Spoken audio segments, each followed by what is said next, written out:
and Sam's color back by cracking the code on marked boxes of Kellogg's Fruit Loop cereal. Still a colorful part of this complete breakfast. I say, help! Here's our last contestant, Bonnie Remote. Oh, I love Cocoa Pebbles with chocolate in. Now you will fall asleep. 1, 2, 3, Cocoa Pebbles. So many delicious pieces. He's the winner! Bonnie! Post Cocoa Pebbles cereal, part of a good breakfast.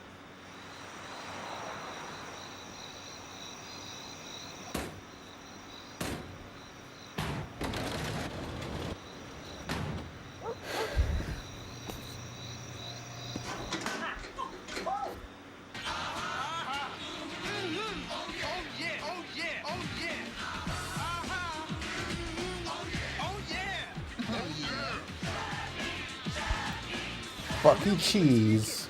Chuck E. Cheese's. Wanna grab a handful of Big Pizza Taste?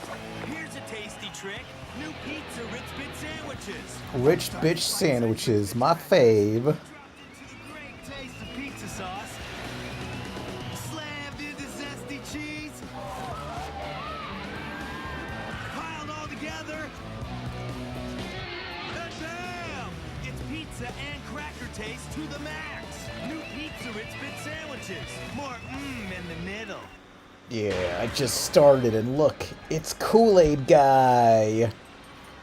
I don't know, I was just been busy working on Loki IRL and making more scenes and animating. I don't know, I'm all over the place. Oh, he's dying. Kool-Aid Man's... I'm gonna fucking get murdered. Yeah, I don't know. Let me see what things I was downloading or drawing. Like this, I'm trying, I had to make like this vinyl figure guy. Yeah, I don't know. I've just been all over the place doing a bunch of different art and saying, hey, you do this. I need an animator for this sequence. Please. Yeah, some sort of a Molly Denny thing. Pan, can I program a Reggie dress-up game for you? Honestly, it would be fun to make like a dress-up game for my characters, or like an OC thing. Yeah. What else do I got in here? Oh yeah, my beloved poster of Puffyama Yumi that I finally got framed. Got this on eBay forever ago. What is that rabbit from? Oh, the rabbit's not from anything. It's just, well, it's from Loki IRL. You'll see it. Because there's a whole, like, civilization of just vinyl figure characters. Mollies is what they're called. Hang on. Let me find a photo. Coo. Uh-oh. Where's the chat? Yeah. I don't want to go to the next page. No. See next post from here? No thanks. Yeah. There should be a feature on Loki IRL said when you can do that. Oh yeah, if you go on my Pan Pizza Art Twitter, you can actually download the 3D model and draw your version of this Molly figure, which some people have. Yeah. Eventually I'll put it on the website when I figure out how to put downloads on the website. Yeah, but that's kind of one of a very brief character that's in the next episode, even though it takes a lot of effort to make this damn brief character. Kind of like how Smiling Friends has different, Smiling Friends or Gumball is the inspo. I don't know, I got a bunch of random stuff for episode 2. I don't know what's going on. Yeah. Cuckoo. Oh yeah, but I do have, might as well show off like the clips that I have, which are not that impressive. They're just whatever. Yeah. Oh yeah. Play, you bitch. Play. Oh, watch Hoodwinked by Animate'n. Oh, damn! The files don't want to play.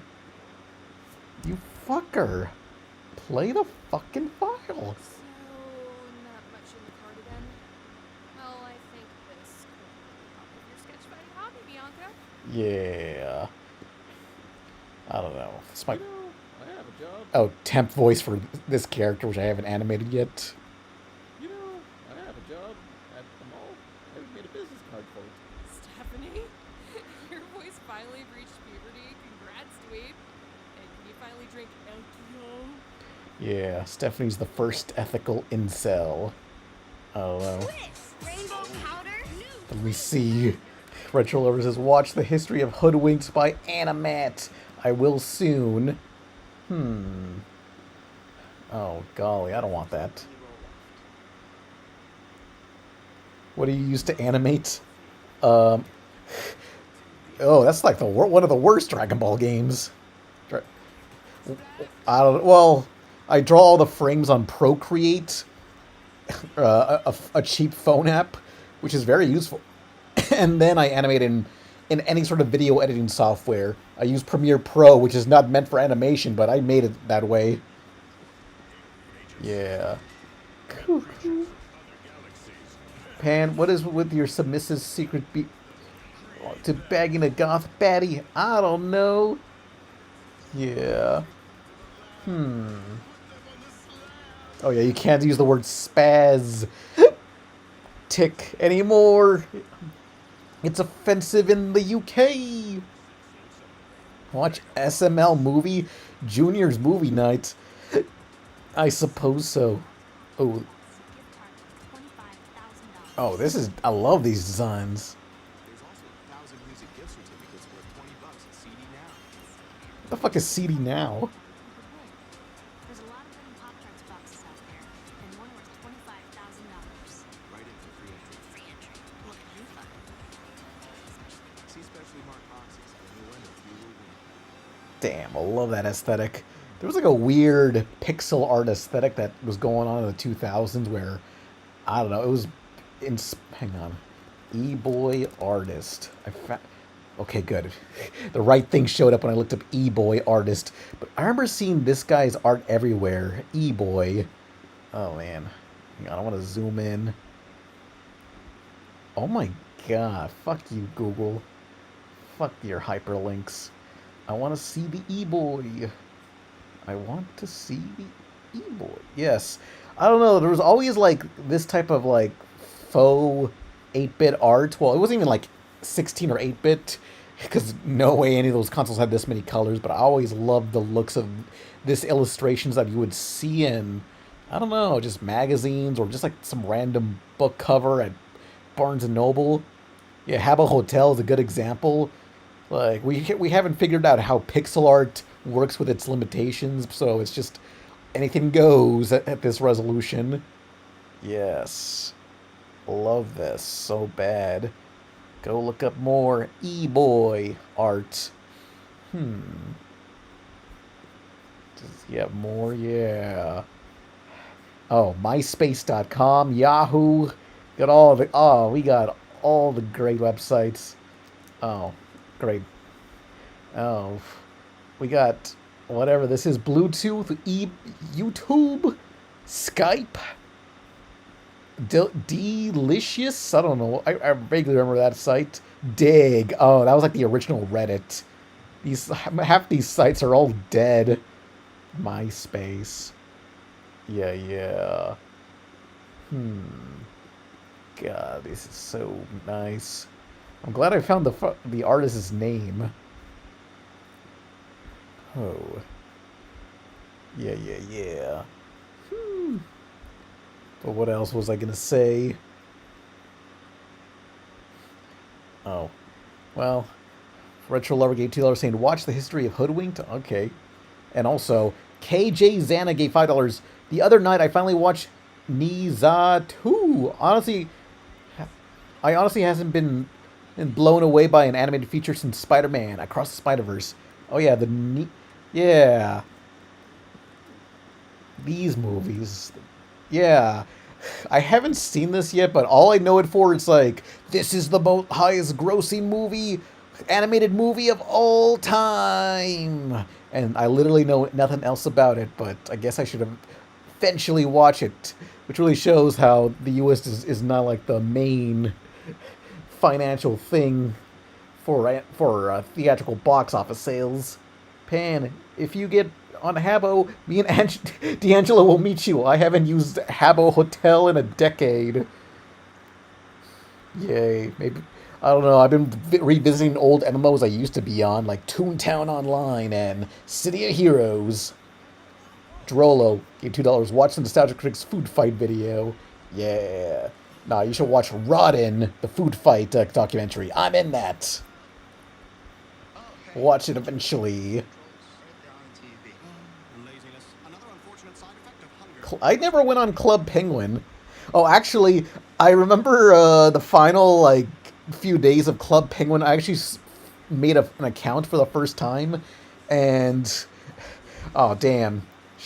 Oh, you're playing Toontown? Hats off? Yeah. Shit. Okay, when I fly home to Chicago soon, I can go back on it again. Crap, what was I saying prior?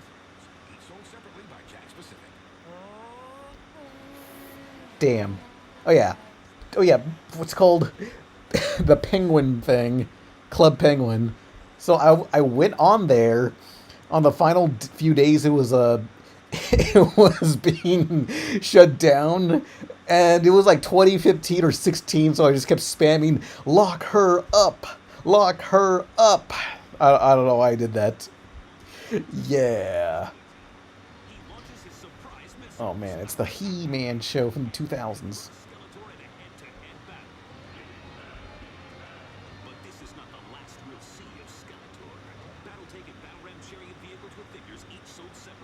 Would you ever travel to San Juan, Puerto Rico one day? I don't know. My friend that lives in the same apartment as me was born there. Maybe if they go, I go. Someone had to, like, stop Hillary on Club Penguin.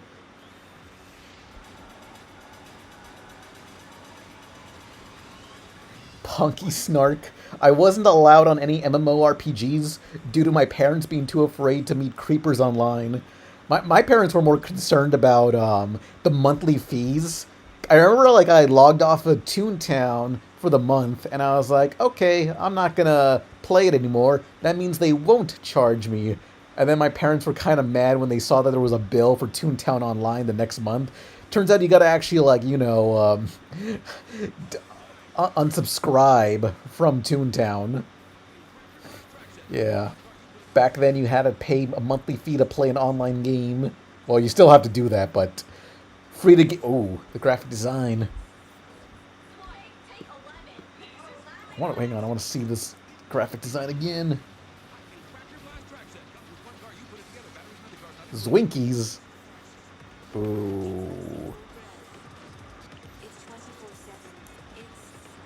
Damn. Zwinkies, no. I never played Zwinkies. I remember seeing the commercial for Zwinkies. Commercial, and I thought it was the cringiest shit ever. Oh, this sucks. Oh.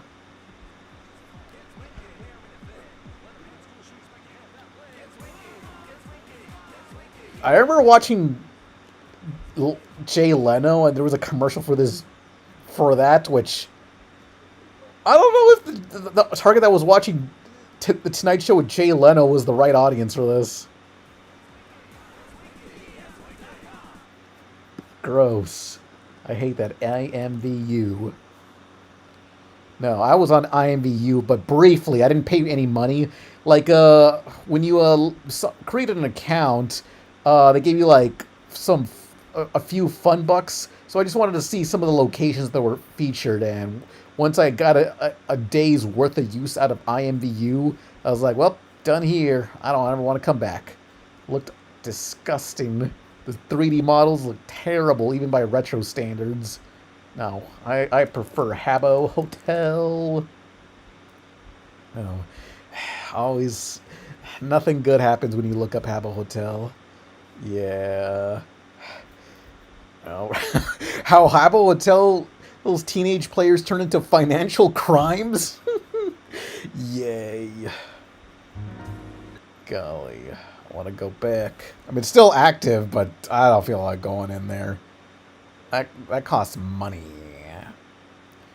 And do you plan on doing a review on Adult Swim's The Elephant? Sadly, I'm not much of an analytical person, so I don't know what I would say, but I really enjoyed The Elephant, and I guess I would, if I were to talk about it, I would cover, like, the production aspect of it more so, because it was essentially, like, 3 separate stories, unrelated, and just, like, batoned towards the other one. Even the character design, like, someone drew the head, someone drew the body, and someone drew the legs, but they could not see what the other person drew. Ooh. But let me scroll up. Watch the history of Hoodwinked by Animate'n.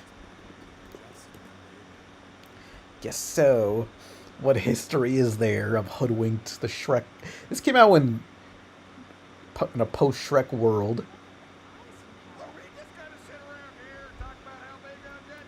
They came here for. Remember back Oh, in he's the got a green 2000s screen? decade when people were just fed up with fairy tales? Sure, in terms of animation, Somewhat. that era Damn, this was shirt kicks ass. took over the industry This- and resulted in some of the biggest Just hits of whatever random Chinese dragon shit is this. cynical of features based on classic fairy tales.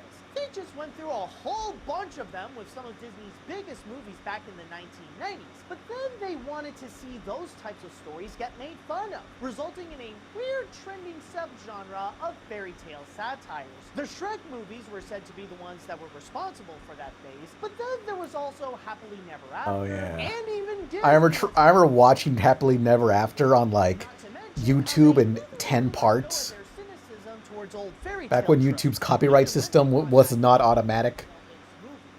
Okay, first, I'm not a princess. I'm the daughter of the chief. Same difference. No. If you wear a dress and you have an animal sidekick, you're a princess. But right in the middle of Oh, that yeah. period, there was one Every single Disney animated film now, post Princess and the Frog, or starting with Princess and the Frog, they gotta have the whole "I'm not like other princesses" moment. classical story that gathered quite a following. Yes, if there is one movie that proves that you don't need a big budget to make a good movie, it's Hoodwinked. This is the story of how one independent animated film went through Oh, this is incredible indie cinema. with its impossibly low Eat budget shit, and Spindle got the Horse. chance of a lifetime when picked up by Hollywood and became a star-studded It started with sensation. Enchanted, to be In honest. fact, Oh yeah, I remember Enchanted. but when it tried to become a Good franchise, night, it Ever jumped Draws. on its own feet and fell to its doom along with the trend. So, how did Hoodwink twist the old fairy tale? Well, let's find out. Like some fairy tale origins, our story begins with 2 brothers. No, I ain't talking about the Brothers Grimm, but rather the Edwards brothers, Corey and Todd. In the 1990s, the 2 decided they wanted to make bigger projects than what they were working on at the time, and formed their own production company, Blue Yonder Films. After making their first movie in 1997, Why are you streaming on a Monday? Coffee, I was gonna stream on Saturday, but got tired. the brothers and their company moved to LA in the I was hopes of drawing making it Loki. even bigger in the film industry, which wasn't going well. It wasn't until Sue B. Montgomery, a Hollywood veteran who was an associate producer on the film, set up a meeting for the brothers with one of the movie's investors, entrepreneur Maurice Canbar. They wanted to discuss about a deal where Canbar could have some of the rights for the scripts that they sell in exchange to make just enough to maintain a living by paying their rent and some extra so that they could make ends meet. However, Maurice had something else in mind. He'd rather just take one step at a time and focus on producing one feature-length film. But not just any kind of film. He wanted an animated film, since he knew they had experience with the medium in the past where Corey made a short film called Wobots.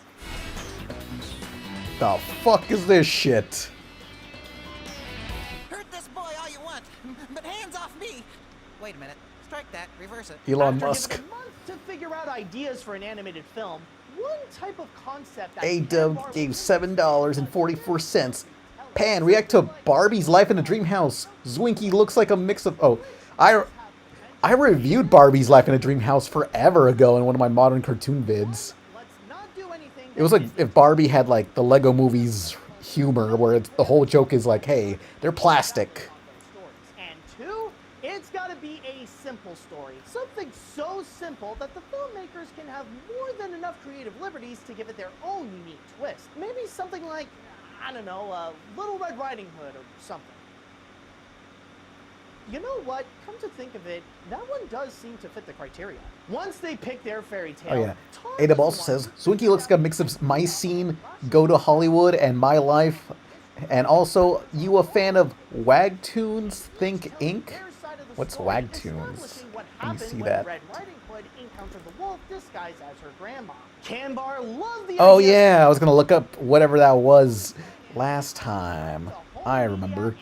Not familiar, but I've seen it around. Company with Sue B. Montgomery called Canbar Entertainment, along with the subdivision Canbar Animation, to help Blue Yonder go and create the picture. As for who were creatively in charge, thanks to his experience on Wobots, Corey was said to be the director and co-writer, while Todd was on board as the other co-writer and co-director. And Tony Leach, who previously worked with the brothers on Chillicothe, came on board as the editor, but he ended up contributing so much to the picture that he also got credited as a co-director. All they need by that point was an established budget, and they would be good to go with making an animated movie. When will you continue the Tony Hawk retrospective? Honestly, I've been wanting to do a strange, colorful Xbox, Saturn 64 or PS1 games, so I could, like, cover the Pro Skater 3 in one of those. As an impossibly low budget. Some reports claim that the budget was around 30 or even 15 million. In actuality, Hoodwinked was made for less than $8 million. Shit. Even if you adjust the price for inflation, And we're wasting our money with fucking bump mapping. for an animated film that no mainstream studio could be capable of working with. To put it in perspective with some of the cheapest animated films in recent years, the 2019 Addams Family movie had a budget that is 3 times bigger. Sony's most Oh, yeah. I watched, speaking of Addams Family, I watched that Wednesday show, and it was okay. I don't know, I kind of watched it with family. Like, I don't seek it out, but only because my family's watching, so I was like, I guess since I'm visiting, I guess I'll watch it. And I'm like, I don't care about this damn murder mystery shit. Oh, Vic's here. Vic fucking hates it. Oh, no. Yeah, one thing I liked about the Wednesday show is that I like the dynamic of the family when they're just messing around and stuff. But when it comes to the murder mystery, I'm just like, who's murdered? I don't remember. Whatever. Who cares? Try to cash in on Shrek's success. I'll do a full fucking rant if you bring me in the call. Oh yeah, let's bring Vic into the call. Oh, he's fucking mad. Okay, let's see. Add friends to DM or start voice call.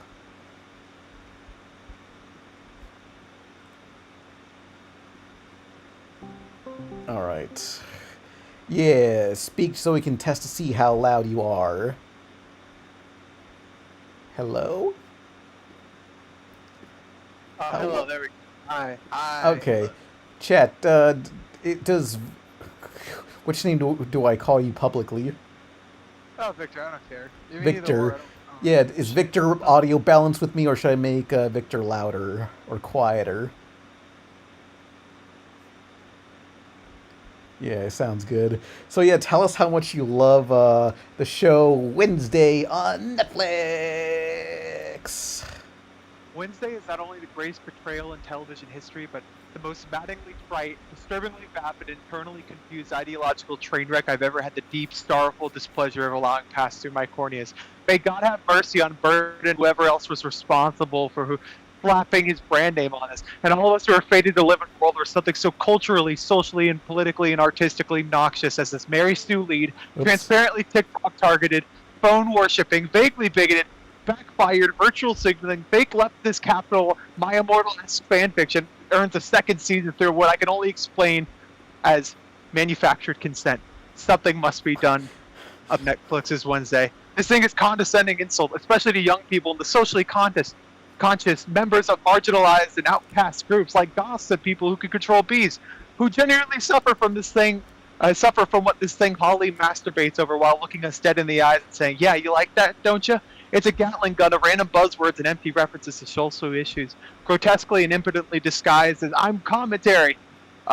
Before pissing its pants, squealing like a pig, and at its most incoherent offering nothing more than a hot topic mayonnaise-stained hoodie with like Wyzonian dialogue, inappropriate grittiness for its source material, and Harry Potter setting and incessant hackery. I am shitting, I am pissing, I am standing over a warm bathtub, operating the toaster and sobbing, chanting God's secret name and hoping and praying that there is indeed a hell so I could be eternally punished for having given this immoral abomination one fraction of a fraction of a cent. Also, it's not a good Addams Family adaptation. Thank you. Yeah.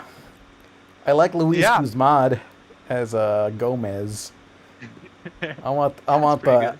Addams Family. I like the Addams Family as the Addams Family part of the show. But you know, I've never really seen any Addams Family media besides like the shitty animated film. That was very okay. Wait, I like this. It sounds like you're more like a judge just spewing buzzwords, man. Yeah. I'm not checking it out. Look, Victor wrote down his like how much he hates it. True. I'm a little bit of a chud, dude. I'm a little bit of a chud. Chudsoft, yeah. Yeah. Chudsoft would be a good company name for an electronics distributor.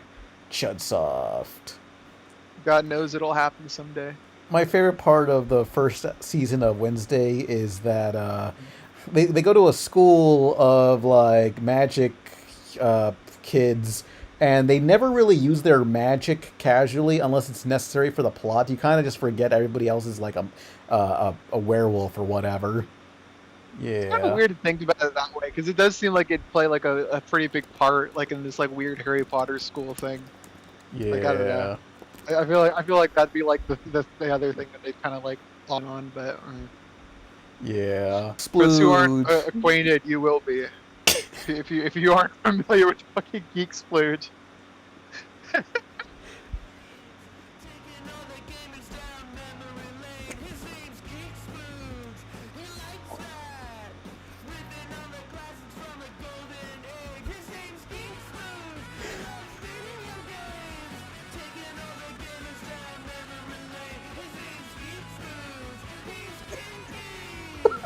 Oh my god. This is the world I was hit on, man. You know? Yeah, that's... all these horrible things in the world and Geek Splooge. That's Geek Splooge. He likes video games. Playing the classics every day. He's Geek Splooge. I'm not clicking on any of these videos. I feel disgusting clicking on those. He's Geek Splooge. It's like the funniest part about it is like it's just there, like the Geek Splooge part, like it just happens, and then you're like, oh, okay, like that's your transition, man. Like, yeah, that was the best you could do. Yeah. Well, he's Geek Splooge. Oh, but going back to Addams Family, I don't know. I don't know nothing about this franchise. When are they making that Emily the Strange movie? They've been talking about that forever. That feels like a thing they would just completely like take and run, because I feel like I've seen so many Emily Strange shirts and that kind of shit. It's like this would be such an easy win for that franchise. I don't know. Yeah. Scary. I don't know. It'll happen someday. This is all the result. We're gonna be like sick of it. This is all the result of what was it called? What's that show? Riverdale, I think. That's their fault. Kinda. Yeah. Those guys, the people who made that, just like kind of just like I watched I never watched the full show, but I watched like the Heathers episode, and it's like I could not tell you what the fuck is going on, like any of that.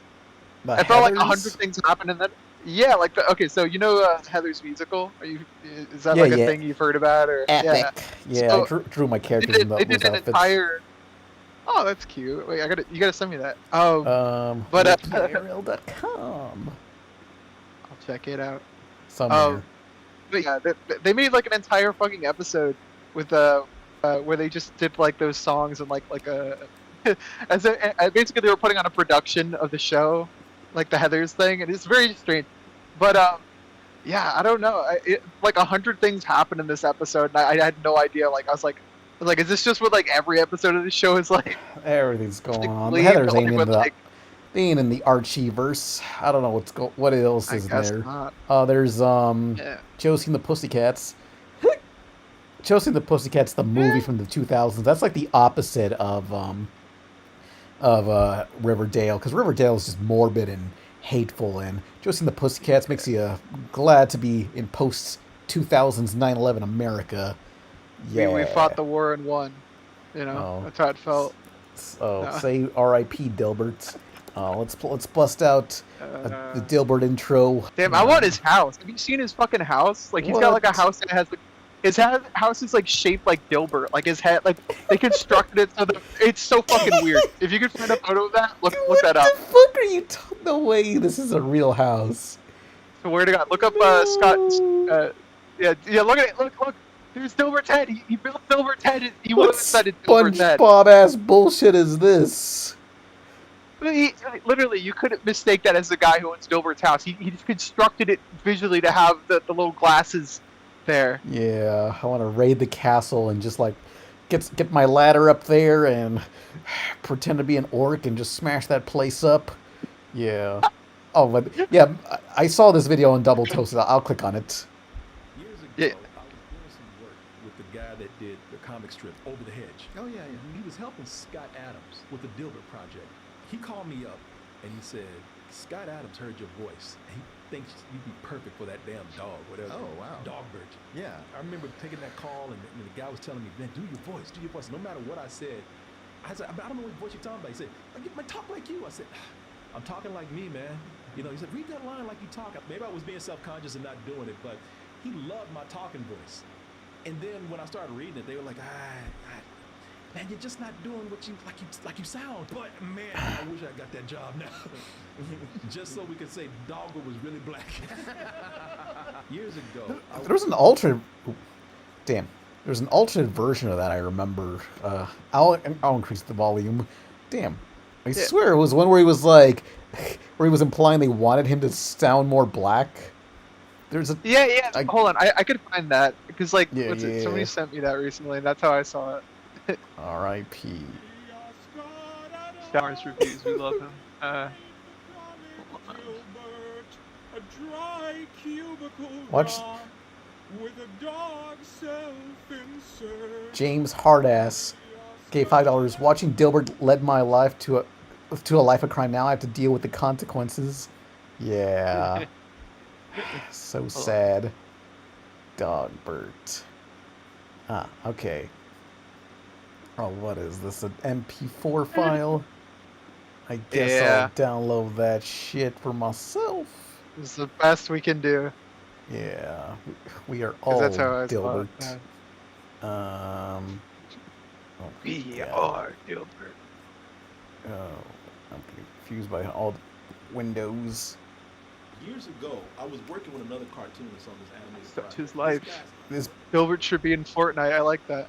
It's a great idea. Oh, find the right voice for Dogbert, Dilbert's dog. And he said, and I can't stop hearing your voice for this dog. And I was on the phone with him. I was at somebody's house working on a project. And I remember I went to their kitchen and started trying to audition for this f***ing dog. I read it just like he asked me to. It sounds as if you're mad at me for being smart. That's good, but read it like you.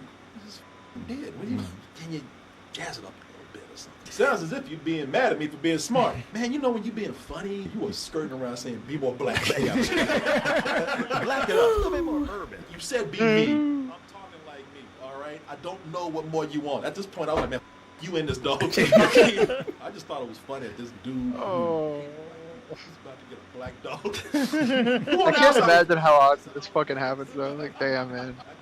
Sounds as if you mad at me for being smart. You would have passed the audition. You could have been rolling Dilbert money right now. It sounds as if you mad at me for being smart, baby. That's it. yeah, that voice would have been perfect for that character.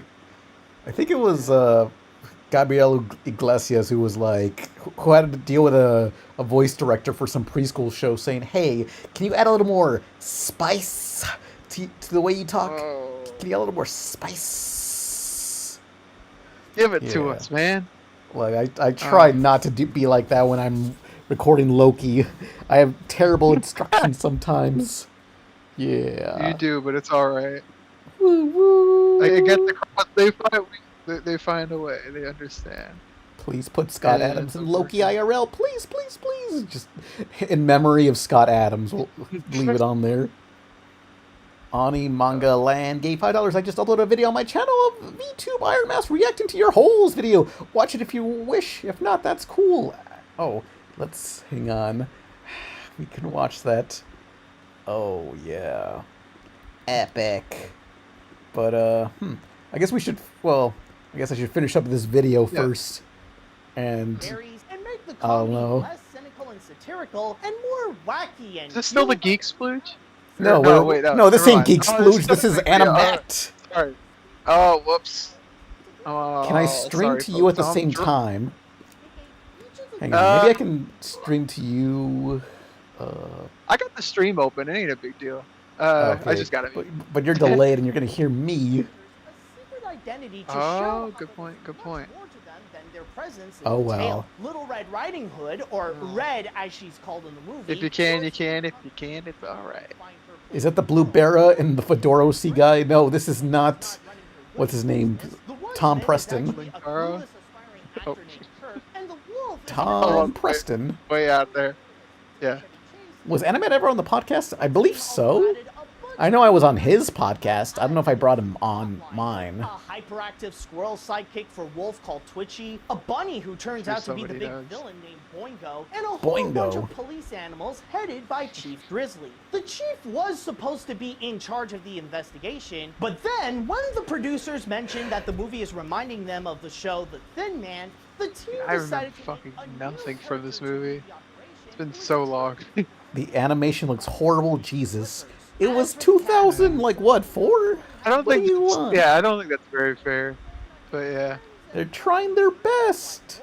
You gotta remember that people were like amazed by like the Johnny Quasar. Like they were like that was like an award-winning thing. And it was like what? Yeah, that's like a Johnny Quasar. But like it had only been a couple years since the world was amazed by the 1-minute clip of Johnny Quasar flying around.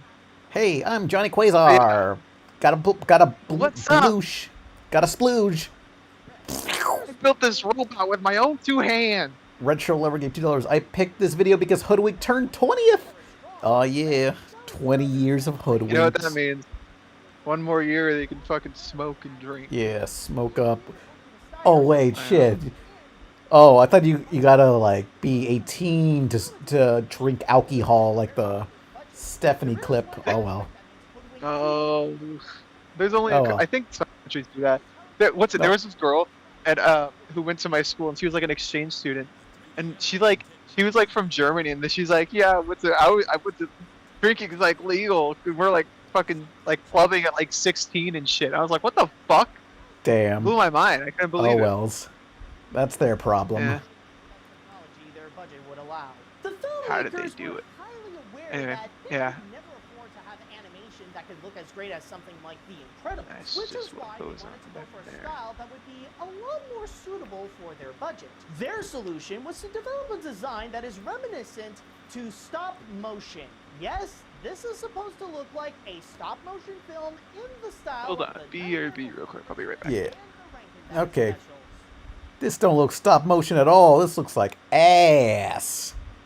Well, they got what they paid for. But in all seriousness, on top of rejecting assets that were popular with mainstream animated films at the time, like swapping realistic detail with cartoonier designs, it encouraged the team to approach this movie with the Hanna-Barbera where they put most of their energy on developing strong personalities instead of high-quality animation. Also, because it would have been too Did anyone actually watch Hoodwinked in cinemas? Nobody watched it in theaters. This is like a show. This is a movie you'd watch on a Sunday afternoon on Cartoon Network.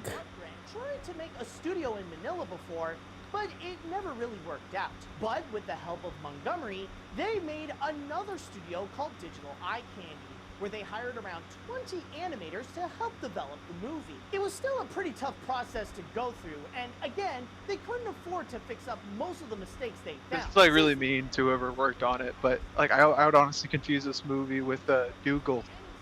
Dougal. the one They with- they all kind of have the Yeah. same vibe. Fairy tale Yeah, wannabes. you know? A-dub. Yeah. $5. Nicole wants us to watch a video about Giga 1000 Waifu Gacha anime video. We will soon. We'll do it for $1,000. $1,000 waifus will get there. Action film than a fairy tale Pan, put on the fucking video. We're watching. We're watching. Learning about Dougal. I mean, I'm not Dougal. Hoodwinked. Oh, I struck a nerve. Don't compare this to Dougal.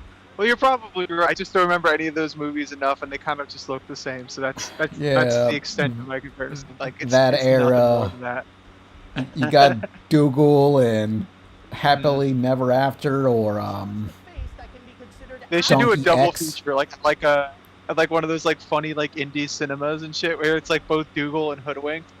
It's like playing on like a big ass screen. You just have people sitting through both of those movies. Yeah. Force them to watch them at the same time. The way it was up meant the to volume. be. What'd you say? Somebody Up the said volume up the pan. Yeah. Okay. They were two of the most powerful brothers in the entertainment industry. Yes, it is time to bring back the Weinstein. Oh no! Oh, a dramatic chipmunk meme. Vintage. Bob and Harvey Weinstein been just too broke long. up with Disney and left their position as the heads of Miramax due to a I was like massive amazed when what's the one that like the Kill Bill like Iron Siren thing? Oh yeah, Or, sorry, Ironside. Like the Iron thing? Yeah, the Iron Siren. Yeah, there you go. Yeah. I love that Tarantino was like, I like the theme song to this show. I'm gonna like put it into my thing. That's what's cool. Like I'm trying to think of like any other directors getting away with shit like that. You know what I mean? Like just being like, yeah, I want to do this thing, and it's like everybody would be like, no, that's stupid. Yeah. You know what I mean? Like. You need to steal all the cool stuff. That's what I do. Except instead of stealing from like shitty B movies and whatever, I steal from like cartoons no one remembers. Yeah, that's all you can do. You gotta like continue the legacy. You gotta like get people's eyes on it somehow, right? No one will ever know. However, there was one significant change that Weinstein wanted before showing the film to the world. That's it. A major. Yeah, I remember. There's something from like Stranger Things. I remember people were like, "Is this too far of a homage?" Because it's like from some movie with like Scarlett Johansson that I've never heard of. But like, I think they just like took a shot, like a very very similar like shot for like one of like the major moments in that show. Something I don't know. Like, it's like I don't know. Well, I'm tired of the damn Akira slide, or. Yeah. Yeah. Those I understand. Like it's like we've like trudged them through the dirt. For the filmmakers, the new cast was personally bittersweet. There was no denying that it was awesome to have all these celebrities be a part of the movie. But the big downside of it was that they arrived way I think I was like officially sick of it when I watched like the Steven Universe movie and they did that. I was like, all right, like what are we doing here? Like that was my breaking point. I was like, okay. It wasn't really a voice acting gig. It's like clearly these people were like really big fans of anime because it's like through every other aspect of the show and it's like they just like the easiest reference that they could throw in the wind. Like oh. Because they really love what they've done for the movie. Even Glenn Close was confused with her casting because she felt like Sally Struthers did a great job as is. By the way, I did try to check if there was a cut or even some clips of the movie with the original actors, but honestly, there is literally nothing that you can publicly find. So there's a lost version of Hoodwinked. Some footage of that would suddenly The original voice cast, just like Dougal. you guys can keep it. Alone of this movie that you could watch. Except for this little piece. I'm sure somebody out there is making that their entire life though, so like kudos to them. I hope they do find it. Find what? Oh, I'm sure like somebody out. Sorry, I'm sure somebody out there is like searching for this like their entire life, like that like lost cut of Dougal. Yeah. Or not Dougal, sorry, Somebody cares. Yeah. Yeah. Oh, This is like the original somebody's audio whole cut life. was leaked in a work print recently. I see. Interesting. Amongst the critics, they were very very much mixed. The biggest Reminds me how the Seth Green cut of Mars Needs Moms, where Seth Green was voicing like a 10-year-old as a 40-year-old man. Apparently, that finally got leaked for a while back. It was just on the Blu-ray as a file. That's crazy. Holy shit. I Someone just didn't put know it- about that. Yeah, someone just put it in the Blu-ray. Like, you had to rip the Blu-ray to get it. And then you had to like dig through the actual files. Yeah, it's crazy. You had to like extract everything basically. They must have known somebody was gonna want it. And they're like, Some yeah, fuck it. maniac out there. He's like, this is the best. Someone wanted to preserve Seth Green's dialogue.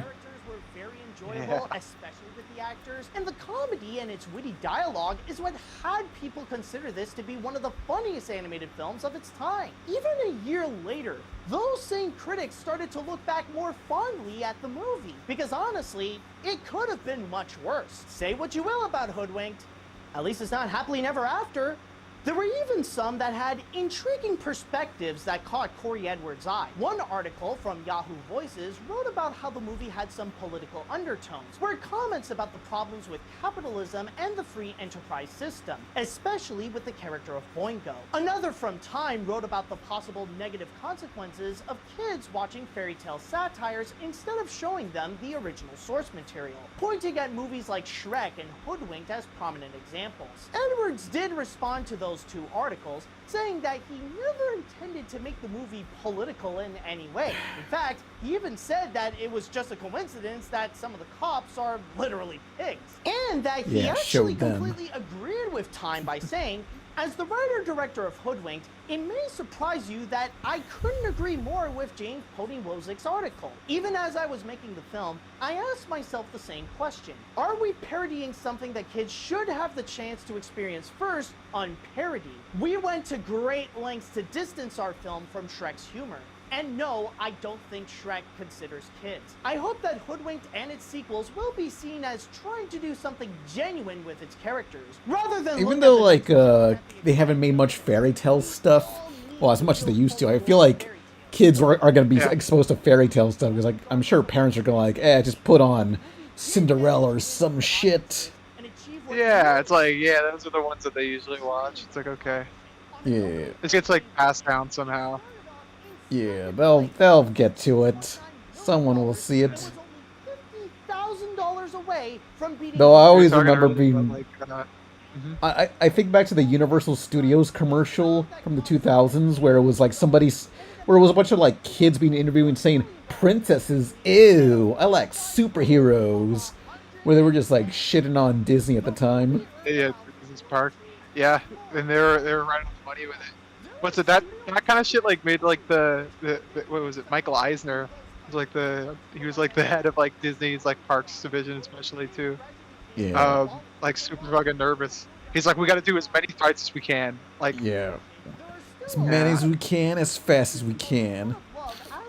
I want to get on. Boring. I want to get on Mr. Bones' wild ride. That ride fucking sucks. Anyway, I love Mr. Bones' wild ride. Nah, that ride. It never ends. Too many rides like go on for like what feel like 40 seconds. I want a ride that goes on for like 10 hours. That's Mr. Bones' wild ride for you folks. Yeah. There's a tombstone. This is Mr. Toad at the Haunted Mansion in Orlando. They buried him in Orlando? Yeah, because there used to be a ride there and it got replaced with like Winnie the Pooh or something. Reminds me of I was talking about this with friends, but like, what if people had an OC graveyard? I think that is like a LOKI IRL idea. It's like, this is where all your unused OCs go to be. If you haven't drawn them for like 5 years, into the OC graveyard they go. Where they belong. Yeah. Somebody out there will remember them, but not me. Oh. And not be stuck as either just an animation guy or as the hoodwink guy. 2 was because he was starting to hate the fairy tale satire genre that Shrek popularized. And 3 was No, because Emily and Stephanie are still active. They're around. in his own words, Corey stated, They're Wasn't gonna that a die Gumball someday. episode? Oh no. Oh. I gotta finish Gumball. I like bought the entire show recently, and I'm just very bought slowly all- tracking away at it. You bought all of Gumball? That's like 1 billion episodes. I know. I was like, I just like having it on in the background. So like every once in a while, I'll remember to put it on when I'm doing shit. Yeah, yeah.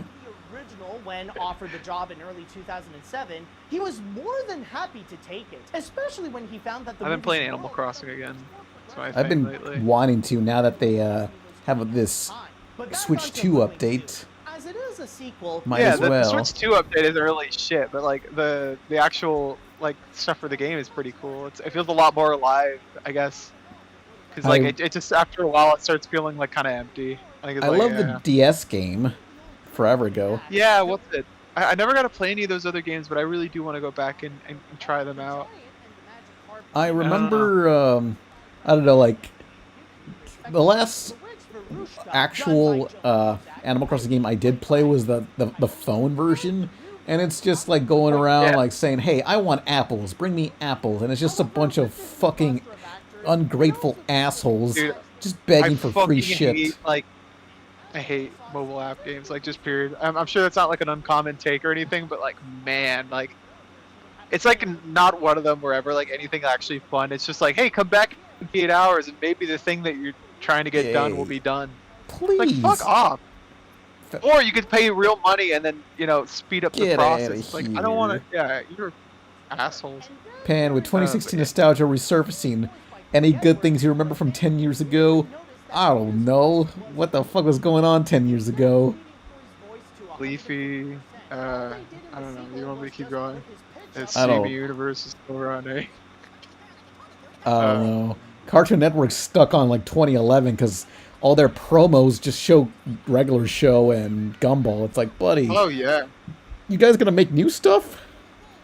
I got a never gonna cartoon happen. right here, bitch. They're too scared. They're They're fucking frightened. cowards. They can't understand how baller Loki IRL would be. budget that the team P-Man, worked $5.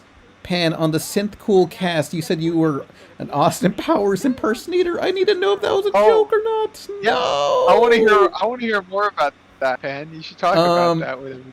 So, you remember the scene in Austin Powers? Oh, they want the volume up. for the happily ever after agency. So, you Now, remember I the will scene say in that Austin Powers where Austin Powers was in the bathroom and, he was saying, who does number 2 work for? conflicts with the creative team and actually seeing some You remember that? legitimate success in return. Yeah. It's like Oh, you're asking me? Yes. Yes, I am. Oh yeah, so yeah, when you're an Austin Powers impersonator hired for parties, you know, kind of like a clown, you can't use the bathroom because if you do, you're just gonna have people just like slamming on the door, just saying, "Hey, who does number 2 work for? Who does number 2 work for?" And I'm just like, I'm trying to use the bathroom. Leave me alone. You just had to like take a shit in some guy's hat and run away. Yeah. There's What a horrible time. It was There's literally one like. Austin Powers impersonator that I see on Instagram all the time. He shows up at parties, and all I can ever think about is just like, yeah.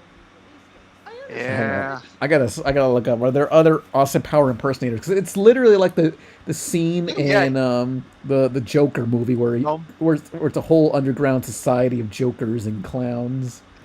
There's like this really good one. I actually used it. I got it for my girl one time. Yeah, that guy's awesome.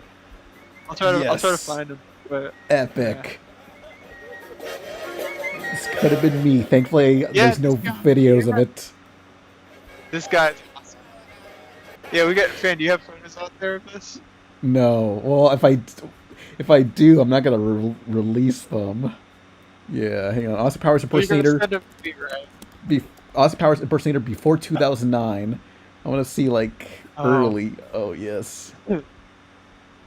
Happy Halloween, baby! Happy Halloween! Oh wait. It's just this guy who exists to be Austin Powers, just uploading a clip of himself. Born. Yeah. Oh, Austin Powers.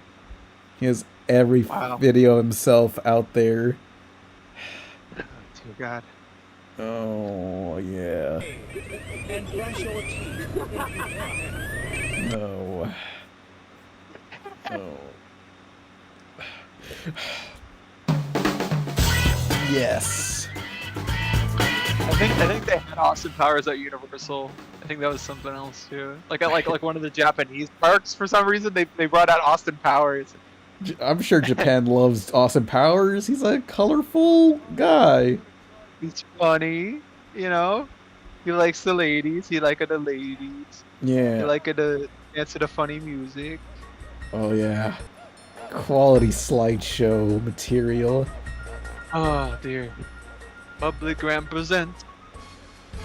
Yeah, baby. There can only be one Austin Powers impersonator, and there's just a fucking turf war. Like, one of them's got to survive. They all just like fought each other. No, I'm the real Austin Powers. Hold on. They all gotta fucking kill each other. I'm back, baby. The 1188 Kia Sportage is back for Central Kia's huge Kia Go-Go clearance. Every Kia's got a go-go. The Hey, 1188 trying. Central Kia 10-year warranty, 5-star safety rating, and gas for a year. Oh, go say. Do you have a job? Do you have Reminds me of those like scary minion ones.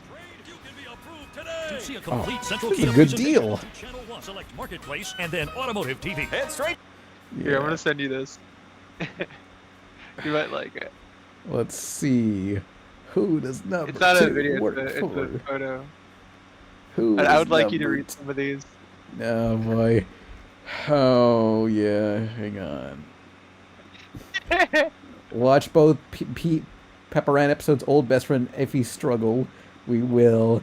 Austin Powers on PlayStation, the pinball game, with 1 star. Save your money and buy Austin Powers game made by people who understand the series. Austin constantly swears in this version. Not for kids. Inaccurate. Game came in good condition, but it's a garbage game. Every time you score, Austin keeps saying, fuck me, fuck me, baby, instead of his famous shag. I returned this game. This is a review of this product. This game is quite simply the worst Austin Power games. Worst of the Austin Power games. It does not stand alone as a pinball game, but worse is still developed. The developers got the character of Austin Powers all wrong. It seems that they thought they knew better because the creators of the franchise thought foul language and obscenity would grab gamers' attention. I think that I speak for Austin Power fans when I say no, baby. What do you mean does not stand for obscenity? Fans, did you see the movies? No. Listen, he wouldn't stand for that kind of obscenity, okay? Oh, I gotta zoom Not through groovy. this. Oh no, the Weinsteins are in court. What did they do? That, and they were also being neglectful in terms of their financial I contributions. want as to break the co-financers. news to you, Pan, but... What? Sure, Kenbar said that they were ready What to did they pull do? Oh, the Weinstein? Yeah, what they do? You know, I'll tell you later. Oh. Alright, 'cause, Yeah. On April 29th, 2011. And, how can I put this? You know how some people were so turned off by the animation quality of the first? I want to buy this type of shirt. This sequel is what those people thought the first was going to be. you're gonna have plenty of them out there for you. I swear I see these at like 100 different like malls and shit like that, just like little kiosks. These were the it thing to wear in 2002 at a comic shop or a bowling alley. Yeah, the like little short button up, short sleeve button up thing hasn't left the bowling alley scene either.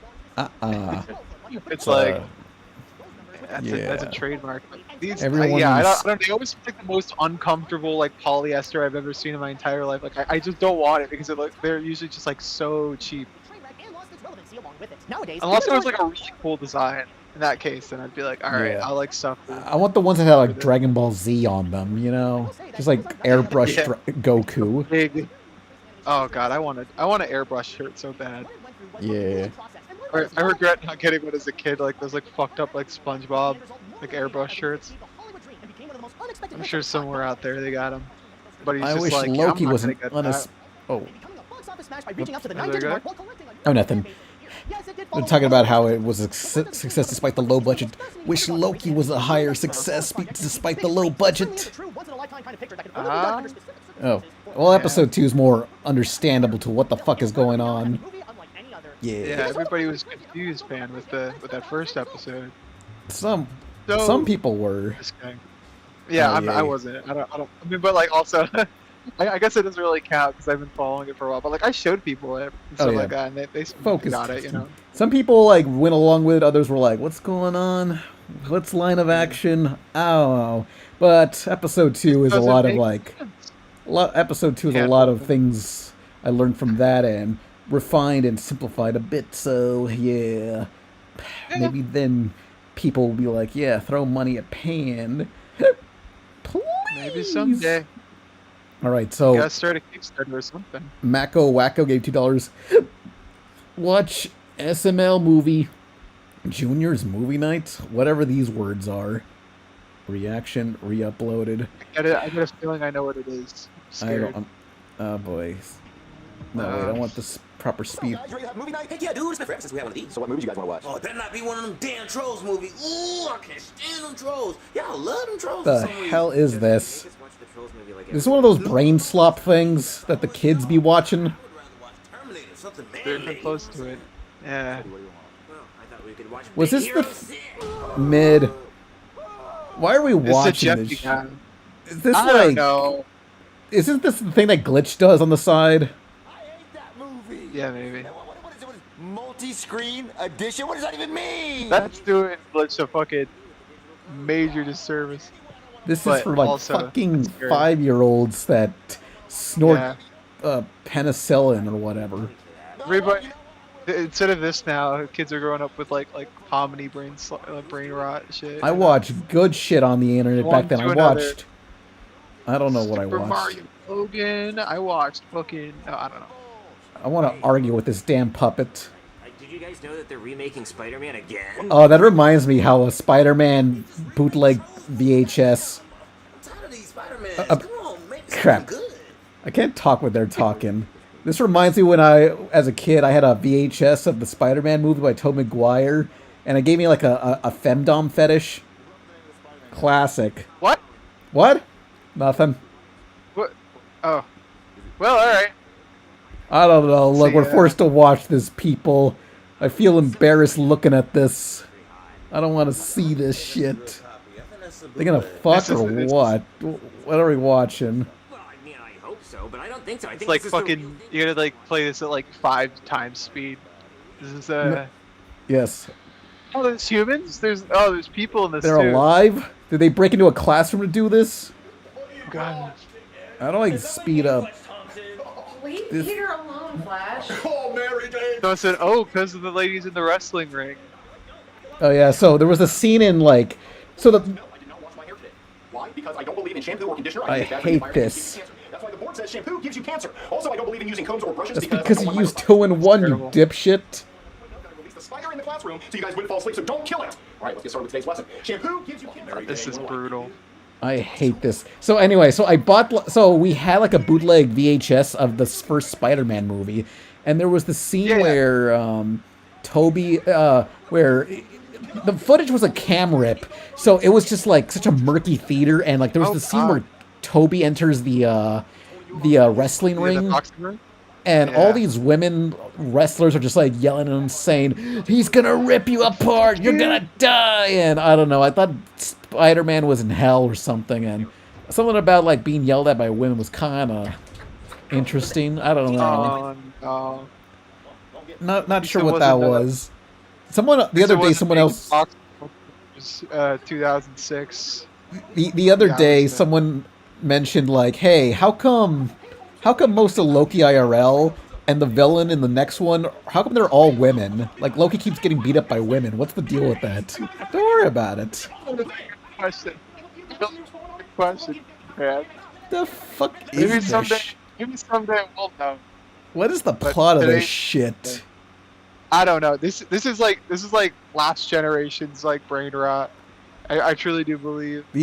Any kid that watched this growing up is probably dead at this point. This was like 30 years ago. Well, it was a quite demented time. I do remember seeing these appearing sometimes on YouTube. And you remember like Adpocalypse era YouTube? Whatever the Yeah, fucking year that was. the This good is like when this times. was like thriving. Yeah. It's right before like the Elsa Gate shit. Yeah, is this Uh, like Elsa Gate tier? I mean, Glitch, I yeah, I feel like assume, it is, started kinda. as Elsa Gate stuff with that Blue Mario or whatever that was. I don't know. Kinda. Oh yeah, kinda. I didn't even think about that. I'm not sure what they I forgot did. I'm that's too something they afraid to did. look. I think so. I think so, but scratching my head. Not sure. Yes, the most waiting. They got me slapped. Well, can you drop me SMG4, that's what that is. I don't know what it is. Oh yeah. No, Super Mario They had Logan that is like that video that I saw that just I like don't- what's up? Sorry. Oh no, I'm just reading what the chat's saying. Oh, okay. All I was gonna say is I remember the only thing I remember from that is seeing like a few months ago like it's ending. Sorry guys, it's over. And it's like a sad bitch. Mario. They're like, hey, we got real cartoons. We don't need this YouTube slop shit. I'm sorry we're leaving you guys behind, but it's just what we had to do. We got amazing digital citrus. We got Zoo. What was that? Zoo casino thing. Zoo. What's the Daisy. drones one?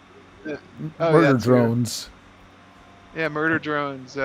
Lackadaisy. That's not them. There could be other crimes for the drones, like vehicular homicide drones. They could have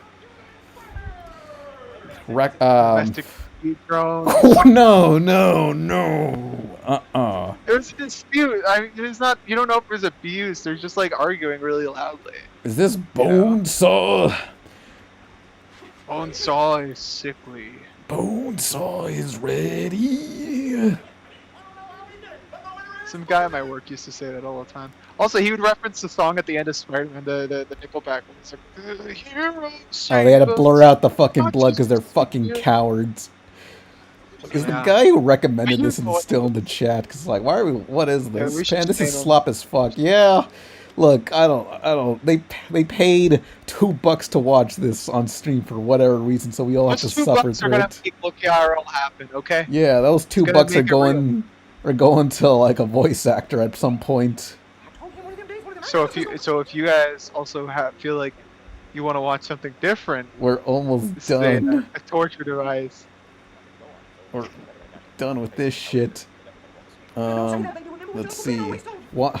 Drolo's gave $2 scene. Watch Nostalgia Critic's food fight video, please. Yeah, slop as fuck. Anyone who participated in this probably wants to off themselves. Yeah. If I had to make videos like this, I'd put a gun in my mouth and blow it in front of the kids. It's like that scene from Napoleon Dynamite with like the cow. The guy, like, Yes, put that'd it, be like, the epic. school bus. That'd be me. I'd be doing that. Sometimes you just gotta like, I don't know. Don't you ever wish you could like die and regenerate? That'd be awesome. Oh, of course. That's the male fantasy of a Deadpool. Drawn together. No one. Hang on. Oh, you brought this suit to school, bro. Are we? It's almost done. It's almost done. You know, for once, I'm glad I came here to this. Like, Well,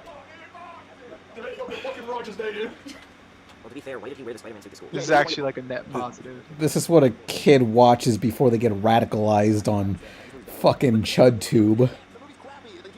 Yeah. Before they watch their first Leafy video. Yeah. Like they watch this on the no, they watch it at the same time as they watch those types of videos. Yeah. Hang on. Yeah. Sometimes you just want to do this. Warning. Blood warning. Playback speed. Uh-oh. So if you don't like blood, look away. We weren't happy that Spanky and I were in control, but I was determined to save their lives, even though nobody ever really dies. Observe.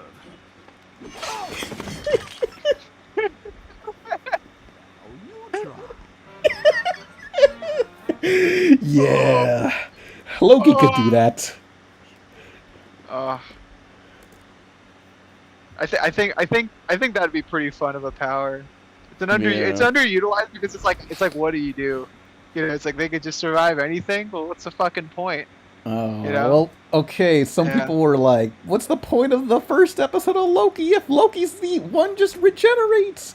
And it's like, first off, it's about their pride. Anyway, next episode, Loki's not the one in danger. Other people are. That's right. Stakes are hiding, folks. Yeah. Fucking... Oh, no. Loki episode 1 was supposed to be a low stakes thing. But it's like think so. It did a really good job of that, but, you know. It's like a low stakes episode. Was meant to be low stakes, but treated like the most over the top thing ever. Yeah, I get it. Yay! What if I made that?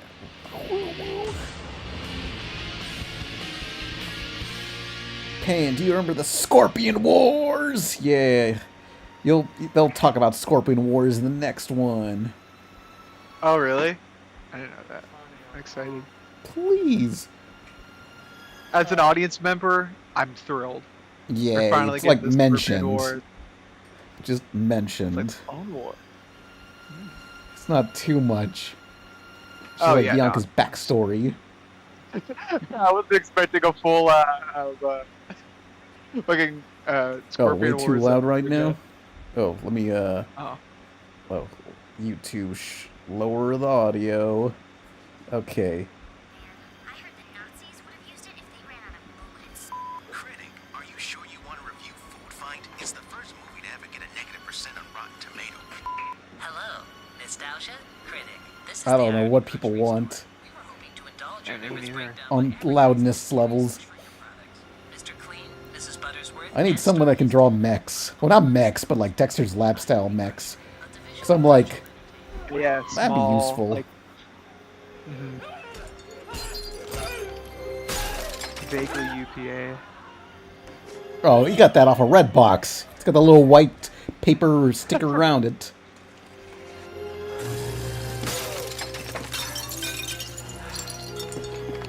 Have you ever put like CDs in the microwave? Let's see.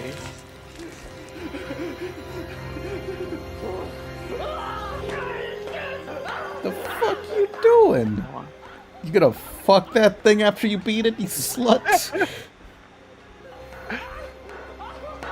What's this? Yeah.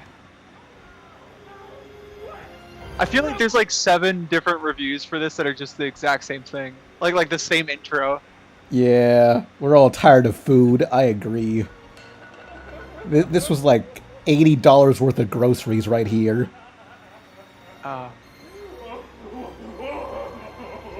In this fucking climate, man. We could have used that, Doug. Yeah, 1 hour Here earlier. he is. Here he is in his iron Food castle. fight is a must. Food fight now. Why does everybody want me to review it? Well, according to our research, Food Fight is one of the worst, if not the worst, animated film of all time. Worst? Like, worst? It only came out last year, but it seems to Last year? Oh, this is 2015. Yeah. If our data serves correctly, this flop could be as popular as The Room and Birdemic. What gave it combined. away? It could easily be the next hit movie. Only a few online critics have reviewed it so far, which means its potential can still be milked like a lactating Clarabelle cow. Wait a minute. So you're saying that if I jump aboard the bandwagon before it even becomes a bandwagon, I could be one of the front runners of the bandwagon? It's a re-upload, Pan. Oh. Well, if you'll Oh. excuse me, Sarah, one of the most popular band animated films of all time. I wouldn't be too hopeful, critic.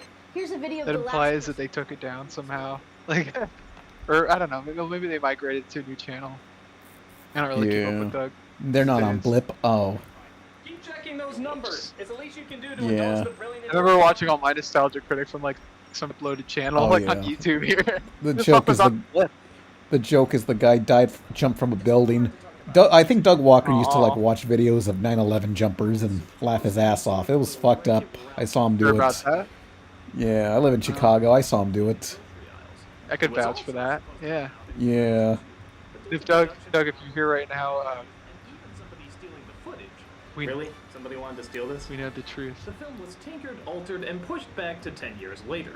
But thank God 10 years doesn't make a difference to such Hollywood giants like Hilary Duff, Chris Kattan, Eva Longoria, hell? and He was on like r/Watch People Die and shit. Oh yeah, classic. Doug, what the fuck you watching? Hey, I'm walking here. $65 million went into I used to making watch this. shit out of Shit. his commercials, like videos. Oh yeah, it'll be fun to talk about commercials. Yeah. They're easy fruit. They're just like 30 seconds. It's like you don't gotta dedicate yourself Yeah. to a whole TV show or Yeah, whatever. you don't gotta put in You can make effort. commentary. Shove it all out there, slut. Yeah. Exactly. I couldn't have said it better myself. $65 million. You could have funded like 650 Loki episodes like that. Movie 65 million years in the making, right there. Yeah. Remember that was like the slogan on the Jurassic Park movie? Mm-hmm. They should have put that on Food and Final One. Like, Oh wait, are we gonna watch the Iron Mouse react to Payne's Holes vid? We will after this. I'm sorry, we're going in linear order, but it will be. But I'll see. 30 minutes. We're going double speed, bitches. This world exists and can only be described as what your nightmares would look like if they never rendered properly. I don't know how to do this. And at the Kid. foreground of this world is Charlie Sheen's character, Dex Dog Detective. Oh. Hey, Hello's hamster. Want some of this? Damn straight. I like the want Max that. Rebo. Yeah, you know, like the blue elephant guy from Star Wars. That's what that like. Little elephant guy. I love jumping Max around. Rebo. Me Max. too. I'm glad you know him by his name. I love Yes, Max Rebo too. the little stupid blue elephant. I love I think him. I played that I played like the Lego Star Wars game, and they gave him like a. He's like, hey, it's me. I'm Max Rebo. I need your help. You know. I'm Okay. Max Rebo, and I need your help. Go into your I like to believe mom's he sounded purse like that. and bring me your credit card Credit information. card, starting with the first 4 digits. Please read that out loud in slow motion. Max Rebo. He's got to repay his debt to Jabba somehow, you know, right? I think that's probably why he's there. I owe a lot of money to Jabba the Hutt. I fucking hate Jedis. It's like if Bruno Mars owns a lot to like Las Vegas, so he's got like a permanent, or I don't know permanent, but like he's got a residency there now, so he could like repay all of his gambling debts. Good. Because he owes a lot of people money. I have fucking financial problems. I'm Max Rebo. Yeah. Before somebody comes after me, supposedly that's what happened. Jabba's That's sending the his scoop. bounties after me. Yeah, I'm just gonna put this on you. We all know it's pretty much. What? Whoa, what the hell, Doug? Oh. Bro, what the fuck, Doug? The salesperson played by Christopher Lloyd comes in, and what the hell am I looking at? Is that the dog I don't even know where that part was. The fuck? I'm just like seeing this. Oh no. What the hell, Doug? Doug looks at women on the streets Oh. thinking, yeah, I could kidnap them. Yeah. Classic Doug Walker move. Decides to open up a club called the Coca Banana. What's going on? The salesperson plays I'm Christopher like Lloyd. slightly more scared running into him at a convention. Yeah, Hey, he's man. gonna kidnap you. Take it easy. So he said, did Max Rebo die on Jabba's sail barge? I like to believe he got out. Hope so. No, he deserves to rot there. When I met George Lucas kid, I wish I had like the conscience to like think like I could ask him any fucking question. I could have asked him anything. And the only thing I was able to say to him was, yeah, what's it? I like R2D2. He's my favorite. R2, I call him R2 Do You. And C DPO. R2 Do You and C DPO. DPO. Yeah. I was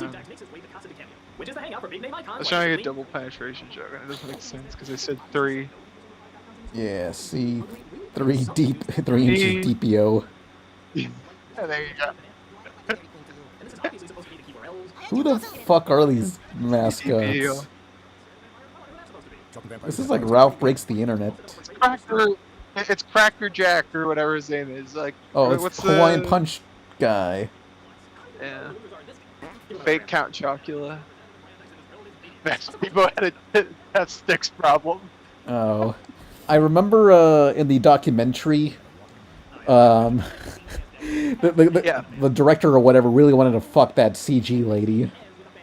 Yeah, he was really proud of it. He had That's that how like I am with my spotlight OCs. scene. If you don't want to fuck your OCs, are you really that proud of them? No, I guess not.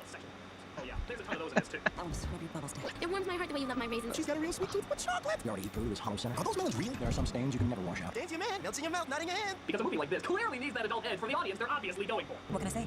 Chicks dig chocolate. Like there's some grown-up somewhere watching this movie with their kids saying, well, I was gonna turn this off and not expose my child to such a piece of shit, but then it acknowledged I'm a pervert in a way that my kid won't understand. This movie gets me. The innuendos are so many and so strange, you have to wonder if the director had some sort of other sexual agenda on his mind. Crying over spilt milk. This is a fetish film. Whoa, whoa. Epic. And by the way, flag gloves? A sexual pervert. This is how my characters dress. Yeah. This is how it goes. You're actually guys seeing episode 2 of Loki IRL right here. It's just in a different art style. Yeah. Reminds me, Really? Mr. Clean showed up. let me get the image, the comment I got recently. Oops. Never mind. Oh fuck. That's not how it works. Shit. Oh boy. Hang on. This is my favorite comment I got recently for the saying latex fetish bait thumbnail. It's like, look, it's just the shiny effects. It's normal. It's like how Batman Beyond does it. It's fine. I don't know how that person's brain works. It's the shading. It's rim lights. Tell me you wouldn't be shocked if they went that direction. But this dish is extra spicy. What other things are going through their mind if that's the first thing they took away from this thumbnail? It's like watching C-3PO have a seizure. But even he somehow would have more expression on his face than these guys. That gold isn't beautiful. All too D2L are you. So Dex and Dan go to get some answers from, you won't believe this, another scary demon of hell. God! I'm just gonna close my eyes and pray it goes away. No, it only got worse. Well, at least they're not pulling the ultimate insult by giving him a stereotypical Jewish accent. But it's in the expiration station. Why would he assume this character's Jewish? Why do you think that, Doug? Yeah, you got something you want to explain about yourself? What particular part of this character looks Jewish to you, Doug?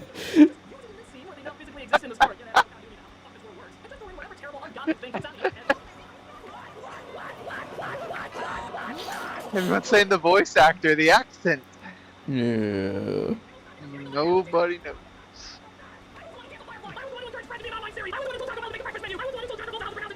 He's having a panic attack.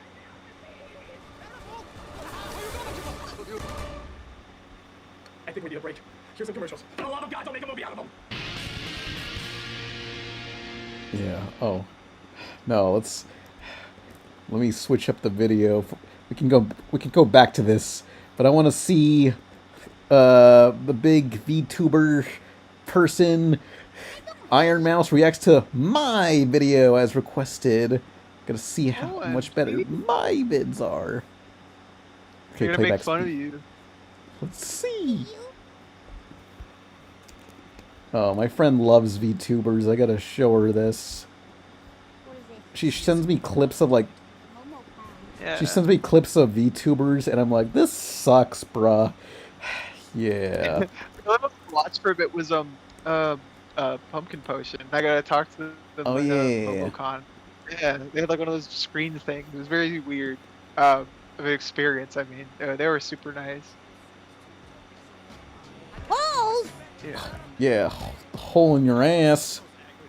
Movie adaptation, I'll tell you, I don't read that crap. But thankfully in elementary, we read and watched Holes. Other than minor details like the main kid progressively losing weight in the desert or Jeffrey the emotional support giraffe plush, the movie was a near exact adaptation. That's because the film's writer was Louis Satcher, the very author of Holes. Oh, and also Wayside. In Mexico, they call it Que Pasa, Wayside. Que So Holes is a kid's book about a teenager, Stanley Yelnats, framed for Wait. stealing some sweet Jordans. These are the shoes he stole this fucking bootleg Xbox? These shoes suck ass. I'd wear them. They're mid. I kind of like them. They look like cartoon shoes. Very much so. Well, it's a punishment. Don't think about it, okay? We got the only water for 100 miles. Our own little oasis. You want to run away? Them buzzards will pick you clean by the end of the third day. Great film, but what if I told you there was an edgier version pitched? What? One by Richard Kelly, writer and director of Donnie Darko. What? In this completely normal rewrite, Stanley gets sent to prison camp, not for stealing shoes, no. Instead, he's arrested after mercy killing his little sister who was dying of radiation poisoning after Texas was nuked. Yes, this is a real script, and I read through the whole thing. No fucking so, way. let me tell you about it. What? It's Juice and Jam time. Wait! Huh? Before you Rated ask, only R the script was holes? made, as I don't believe anything was filmed. This was pitched in 1999, years before the Disney movie. Phoenix Pictures was the studio in charge known for horrors and thrillers like Lake Placid, Zodiac, and Shutter Island, so this is not too far You off. think they call it Holes? Why didn't we get that? They What the also fuck? produced the Disney film. I assume they retained some rights when that version was made. What about X-rated holes? Guys, that probably already exists. The writer was Richard Kelly, who at the time was an up-and-comer as he was pumping out many scripts. Holes did not get made, obviously, but other films did after that, like Donnie Darko. Donnie Darko. Donnie Dark Bro. Donnie Darko, man. Oh, okay. The movie that every emo boy fucking loved this fucking movie. Oh my fucking Donnie Darko, bro. 6 hours. That is when the world will end. Hard to explain, but it's a sort of artsy sci-fi thriller of a troubled teenager. Donnie is told by a rabbit that the world will end in 28 days. Even worse, he has to go to high school. Oh Call him no! Hudson Soft, because that's a real bummer, man. And the prom's Oh. Oh. Donnie Darko Bunny only appeared for like 3 scenes, which was disappointing. I was kangaroo jacked. Anyway, this cynical teen angst can be found in his Holes pitch. It's like if you I'm cringing at my old dialogue. That's how it used to be. You can't hold yourself to it, you know. Yeah. Eh. Not even the curse of Madame Zeroni. Instead, you got the absolute. Funny. There's definitely things that you said in videos that I definitely said in school. You what at school? There's definitely things that you said in a video that I like repeated at school. I'm No, you positive. shouldn't be repeating anything I say in school. No, listen, I was a dumb kid. Yeah. Future generations learn from my mistakes. Yeah. Pan. South Park gave $2. Watch Red Letter Media's animated Pong horror movie? Okay. Arrested for stealing a Slurpee machine from a 7-Eleven and tossing it off. Love me some Red Letter Media. Time and space. There's also Theo, who found God after he was incarcerated for trying to off himself. Joe, my name is not Theodore. Alan, the squid, a 17-year-old who smokes and got into a high-speed police chase. Zero is also there for possibly killing someone they never say beyond hints. Yeah, Zero, the best friend, a major Is that a character young from the Shia book, LaBeouf? is very Yeah. The toaster strudel. Really? Still warm. How'd it get there? So in this camp, Toaster everyone's gotta be strudel. digging up them holes, but during dinner, Stanley asks, are they digging for something in specific? And everybody freezes. No one has the courage to answer him. With a magic marker, Alan the squid writes him a message that will vanish. Be careful, they are watching and listening, said the message. What the fuck? Oh, she's vibing to the music. The super magnetic Neo music. Later, a body of an escapee was discovered 30 miles from camp. He died from the heat, so they displayed his body in the center of camp as an example of why he shouldn't run away. Sounds cool, but some of the counselors aren't so bad, like Pendansky, who talks about how he lost his wife after the blast. Yeah, the characters hint to something called the blast and the war that happened recently. The next day, while A digging, nuclear Stanley war? finds human bones as Theo brags about how he once found a baby skeleton. They eventually discover a full skeleton of a woman who worked at a Big Boy's diner. It turns out this skeleton belongs to Pendansky's wife. He's so hurt that he asked the campers to take the body to the incinerator room. That's something prisoners got at the camp, Holy right? shit. Well, the incinerator room. They lay the bones before the oven and pray. The skeleton is torched, but they keep the skull. Stanley holds the skull as we flash back to the woman working at Big Boy's smoking a cigarette until the blast came. Stanley jumps out from that vision and places the skull on the metal shelf full of other skulls found. We flash back again to Stanley, celebrating his sister's birthday. Everyone's at the pool with super soakers. Stanley dives into the pool in slow-mo, but as he splashes, Look at that a chat, white not flash a cell phone in illuminates the sight. earth. Emerging from the Not a pool, cell phone in toxic sight, mushroom bro. cloud has formed. Not a cell Fortunately, phone I was in sight. employed as a pool cleaner at the time. And when I emerged from retrieving a dead possum, I found I was the only one left. Oh my god, I remember that episode of Futurama! Up the bomb, several After miles dinner, creations get $2. Pan, watch what happened to... It happened in The Blind Side. Oh, that's everyone's favorite racist movie. I can fix him. Nah. They're unfixable at this point. Oh dear. I hope Richard Kelly got his black friend to co-write this section. With the Yeah, that was like there and gone. guitars to Metallica's The Unforgiven. Oh yeah, good old stock music. This song was only 8 years old at the time of writing the script in 1999, but it's considered an oldie in this post-apocalyptic future. As the music plays, the warden comes in demanding them to stop slacking off, but Stanley don't play that. He stands up to the warden delivering the best damn monologue cinema never got. Digging holes is nothing but a stupid and pointless exercise, kind of like when it's the last day of school before summer break and your teacher makes you write an essay about Canada. And at the end of the day, she just takes all the essays and throws them in the garbage, because no one really gives a shit about Canada. Damn, that's a cold-ass honky. Damn, what the fuck? What's with the Canada hate? Oh my god. Is this chick Canadian? Epic that sounded on top of the Metallica track, his only rebuttal is asking Stanley about his sister, to which Stanley cannot say a thing. By the way, the warden is a guy in this script. Great. Now it's officially a sausage fest. Yeah. Pan reacts to a reaction of his own I'm just video. I'm just able to get any sort of random ass clip related to this. I'm good at just like sourcing a bunch of clips that are vaguely related.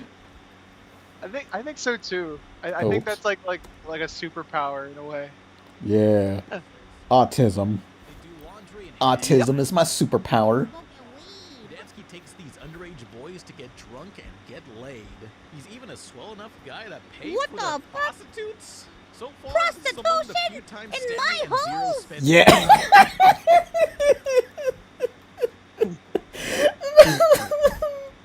Prostitution.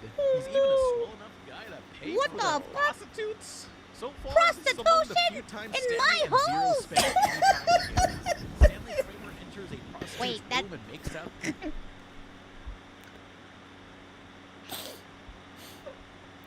She went AFK. Pan, have you ever played Urban Rain? I have that on Xbox. I haven't played it yet. My friend donated to me who had a bunch of rare Xbox games. For 15 seconds until he climaxes. So they get dressed and Stanley cuddles with the lady, crying to confess his feelings since it's cheaper than therapy. The following day, the warden assembles the kids to ask who snuck out. That's not allowed. He pummels the camper until the kids confess. The warden and Mr. Sir beat his ass down while the other kids rush to help. The warden holds a rifle towards Stanley's head and a boot to his throat. Now, they gotta dig 2 holes a day. Oh no. So back to digging while Stanley finds a metallic hammer-shaped object with some coding listed on it.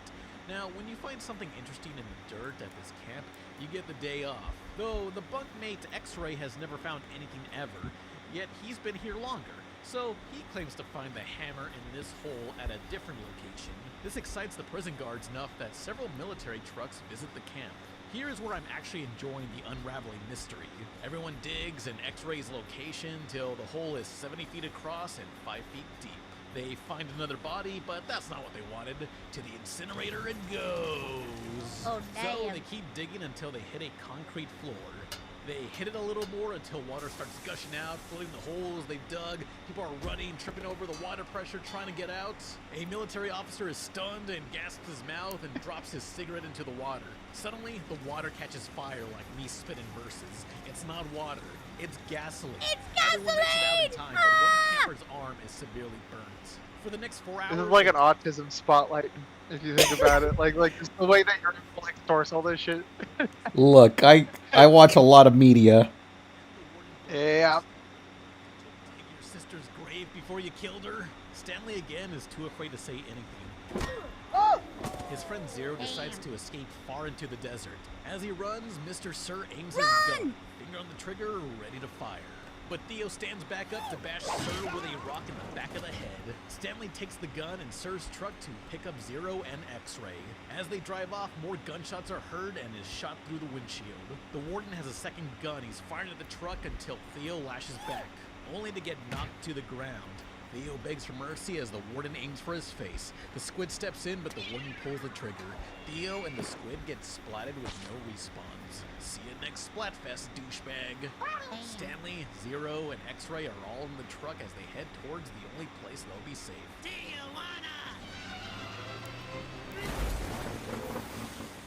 Yeah, Mexico really was their destination, though. After the crash, airbags deploy. He's going right. Well, he's reading a version of a movie that was supposed to be like R-rated. Serious? Suddenly, that they never notice got the concrete released. slate has a massive crack in it. Grabbing a flashlight, they shine through the gaps. Oh my God, you're not gonna believe this, yells Stanley Yelnats. What they found was an underground parking lot with about 200 parked cars. Going inside, they find a skeleton with a Macy's bag and a lot of sweaters inside. What? Zero and X-Ray rest while X-Ray's ribs are broken in the crash.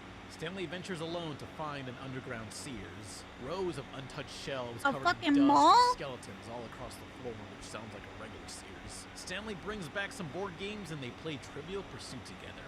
As they play, X-Ray is in severe pain, begging for them not to leave him down here to die. X-Ray admits his biggest regret is that he's a virgin and asks these guys, oh no, he asked these guys to explain what sex feels like. Appreciate your doodles in this section.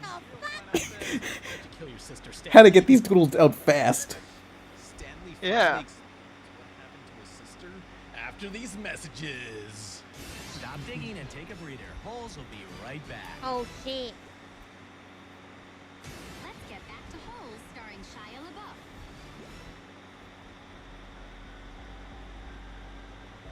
Changing the subject, Zero flat out says, why'd you kill your sister, Stanley? Bitch! Stanley finally confesses how, after the bombs dropped, him and his 8-year-old sister Rebecca got separated from their parents. So, they ran camp to camp. I sent that Tijuana clip to my boy crush once. He ghosted me a few months after that while we were together. Unrelated, but still. What? Who? Bro. Someone in the chat. Yeah. One pulls a gun trying to get through, but is tackled by several military guards. Stanley guides Rebecca to a soldier as she hyperventilates. They stay inside the gymnasium with dozens of Oh makeshift no, beds laid does she out have like and two radiation volunteer poisoning? doctors. Rebecca's throat is starting to close up, possibly from the bomb's radiation poisoning. As Stanley sleeps on the floor next to Rebecca's cot bed, he's awakened by her harsh breathing sounds. She's holding her throat, grasping for air. Stanley begs for a doctor, but no one comes. He pleads for medication, but a woman tells him there isn't any. There's nothing to do now but wait. Eventually, doctors give her a tracheotomy, a hole in her neck. A hole in your ass. Sitting in a bed with her eyes barely open, she breathes through the tube at her neck. Weeks pass as she gets worse and worse. Rebecca could barely open her swollen eyes as her tear ducts dried up. Stanley has had enough as he reaches for Rebecca's tracheotomy tube and slowly removes it. Rebecca's last breath is her body. Wow. That sucked. As others witness the mercy kill, Stanley Kramer is sentenced to Camp Green Lake. Zero and X-Ray understand why he did it. On his last leg, X-Ray knows he's next. He promises to stay high to Stanley's That is so sister fucked up, bro. As he loses consciousness, X-Ray can see through time and space. The camera pans back to showing the Macy's bag fade in time in reverse, back before the blast. Life was normal. The mall was alive. Sears still contains skeletons. The Macy's bag belongs to a mother giving her son a new sweater. She walks towards the parking lot where the remains were found by the campers. We fade back to the present. You were my friends, my best friends, X-Ray stammered. Oh my god! Sunset falls as Zero and Stanley Kramer stand over X-Ray's grave. Zero proclaims, "That's the last hole I'm ever gonna dig."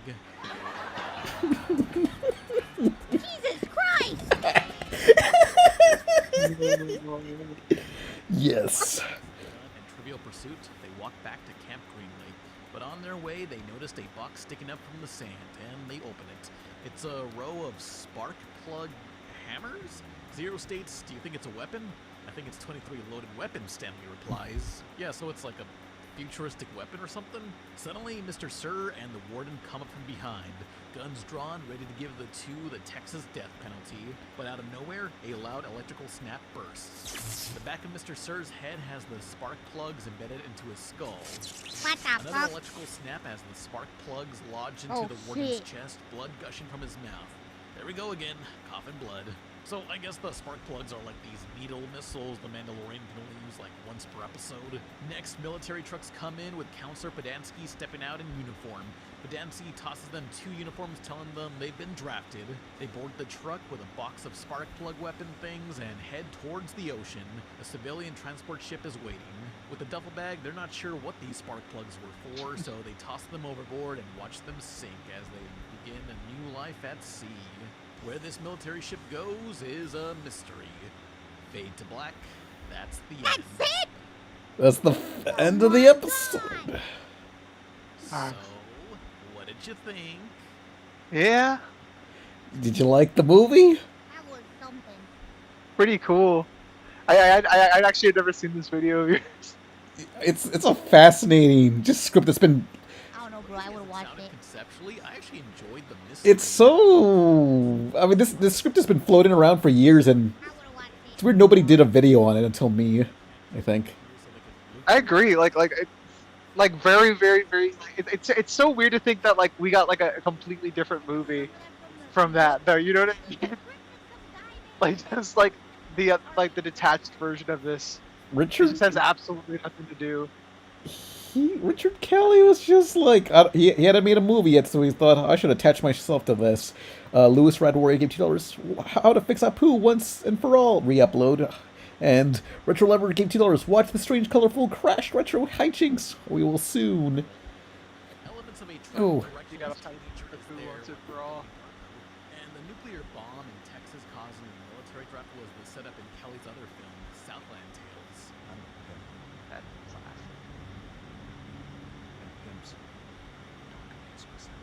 What? Yeah, pimps don't commit suicide. It's a sampling of what What his the later works fuck? would include. There's probably also something here for the film, the box, but I didn't see that. Hopefully you all enjoyed this different type of Midnight Society vid. I'd do this again, assuming anyone out there can please find me the unmade Richard Donner Crazy Taxi movie script. Yes. Oh yeah. Movie script? I want to find if there is a script to the Crazy Taxi movie. Wow, that was something. I'm sure it's like in some deep, dark, seedy corner of like, I don't know, some 4chan thread or like some like big email leak or some shit. This Gotta it be was- out there. Someone's got to have it. I need it. Like, sometimes I drive from Chicago to South Texas, which is like an 18-hour drive. So in my long drives, I'm just like thinking, what would a Crazy Taxi movie even be? And I don't know. I kind of did like. End of Misfits kind of thing, maybe like. Oh, what? Like what? Okay. Not like a band of Misfits kind of thing, where it's like, yeah, we got this like legion of like taxi drivers and shit. Or something, Maybe. I don't know. I don't know. My idea is just that it's okay. So, essentially, my idea for a Crazy Taxi like story is just it being like some sort of like random city within, like far away from Loki IRL, because in Loki IRL, all the cities have their own rules unless they're regulated by the government. Because some cities are regulated, others are just like whatever. Depends who's running. Depends who's voting. But anyway, I want the Crazy Taxi city just to be this one city far away, has its own rules, and like saying, yeah, we want our taxis to be fucking insane and crashing through shit, but then like regulation is coming for them and is trying to get them to like get safer driving laws. So it's just like a group of characters just fighting to I don't know, like Just like the local government to to like supersede regulations that require people to stay safe with around fucking basically crazy taxi drivers. they're That'd be basic amazing. yeah, they're basically like trying to okay, in my head the plot is that It's a political thriller. it's a political film where it's like a whole council has to vote, and like the only way to break the vote to win by 51% is to take one guy from across town to the other on the final thing, on the final stretch of the film. There's so much high stakes fucking crazy taxi. I didn't realize, man. This should be the greatest movie ever. Crazy taxi lore, yes. Yeah. Somebody did. It should be like OG Death Race mixed with Taxi Yes. movie. I kind of like that. I kind of like the Death Race style. Like. People want to live every day knowing that they could just get fucking run over.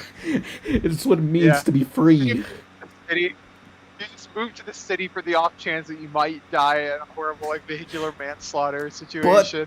But you could like get to places faster. Is it not way better? Yeah, I mean it's like fuck the subway system, fuck planes, fuck cars. You gotta drive the crazy taxi. That's the only car that matters.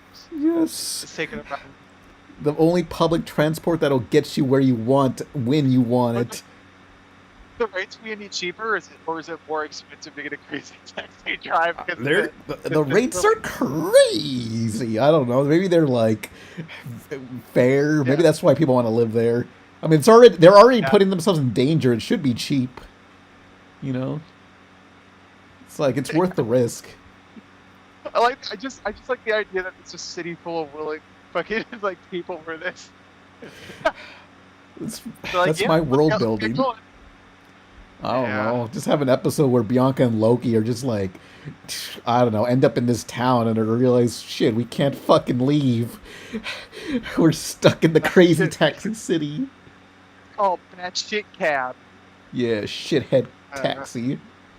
Diarrhea taxi. We'll get you there before you diarrhea out of yourself.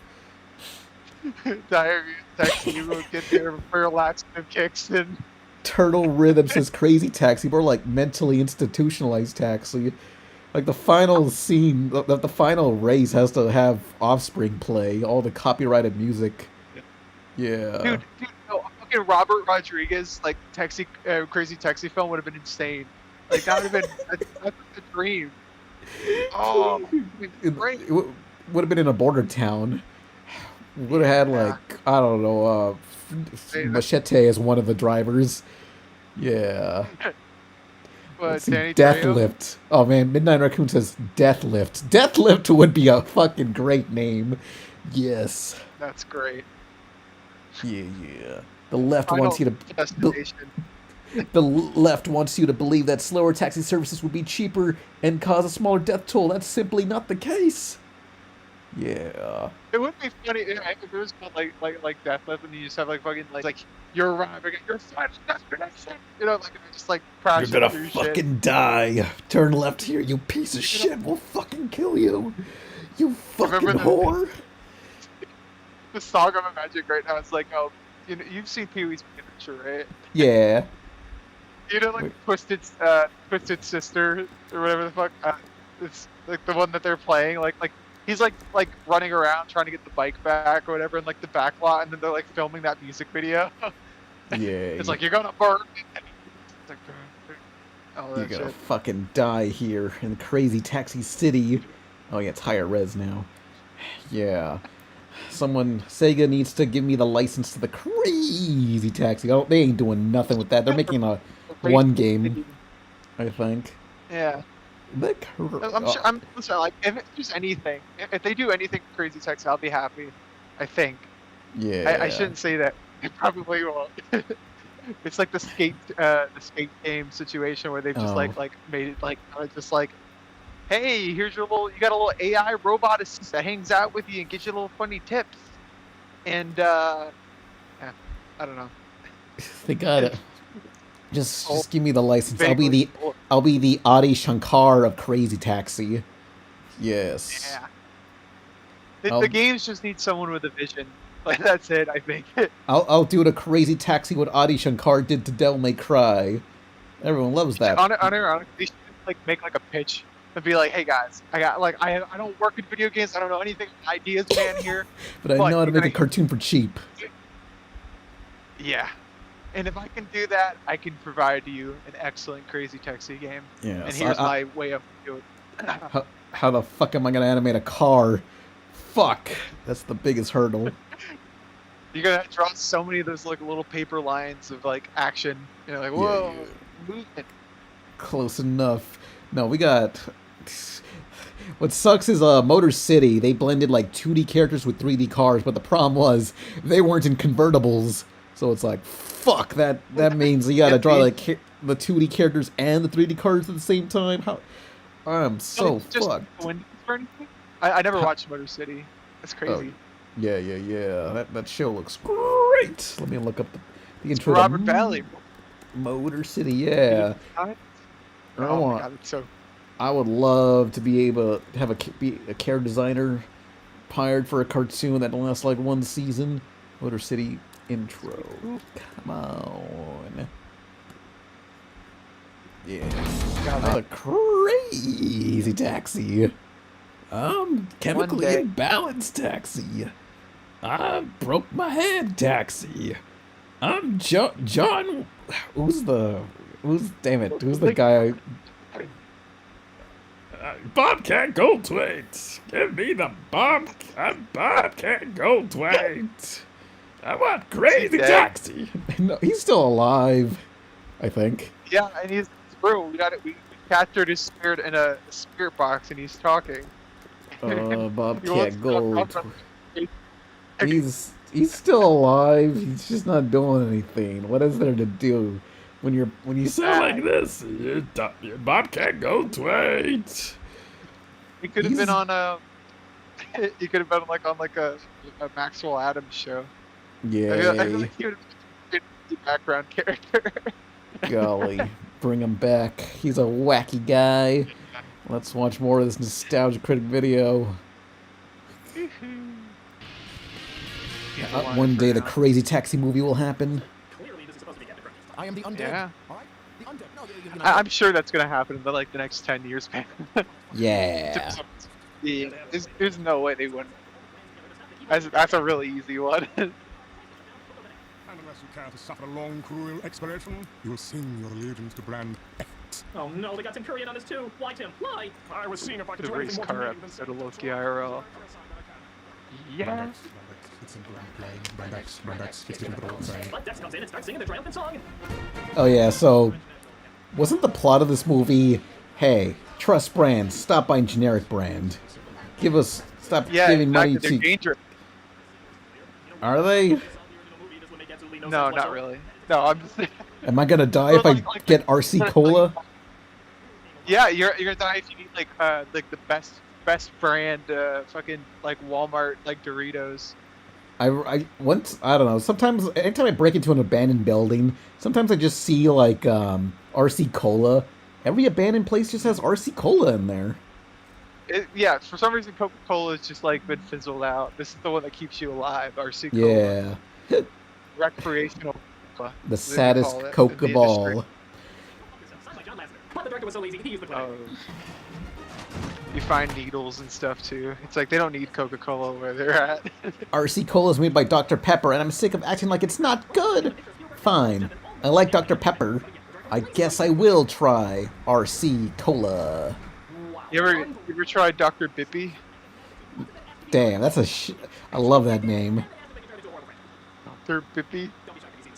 Dr. Bippy. Hey look, there's the Twinkie guy. I'm sure he's gonna do something really big and really important coming up. After all, he is one of the biggest characters on the poster, along with these other icons. I love DP. You like Deadpool? What?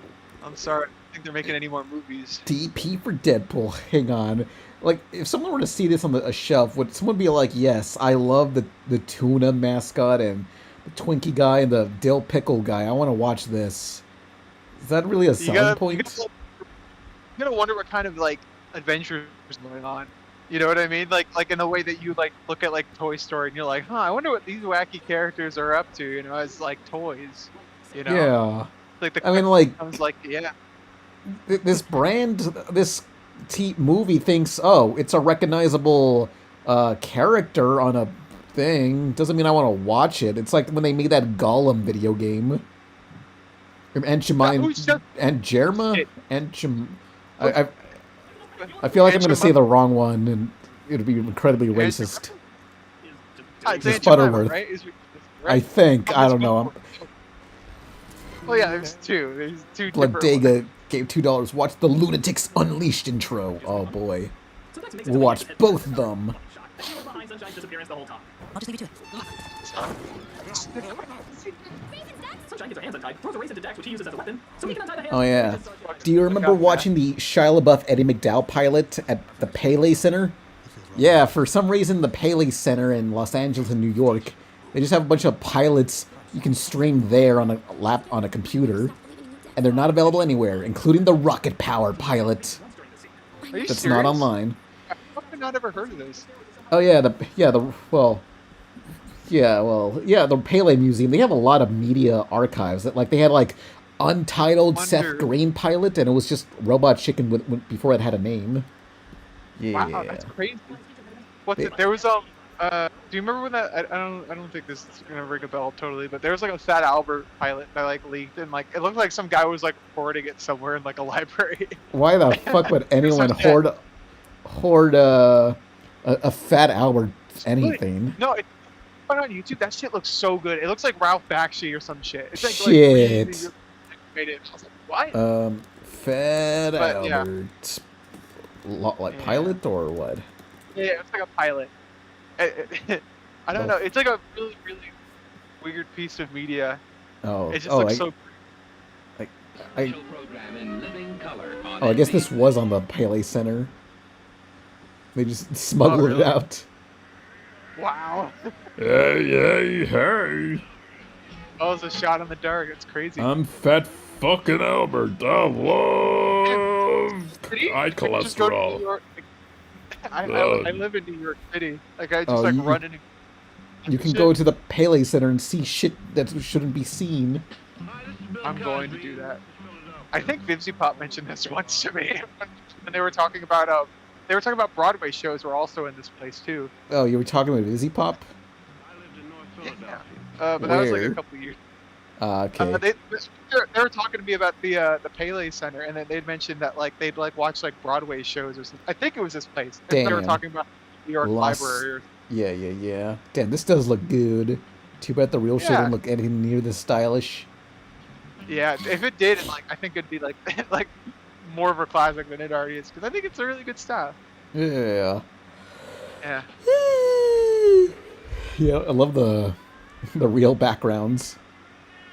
Me too. Where's Fat Albert? You come back here. You played the Mad TV one the other time. That was the first time I'd ever seen that. Where'd they go? I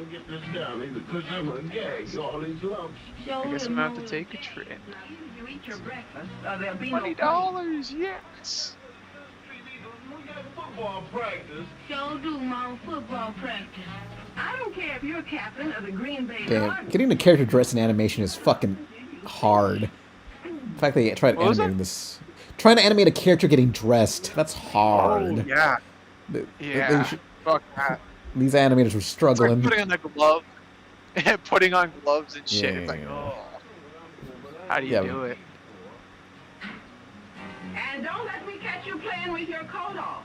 You always mess it up on somebody's playtime. I was doing a good job. You don't know why they had to go bring other people in the house like you. You supposed to watch your little brother. Yeah. And who said that you're my brother? Yeah, the style is just so wonderful for this. Yeah. Your feelings. Chowder texture. And I said that you yeah.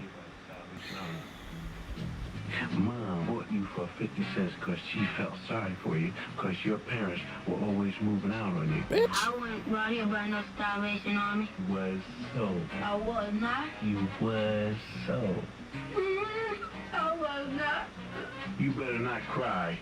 You better not hit me. Yeah, what? What are you gonna do, cry?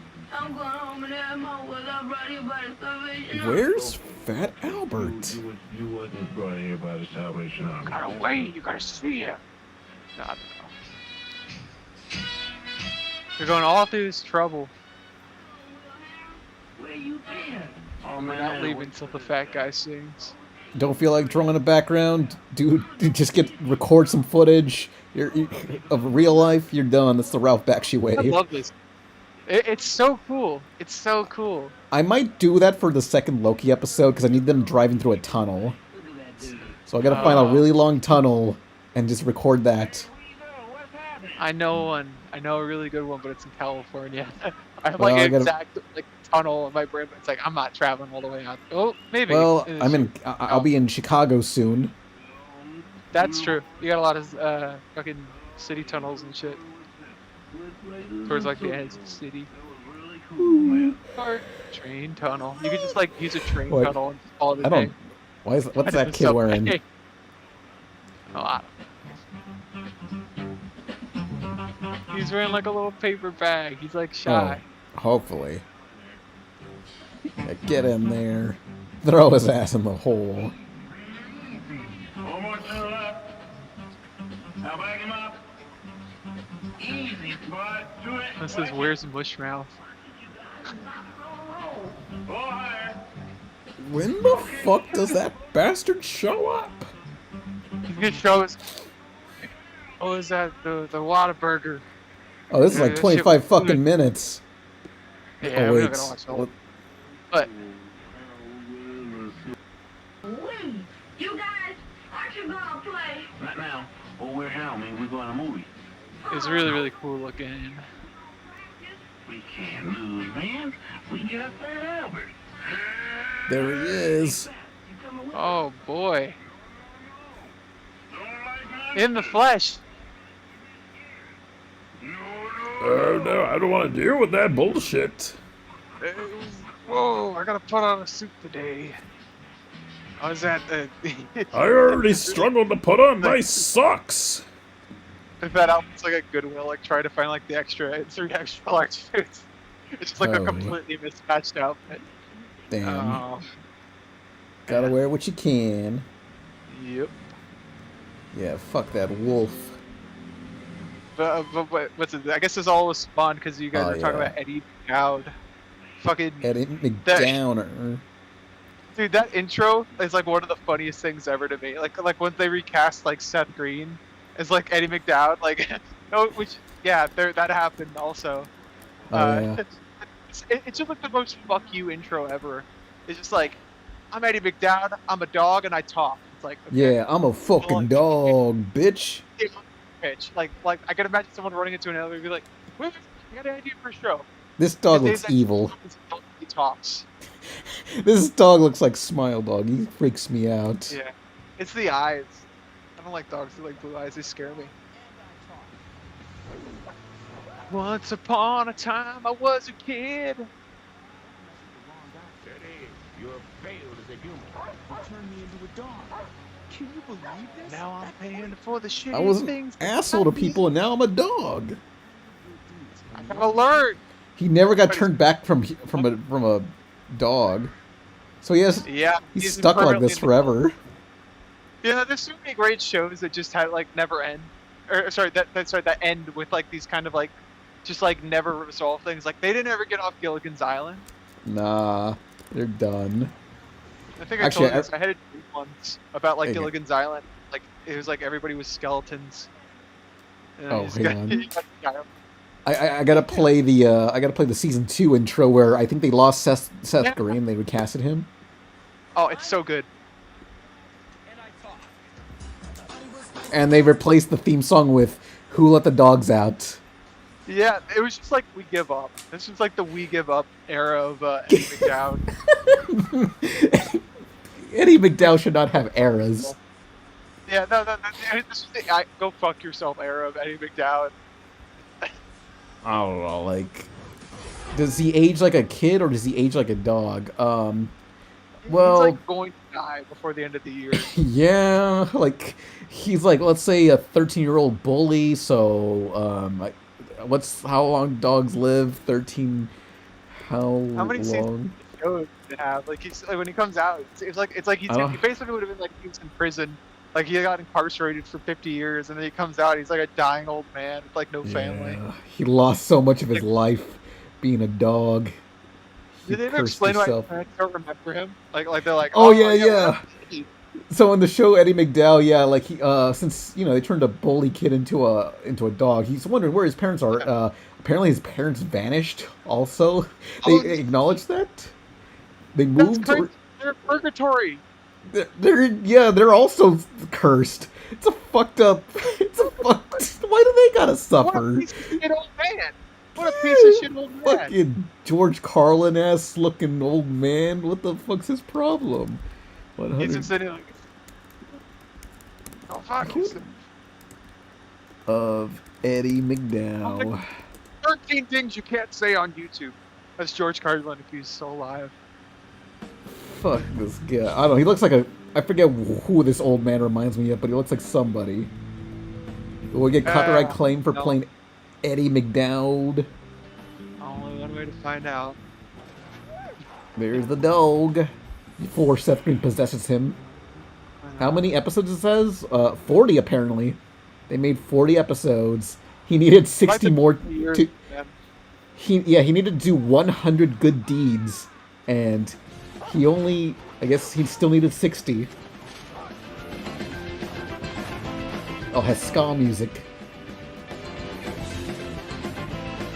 I barely saw the Shia LaBeouf version. I don't remember it. Oh, you dumb fucking broad. You idiot. Oh. Okay, so from the 2 years that this show ran, that would technically count for 24 human years. So he's like 30. He's gonna be like grown up. He's like a 30-year-old adult when he comes out of it. It genuinely is. Damn. Just went to prison. It's over. Oh. Where's Seth Green? Then do us all a favor and muzzle yourself, baby. What are you, busting my chops over here? Hey, what am I, drooling? Hey, I'm walking here. Stuck in my pug mug? What's with the staring? You! It's like my name is Gerald Jr. Oh, that's CG dog mouth. Oh. Yeah. Ring a ding ding. I like to believe that the dog with a blog is like a continuation of Eddie McDowell. The like chat you is. just expect this fate. My dog with a blog. My dog with a QAnon blog. Have 4 legs and a tail. You gotta believe what Cute says. Oh. He's telling the truth. It's like a QAnon. I like listening to QAnon. Arf, arf. Cute is fetch, I fetch. All right. He says bark, I bark. They're gonna revive John F. Kennedy. I grabbed some breakfast because it's the most important meal of the day. You're part of the FBI.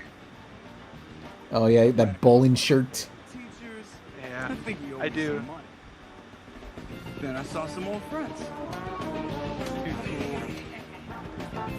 Oh, he's got a chain wallet. He's so cool. I have a chain wallet, but it was like the tiniest chain ever. It was lame. It was like a dead mouse chain wallet from high school. I remember I thought it was the coolest shit ever. Joe Piscopo. It was business as usual. I was feeling good. If you don't like it, you can go Piscopo yourself. Sorry, go ahead. I know Spencer's, sometimes they sell chain wallets, but they're transparent blue or pink. Whoa, that's cool. Yeah. Oh, I gotta see that. They're too afraid to show Seth Green's face. And in the meantime, I gotta watch that breakfast down with something. Once upon a time, I was a kid. 6 periods a day? Women have that many periods per day? What the fuck? You Is that better normal? believe. Broke my thumb. What happens if I chop it off? Then you'd be a 9-fingered dork. There goes my last shred of self-confidence. Thanks, Gwen. Hey, that's what sisters are for. See you later. Don't worry, you'll be fine. girl was really something. Turns out I wasn't the only guy making the moves.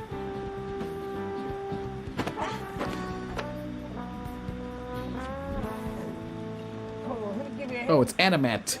He's back. Hey. Oh, hey, it's that kid from All That, or I think he's in Pete and Pete. Oh wait, These shit. are- Hey, I gotta. But it's cool hanging for a little bit. Sorry, I gotta All like right. bounce. See ya. Bye, everybody. Thank you. Bye. Guess it's just us watching 100 Good Deeds of Eddie McDowell. Yeah. Oh yeah. The kid giving the middle finger in Grand Theft Auto is that kid. He was a Nickelodeon star, and then he went on GTA 5 as middle finger kid.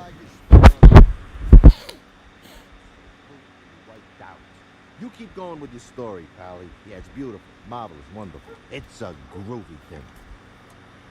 Okay, so I'm walking the halls, minding my own business. Yeah, that's right. When out of nowhere,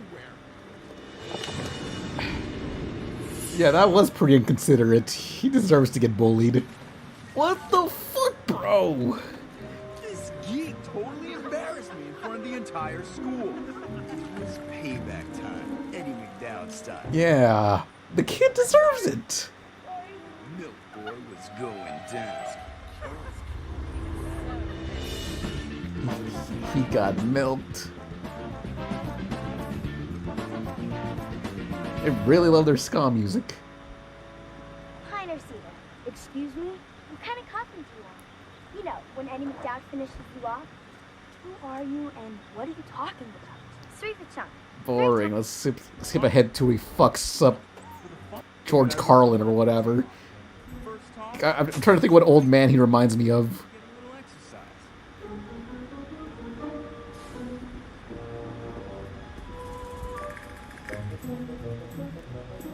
I figured I'd work on my pitching arm. First toss, strike one. Oh, is he gonna abuse dogs? Oh no. Second shot, high and tight, but he swung. Third pitch, he was down for the count. And then I just started whipping rocks around, you know? For the What fun the of fuck is this guy's problem? But then,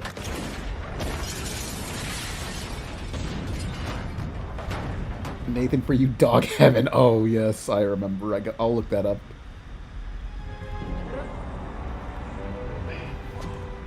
what the heck was that?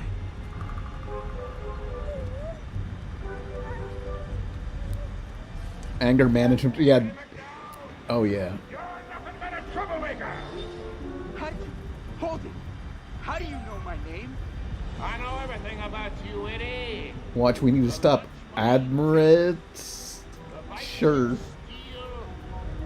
kids you terrorize. Your little heart-shaped birthmark. Back off! That's personal. The world of Eddie McDowell is about to change. Give it a rest, man. If you're trying to freak me out, I don't scare easy. Wins. No, Billy Bob Thornton also comes to mind. For all I know, that could be him, but I don't know. I'm not looking it up. All you cause is pain and strife, so now you're doomed to live a dog's life. A dog you'll be with fur and fleas until you do 100 good deeds.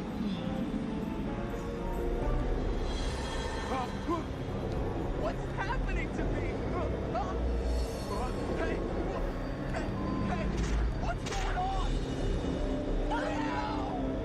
Oh no!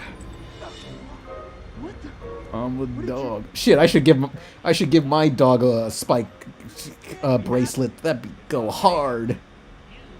Are a dog now, and you're gonna stay a dog until you do 100 good deeds. And the only person who will hear you speak is the last kid you terrorize. Ironic, don't you think? Look, I don't know what's going on, but I give. You win. Game's over. Eddie, you have failed as a human, but this is your one chance to change. One chance. It's like 100 chances. It's gonna take forever. Be seeing you around, Eddie. Better get started on them good deeds. Why didn't they hire Seth Green for the first episode as the human body? He's like 3 feet tall. It's not intimidating. Who's getting bullied by Seth Green? So yeah, that's the story of Eddie McDowell. What's the final fucking episode that they ever made? He's stuck like this for eternity.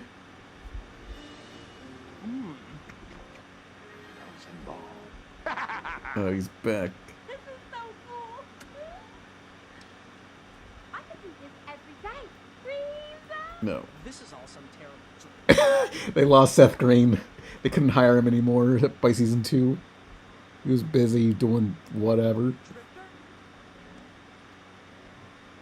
I thought you were Can. I was, but because you selflessly tried to save my butt, they uncapped me. I am officially your drifter once again. Bye. Look, about how I behaved before, I'm sorry. I really am. I know you already. That's why I got you this. Yay. You finally earned it. A deed? Oh, thanks, man. Thank yourself. You acted with your heart.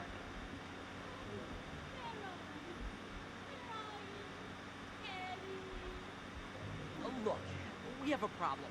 Tori knows I can talk. You gotta do something. Yeah. I don't want to spend the rest of my dog days with a microphone in my face. She's gotta die.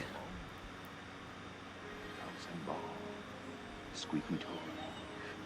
He's 60 years old in dog years. He doesn't have a lot of time left. Oh yeah, that is a chocolate cake. He's gonna get poisoned. I've got to warn you. Tori's coming out with fresh tape. Oh, don't worry. My man here took care of it. Your man where? What? Eddie McDowell can't eat chocolate. So sad. Have you seen my microphone? Can't find it anywhere. It's almost like a piece of paper. See what I mean? See who me? Me. Oh no. I can hear you talk. No, you can't. Yes, I can. Drifter! That was the end. Yeah! Yeah! They were very proud to have that theme song. Yes. Yeah. Who was in Paris? Rugrats. Yes! So sorry. Look, next week, well, I'll be in Chicago, and the stream chat will be on the side of the thing, so it'll be archived in its own way. Yeah, to get these, we can only afford the copyright-free version.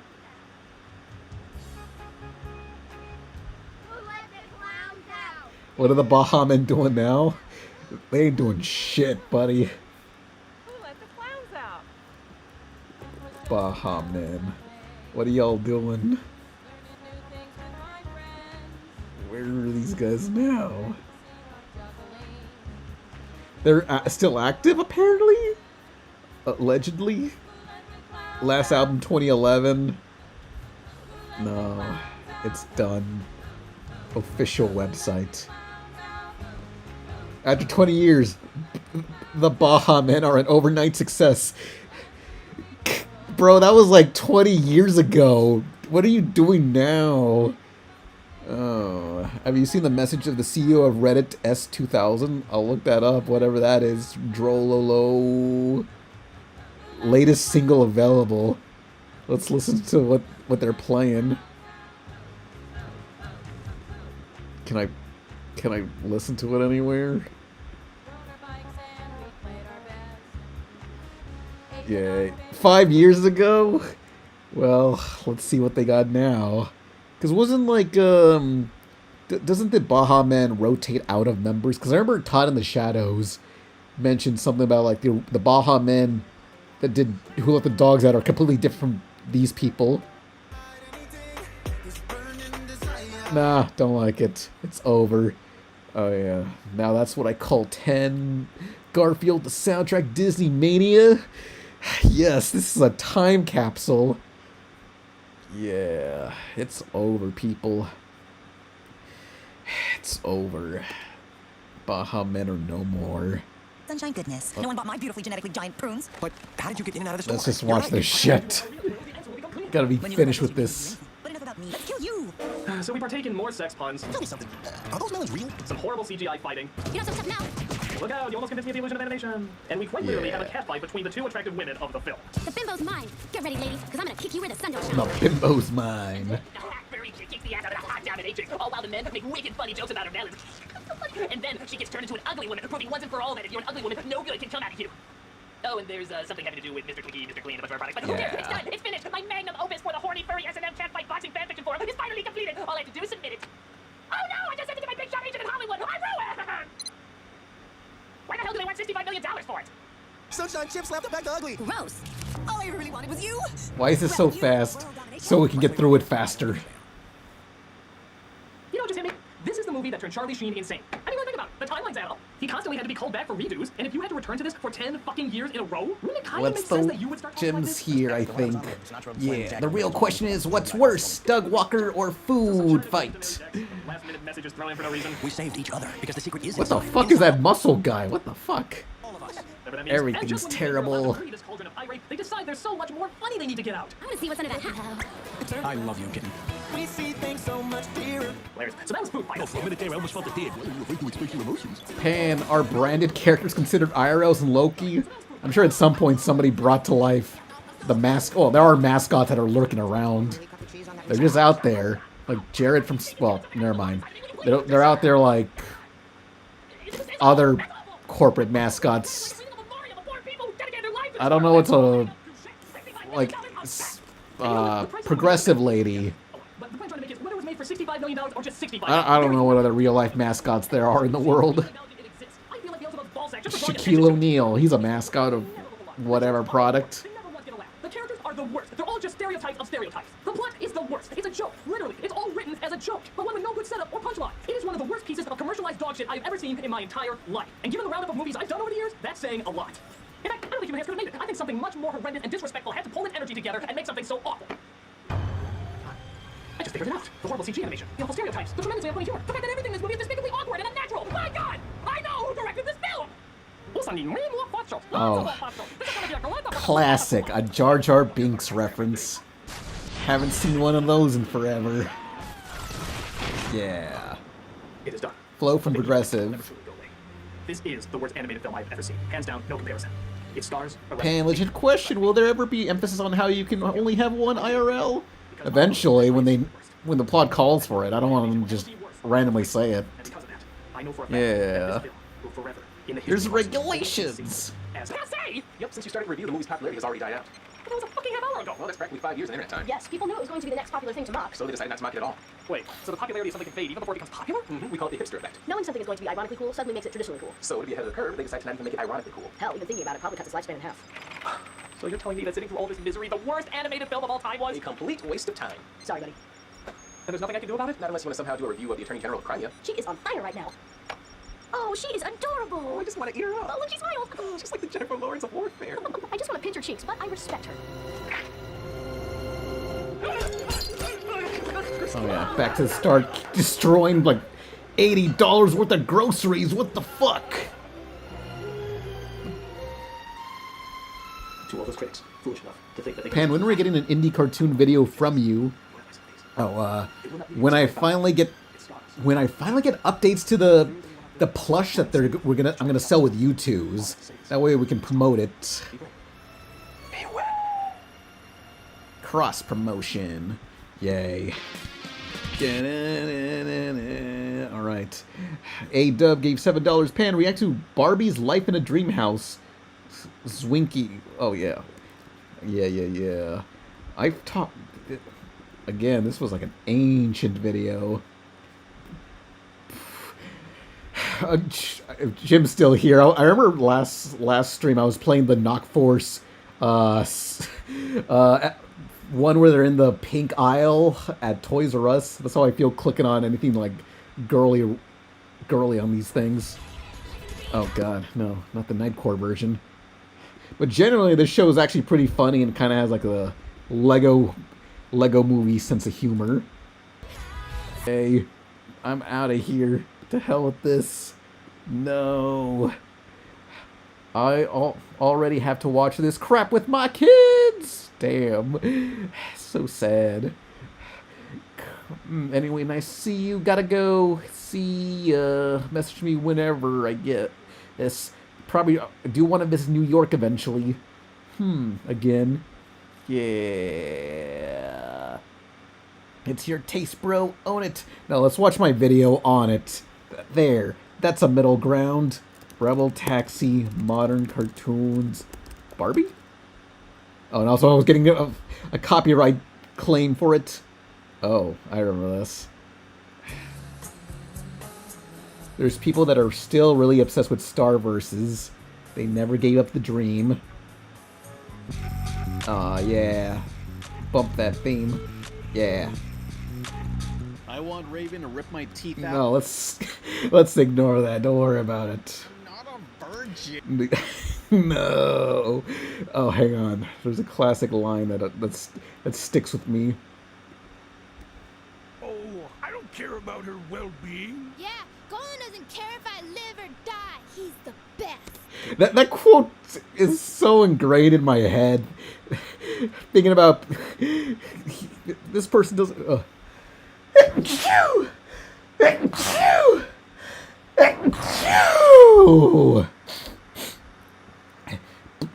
Japan, don't turn me in with that clip.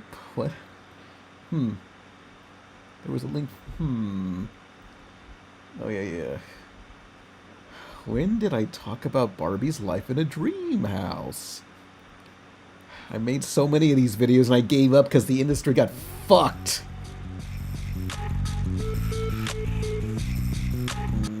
No.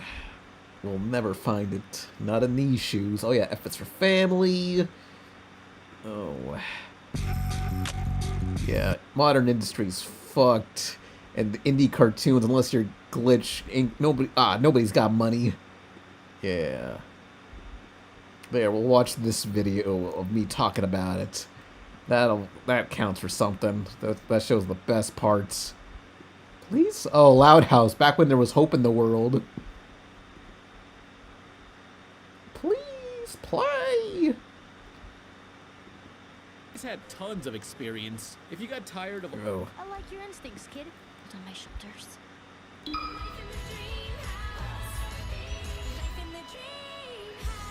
No way.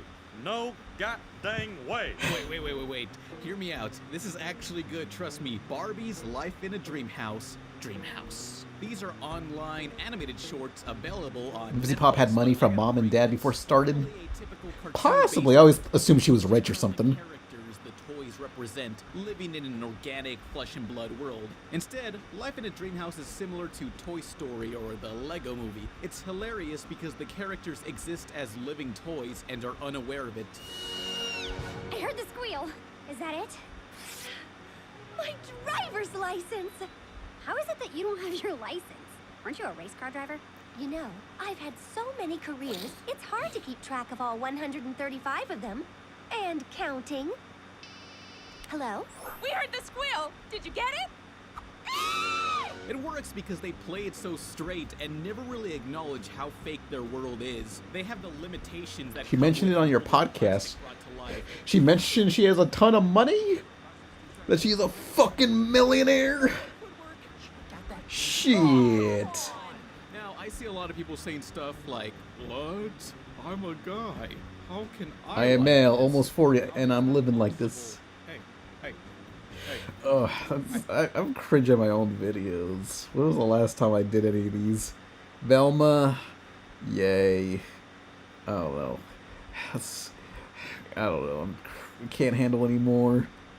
Damn. Let me see. What other super chats do I have that I feel less ashamed about? Pick up the video because Hoodwink turned 20. Oh, no, wait. Oh. Nicole wants to watch a video about Giguk $1,000 waifu gacha anime video game. Whoa. Whatever that is. Let's see. I spent $1,000 buying waifus in gacha games. Why? That's a terrible way to suffer. Hi, I'm Giga, and I just spent $400 for a fucking JPEG. Yeah, I got friends that love VTubers and spend money on gacha games. It's terrible. Weird and twisted one that generally doesn't conjure up the best of images. Misleading ads, basic gameplay, generic sponsorship reads from some bullshit YouTuber trying to make a quick buck. Yo, why you focus on me? Go back to Pan, did you watch Kevin Spencer? Yes. I watched Kevin Spencer and was like, damn. I looked into the history and was like, oh, this is based off a friend of the creator. It's like, oh, that's sad. Hang around the anime community for long enough, I'm sure you've at least heard of one of these, because you know someone who sold their soul to one of these games, and if not, you've definitely seen hentai doujinshis of them. Because there's a lot of them. Like a lot of hentai. And it's really good. Like, as I well. spent hundreds of money just for your videos, Pan. Thanks, Retro Lover. Portion of weebs are playing them, and they're making numbers that can't be ignored. As of right now, Fate Go has made over $4 billion and was the most talked about game on Twitter in 2019, beating out the likes of Smash Bros, Final Fantasy, and Fortnite. While I've personally dabbled in them, I've always stopped myself from getting in too deep because of my preconceived perceptions. Talk to anyone in the community and it's always about salt, spending money, and self-deprecating memes. Do a quick Google search and you see articles about stories of addiction, the man who spent $70,000 on Fate Go, or another guy who spent over $6,000 getting one character in Grand Blue Fantasy. It's kind of mental. Basically, almost everything you hear makes you wonder why anyone would even want to get into these games, so most of the information I've gotten from the various references I've made in my videos have been through talking to many of my friends over their experiences with it. But I wanted to change that. I wanted to see what the deal with these games were, despite a community that seemed to be built on a foundation of sodium chloride. Inform those of you who've never played before what the gacha game experience is actually like, and really pin down how and why people could spend a large amount of money to become whales. Why would anyone actually spend hundreds of dollars for a PNG? Is the secret really just cute anime girl? Yes. This is my journey. Maybe. To the bottomless pit that is gacha hell. I mean, there was one gacha game I was trying, and I was like, I don't care for this. Oh. No. So I was recently got into the Gears of War games, and I was like, huh, I should try Nikkei, Goddess of Victory Nikkei, and I was like, this sucks. But I kind of like the designs, and I kind of hate them. They're kind of cool, but they're just so fucking cluttered with so much detail that I redrew them. Yeah, not to be one of those fixed artists, but it's like, yeah, I like how they turned out. But seriously, what the fuck is all this shit? I can't comprehend anything. There's 6 trillion straps and things and bullshit. The fuck is this? Yeah, I don't know. It's made by the people that made Stellar Blade, and this fucking jacket is so impossible to draw. I hate this. What? Where does anything end? It was the worst part of fucking transfer. But I do love just like simplifying art styles and making simple versions of these characters that are easy to draw. Yeah. When I look at that, I just see AI arts. Oh, I guess because it's like, I don't know, I had to go on Google and find any of the higher res images, and some of them were probably upscaled. Man, you are a fix art getting ready to be canceled? No, I do it out of love, because I kind of like these designs. I don't know, I like Neon the best. She's great. Even though I hear she's terrible to play, but I don't play the game, so I don't care. Yeah. You should make an IRL that's a whaled out VTuber avatar. That sounds plausible on what I would do. Yeah. Cool. Yeah. Would be awesome if they made like a toon version of these characters and say, hey Pan, you should, well, here's money. Make the sprites. Yay. Anime girls? No. This was for science. Science. I really wanted to immerse Would you ever release your videos on DVD? Assuming there's no copyright risks, possibly. Consume the try to Loki buy IRL would be fun to have as a DVD, but that's a ways away. way too much money to be spending on anime PNGs. It wasn't. And in the wide world of gachas, not really that much at all. We'll get back to that later. But first, a quick word from today's sponsor who funded me on this stupid endeavor. No one! I did this. I did this to me. But for real though, even though I could have been sponsored by many of the games I'm about to talk about, I decided against it because I didn't want any sponsorships to be able to influence what I can say in this video, and more importantly, I didn't want you to think that anything I did say in this video has been affected. In other words, I am not making my money back in this video. I just thought it would be funny for you to see me blow $1,000 bucks. So with that said, here were the ground rules. I wouldn't play any game I've been sponsored by before for the same reasons. Skip ahead. Games you can marathon for 40 hours and complete. They are designed to be played in small bursts for a very long time. After about a week, I was in serious danger of burning out or getting admitted to a psychiatric hospital. So I cut my losses and whittled it down to 3 games that stood out to me the most. Arknight, Dragalia Lost, and Raid Shadow. Epic. They should give me money again. Because the juices are better in context, okay? There, I said it. Are you happy? While 3 games wasn't the initial sample size I was hoping for, I feel it was more than enough to give me a general idea of the structure. Because whatever the gameplay, the basic gacha formula. Watch Bigfoot shows by Ralph the Movie Maker. Where the hell has Ralph the Movie Maker been? He like vanished from existence. Magpie after doing a line of coke. It is just a cluster of information overload. Even now, look at some of the menus of some fresh gacha games I'm not familiar with, and I think to myself, so where the fuck am I supposed to click to start I playing? hate the menus for every gacha game. But apparently it didn't matter, because no matter what you click or what you end It's up the doing, opposite of minimalism. It's maximalist design, where it's like, I don't want to click on anything. free material. I didn't know what half the things were for, what I could buy, whether the game was People complain about minimalism, but menus like these are just the fucking worst. Just pure, unrestrained, too much going on. no worry and just enjoy the game for the game. If you think this generosity will last forever, however, well, eventually you're gonna hit the wall. After a few weeks, you'll find that you're missing some kind of resource that inhibits your ability to progress further. Your first instinct is to probably assume that you need better units, or you don't have... Oh yeah, that's why I couldn't get into that Nikkei game, because it was like, you're either overpowered where it's so easy, or you're underpowered that it's pointless to fight and you gotta level up with a bunch of random consumables. About the gacha game experience from secondhand conversations, because this is where the real gacha experience begins.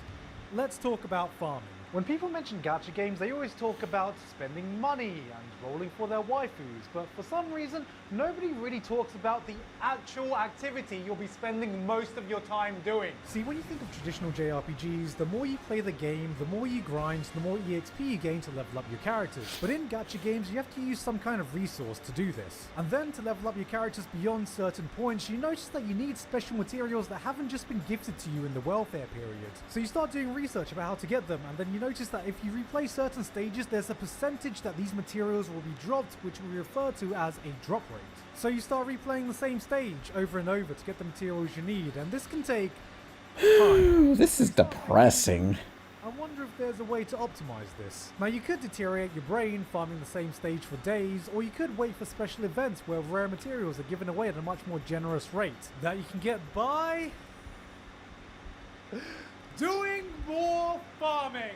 This is where the game turns from casual time sinker to part-time job, as you spend as much stamina as you possibly can to take advantage of the fact that you can get Aruran blocks in a few minutes rather than a few days, basically making farming a higher priority than any life essential activity. And thank you, Arknights, for calling your stamina sanity, because mine definitely needed refreshing after farming your summer events for 2 weeks straight. People often talk about getting too deep into gacha games, and I thought, oh yeah, that's probably when they start spending their life savings trying to get the newest shiny SSR units. So here I was, thinking I was getting into a glorified waifu collector, open wallets, ready to spend some cash to get that 2D ass. And then when I finally got into it, what I really found myself doing was researching how to get certain materials, looking up guides, and then somewhere along the lines, I ended up thinking to myself, how the fuck did a game about collecting waifus end up with me looking at a spreadsheet or percentage drop rates of different stages? Why does anyone play this? Maximize my daily stamina so I can get the materials that I wanted. And that was the exact moment I realized I say this as a person that played through Disgaea and liked it. Why the fuck would anyone grind through this shit? games sound like the most appealing prospect. And I think I'm starting to understand why the community is so self-deprecating, because I legitimately had a fun time playing them. One of the biggest problems mobile games have is that it's really hard to make them look exciting from an outsider perspective. Like, aside from something like Honkai Impact 3, you can't really have an epic gaming montage that's like... Yeah. Yeah. Gart, what are you ZZZ has a lot of cool designs. I love them. So I know, the gut reaction when you hear anyone... They're not overly cluttered like other games like that. But I'm not lying when I say a lot of these games My Bianca voice actress for Loki plays Jane Doe in ZZZ. And that's because I think a few other of the Loki voices are in ZZZ and Genshin. controls with a USB steering wheel, and they could still do a full 3-star clear without breaking a sweat, so it's really hard to gauge the depth of the gameplay without putting a considerable amount of time in yourself to get to later game content. Like, okay, let's take Arknights as an example. On the surface, it looks like a pretty simple tower defense game with anime waifus. Pick up your units, plop them down, and sit back, let it autoplay, and just watch some anime. This game looks enjoyable if it wasn't a gacha game. I love tower defense.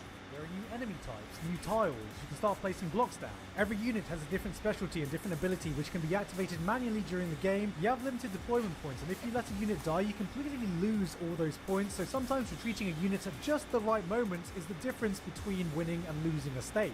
Throw this all together and you can sometimes get clutch moments where you feel like you're in a diamond ranked Korean StarCraft match with all the micromanaging that you're doing. And that to me was when the game started to get really fun, when you probably start learning the depth of the game mechanics, start strategizing, and having to perfectly execute your strategy in game. I didn't care too much about the story, but the challenge of clearing every stage kept me coming back. Aside from that, there are plenty of other reasons I had tons of fun with the other games.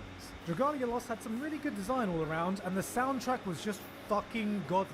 No, seriously, it should be illegal for a mobile game to have a soundtrack this good, because to me, it's like the Persona 5 of gacha game soundtracks. Pretty much every track you hear, from the menu themes to the battle soundtrack, is a fucking banger, and I often just wanted to play the game just so I can listen to the music.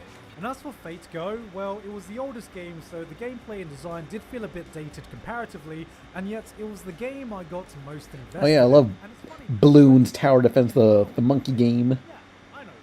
Where every female historical figure you've ever known is a hot girl, and every male historical figure you've ever known is a hot girl, and sometimes also a lolly. What else is there to know? But then I played and I'd forgotten that I'd originally thought the entire premise of Fate was super interesting. I actually got really invested in the world again, and while the story starts off pretty generic, the later chapters develop into something comparable to the original visual novels. So with all that said and done, you may have noticed that for a video titled I spent $1,000 in gacha games and you don't have to, I haven't talked much about spending money at all yet.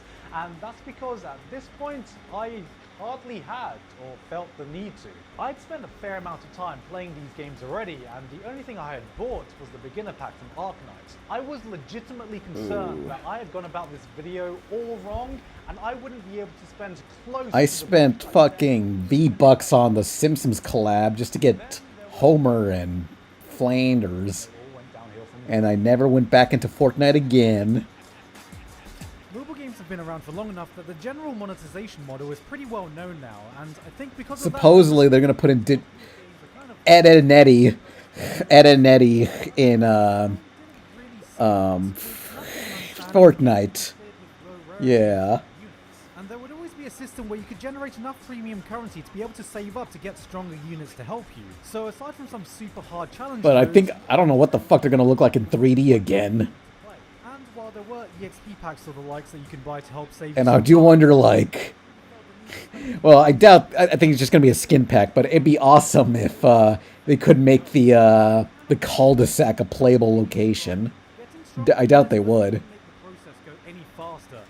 And also, it wouldn't really work well because the cul-de-sac would need to rotate the buildings, and everything's on a grid-based pattern, so it wouldn't work. wait for special events when you are given a lot of rarer materials, and only a fucking madman would use their Saints Quartz for anything other than roll. Why? Because it's not pay to win. It's pay to waifu. And guess what I ended up spending most of the budget of this video on? Oh boy. That's right, we're like 15 minutes into this video right now, and I finally get to talk about spending money for some PNG waifus. To some, it may blow your mind how a PNG could hold enough value that anyone would want to spend a significant amount of money to obtain it. But when you're on this game continuously every day for a decent amount of time, where a large portion of that time is you watching your PNG units do PNG stuff, a decent looking PNG doesn't start to seem like a bad idea. Basically, a whole load of things can happen to make the value of a PNG go up enough that you would want it. For example, after playing Arknights for a while, I saw this banner up and thought, shit, I really want Texas because I have nothing better than a 4-star Vanguard on my team, so it's my weakest role that I had to fill out, and also, she's hot. And I also really wanted Lapland because she's one of the best guards in the game with the ability to silence, which is really useful. I love this stupid square tie or whatever the fuck this is.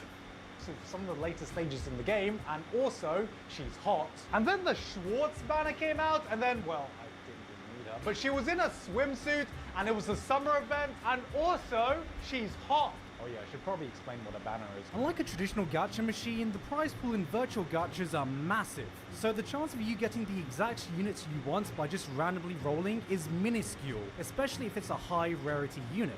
To offset this, gacha games normally have rotating banners, where certain units on the banner have a higher probability of showing up than usual. So instead of having an abysmal chance of rolling exactly who you want, you have a slightly less but still abysmal chance of rolling exactly who you want. Some people even plan months ahead, saving up their virtual currency for upcoming banners, which pretty much guarantees that you'll never ever get the character you're actually aiming for when you want them, in a universal mechanic called rate up is a lie. Or alternatively, you can be completely satisfied with everything you have before a hot new banner suddenly gets released and you just feel like... This is fucking... these banners, these... the font... all the damn stats. What is all this? Look at all this bullshit everywhere. I don't want to play this. Fuck this shit. This is it, alright? This... I wish mobile games were a real place so they could be bombed by terrorists. The one 5-star I didn't want from here. As much as I was enjoying the games, I knew there would come a point when I would have to sell my soul to the gacha lords. And so I started with Arknights. I bought the most expensive $99 premium currency pack to see what it would actually get me and what the experience of rolling would actually be. Now in Arknights, 6 stars is the highest rarity that you can go, and the chance of getting a 6-star is 2%, while the chance of getting a 5-star is a mere 4%. Did I get 2 6-stars? I didn't see. Nightingale, let's go. Holy oh my god! Pan, that's your first actual edgy joke in a while. I think I just recycled it from the Ben 10 video, wishing that Neopets was a real place so it could be bombed. Locate top 10 locations you wish were real so they could be bombed. Number 1, Mordor. Number 2, Tatooine. I don't know. I'm just Springfield. Felt way better than winning money. Why? Come on, this is it. This is it. Yes! This should... Is he enjoying this?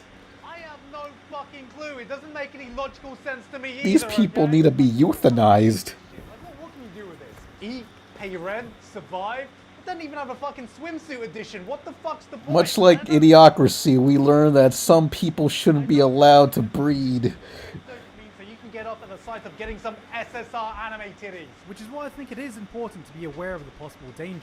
It's easy to get addicted to the feeling of rolling, and with no limiter to how much money... Yeah, anyone that has more than 100 hours, no, more than 4 hours in any mobile game needs to be sterilized for the betterment of the future.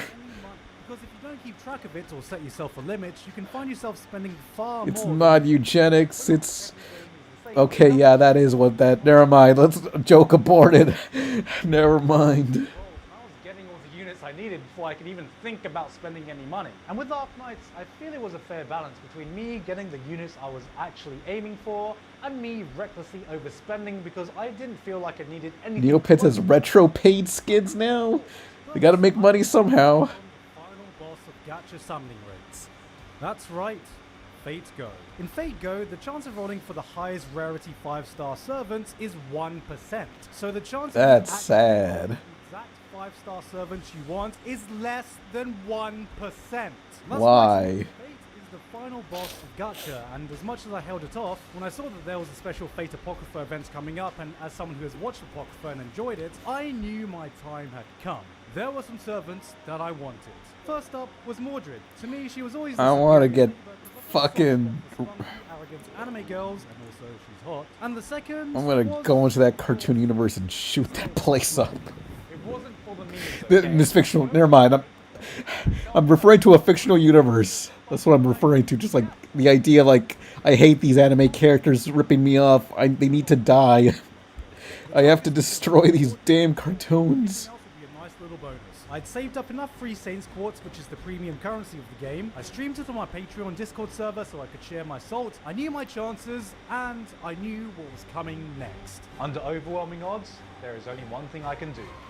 I gotta whale the shit out of this. Dear Oh. Gacha Lords, please bless this role with good waifus.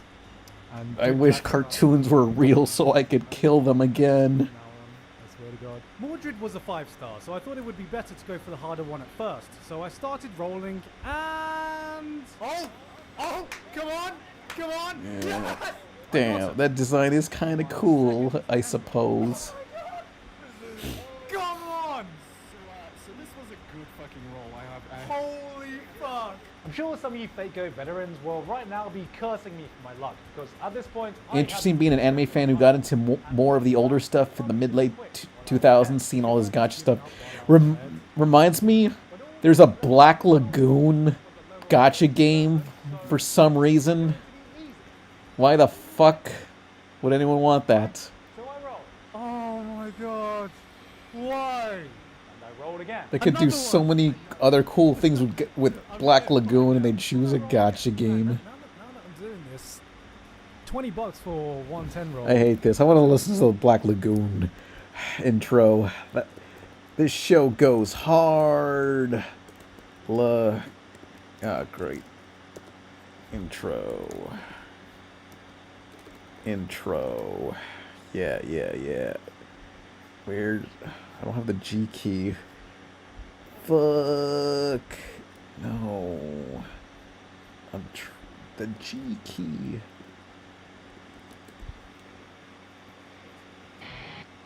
I forgot if this ever aired on Toonami.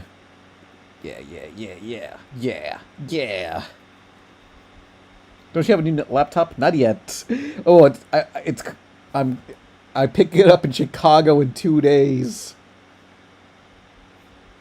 So I'm still stuck with the busted laptop that's struggling to exist and sometimes shuts off. That's how I made Loki episode 1. Please. Come on. Dub. I thought the dub was regarded as good. It has the guy from Death Note. Oh yeah.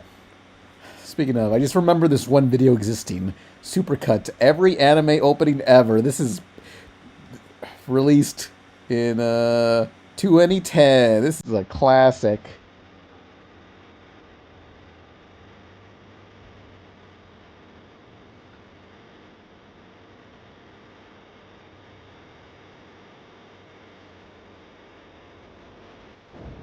If I make a proper Loki intro, it's got to be this.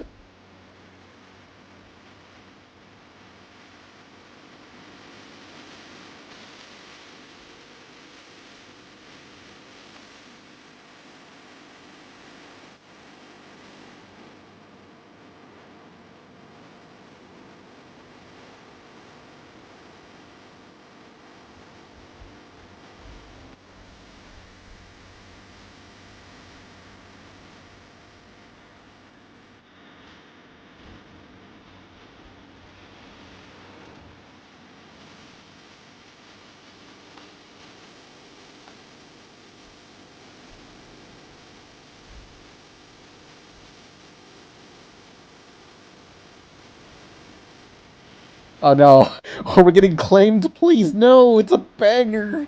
It's a classic bed.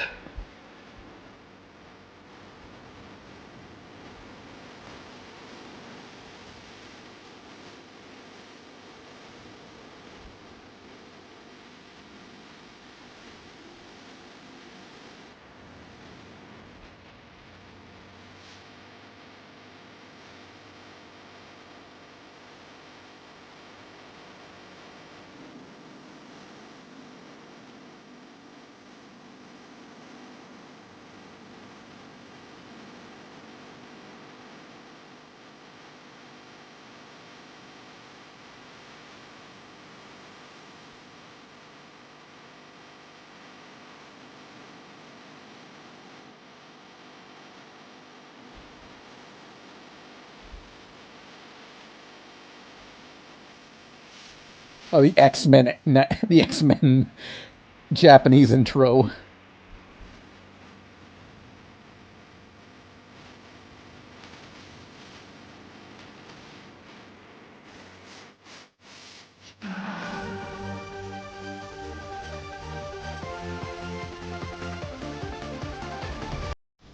I can't even imagine what it took to get all this footage. Like 50 gigs of anime.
What made anime look like this? Was it the technology or specific techniques? Oh, I was thinking about that the other day. Yeah, so this was supercut every anime opening ever made, just all the cliches rolled into one, but reminds me.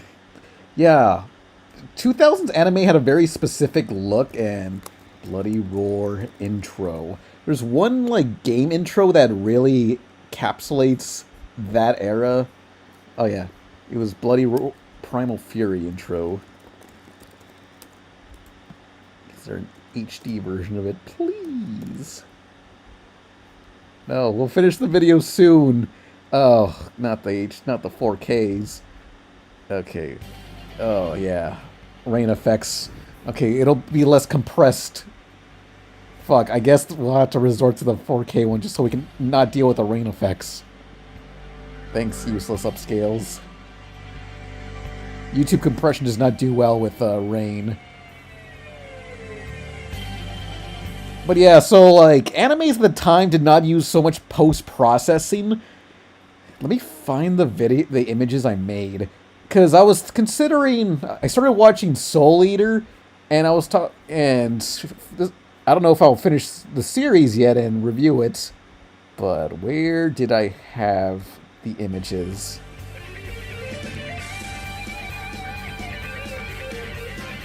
Because Soul Eater came out right at the right, like what I feel is the middle ground of like 2000s anime and just modern anime. It looks HD enough, but nowadays there's a lot of blur effects. There's bloom. There's atrocious lighting. Oh, do I not have the photos?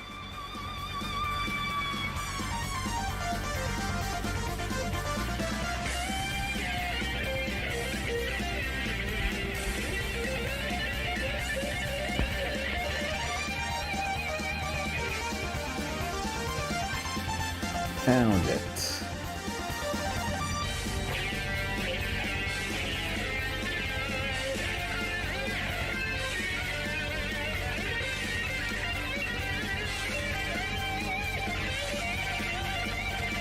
Let's watch your favorite Oto-chan video eventually.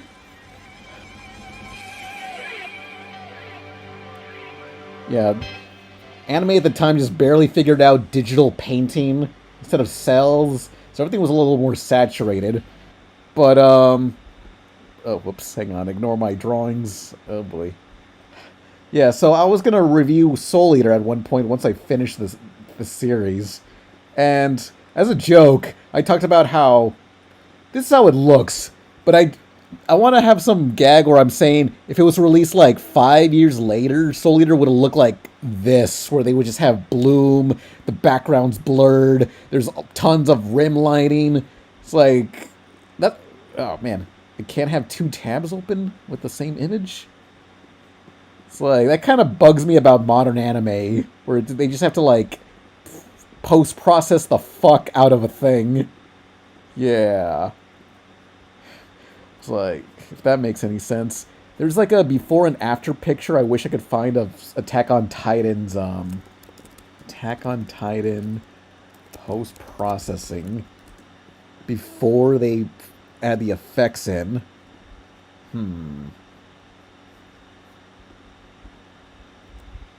Is it? Yeah. Like, this is what it looks like now. But here, it looks like a 2008 show. Just like, gotta add like 1 trillion blur effects. Yeah. Ooh.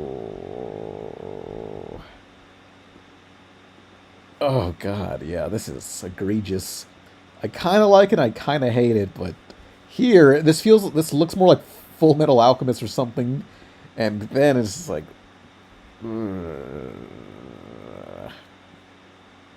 God. So, they really kill off the... I mean, I guess it hides the shitty CG backgrounds. That's what I do in Loki.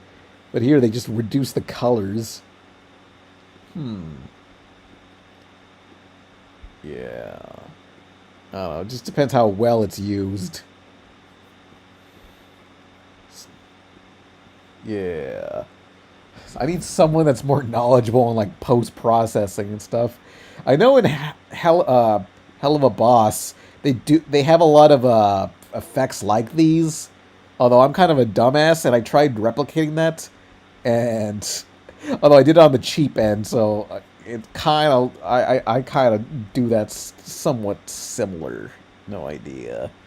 Yeah, this was my cute there. But yeah, that's my TED Talks on why anime looks like the way it does. Post-processing blur and bloom. Not fucking Astolfo. But you know what? I wasn't going to let that faze me. As Simon from Gurren Lagann once said, if it's not 0%, then it's basically the same as 100%. With a credit card. I think that was exactly what he said. Don't quote me on that. So I knew what I had to do. It was time for me to stop holding back, take my training weights off, and power up to my final form. Forgive me, Warren, but just this once, I must go all out. Oh. So yeah, a reminder that this video is called "Spending $1,000 to get a waifu."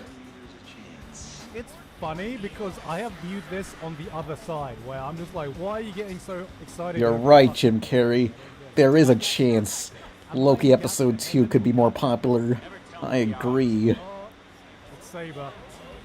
Oh, Siegfried. Not bad. That's a lot of damage. Oh, come on. Siegfried again? What the I would love to learn how to make fake traditional cell animation. I talked to the compositor who worked on Super Atomic Ninja Rabbit. It gave me better insight, but I'm still clueless. Oh, damn, yeah. I love that Ninja Rabbit thing. I'll look it up after this. I think that was done on cells. But I've seen people online do a good job replicating cell animation now on, like, Twitter.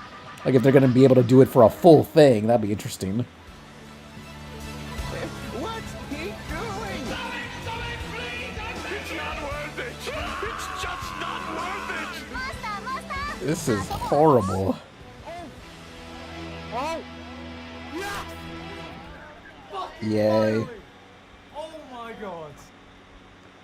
I played Nikkei just to unlock some of the Evangelion characters, but then I was like, this game sucks. I don't care anymore.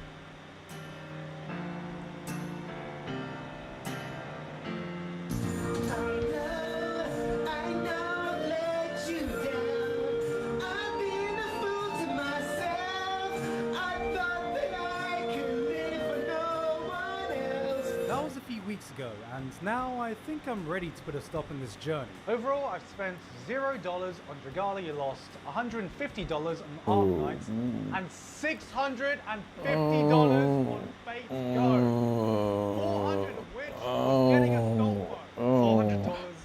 Fucking $400. 1,000. That could have paid like 3 or 4 Loki voice actors. On a dick. In terms of value for money, I was pretty satisfied with what I got for Arknights. I spent way more recklessly than I normally would have, but I got pretty much everything I was aiming for and way more than I needed. And as for Fates, while I do have some pretty decent units to show for it, I do feel like it definitely wasn't worth the money I put into it. So, what did I learn from this journey? Whoever said gacha games were like drugs was a fucking liar. Because drugs are way cheaper. But also, as hard as I tried, I couldn't spend $1,000. That could have paid for 30 seconds of animation.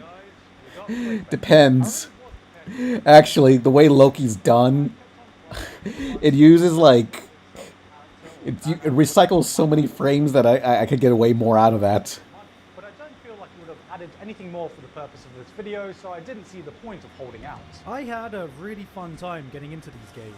I'm way past the point where I needed to play them for the purposes of this video, and I'm still playing them. It definitely changed a lot of my perspective when it comes to mobile games and the reputation that they have. I came in cautious of the predatory monetization systems you hear about, and while I can definitely see some of it in action with some of the gacha systems, I was certainly surprised how little you hear about the positive experiences you can find here. I think you have to treat them differently than you do traditional games where you pay a set amount and you get a set experience. Because what impressed me the most is how flexible... Pan, you're not supposed to reveal that. No animator should. Gotta keep the illusion. More people need to know about limited animation. People need an entry level task, so they're not intimidated to get into animation. Hours of free content, which has a lot of love and passion put into it, that you can enjoy without spending a single penny. But if you don't have the willpower, it is incredibly easy. Let's look at the HD version of Ninja Rabbit, just so people can appreciate the cell animations. Assuming it is actual cells, right? Probably isn't the best idea for you to get into these games, and you should also never get into them with the intention of beating them, because that's almost fucking impossible. Yeah. Instead, at best, I think you should come into these games with the mentality that they're just a casual time sink. Fun thing. Casual time sink. I always struggle to play anything on my phone. It's like doom scroll or play a shitty mobile game that I don't want to play. It's like I just want to. It sucks that like the Nintendo Switch, it's not a pocket device. You can't shove that in your pocket. Game consoles, portable consoles don't fit in pockets no more. If they did, it'd be so much better, but no. No matter how much you think you will, you are merely a Bringing a Nintendo Switch anywhere is a commitment. Well, somewhere out there exists a Leviathan, or maybe a world serpent who digivolves into a galaxy-spanning Tengen Tupper Gurren Lagann. Who the fuck knows? Because no matter what your opinion of the gacha system is, you need big pocket jeans. Not transparent. And that's why the culture to me makes complete sense. Much of the community is so self-deprecating because we knew exactly what we were getting into when we started this. We chose this. We did this to ourselves. So now I truly do know. That's hell I walked into. And now that this video is done and I have no more reason to stay in the gacha hell that I purposely threw myself into for the purpose of my own curiosity, I have just one problem. How the fuck do I get out? Ready to play. Hey guys, hope you enjoyed that He video. spent $1,000 on this shit. Big pocket jeans. Cartoon, hang on. We all need, nowadays, people need some big pocket jeans. This is a animation by John K. Spumco. Old Navy big pocket jeans. I saw this as a kid and thought, I need some big pocket jeans. I need to go to Old Navy. How about big pocket jeans? Look at this bum-ass kid. Oh, fuck. He has all his shit figured out. He don't need to worry about nothing. There's enough for everyone. Big pocket jeans, 1950, by Old Navy. This will fit my damn Switch. Yeah. The word pocket was so fun, you know. You'd have a game called Pocket Monsters. You feel like you could do anything, but now that shit don't fit there. Yeah, so yeah, someone was bringing up cell animation. Well, this was like almost an ARG someone tried making, like trying to release a fake intro, but I guess they really did make a whole cell animation using this. Oh yeah.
Musashi, the time has come. Show me what you have learned.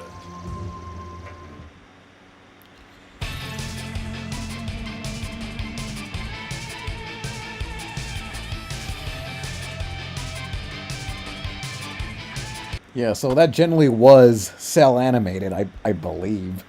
They were like, where is there like a... Oh, wait, 108 digital page art book. Ooh. Actually. Maybe I should cover this for the pilot's vid, because this sort of counts as that. Yeah. I'll look into this some more.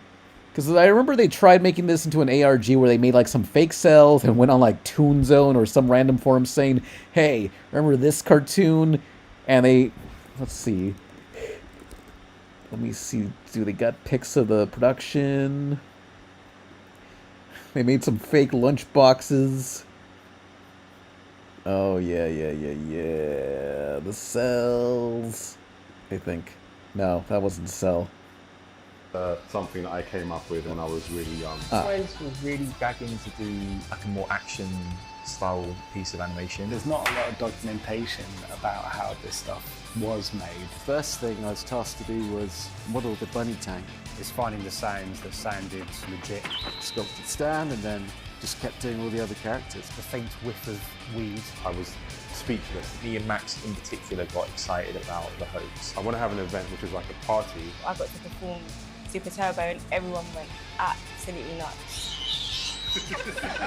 YouTube videos online that have hundreds of thousands of views. One thing about theme tunes, it has to be catchy. Super Turbo, Atomic Ninja Rabbit. Where do I see the full version, you bastard? Huh. Well, look. I'll look into... Give me more... Give me some damn lore. Yeah. Okay, let's see a bit of this. The theme tunes are always on point. Always, it's the best. Super Turbo, Atomic Ninja Rabbit. Super Turbo, Atomic Ninja Rabbit. Oh.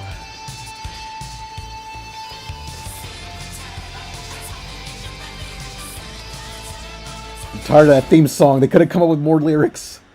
You can stop saying it. That was something that I came up with when I was really young. Thanos short. This reminds me, I never did anything with this premise, but I did make a shitty graphic for it.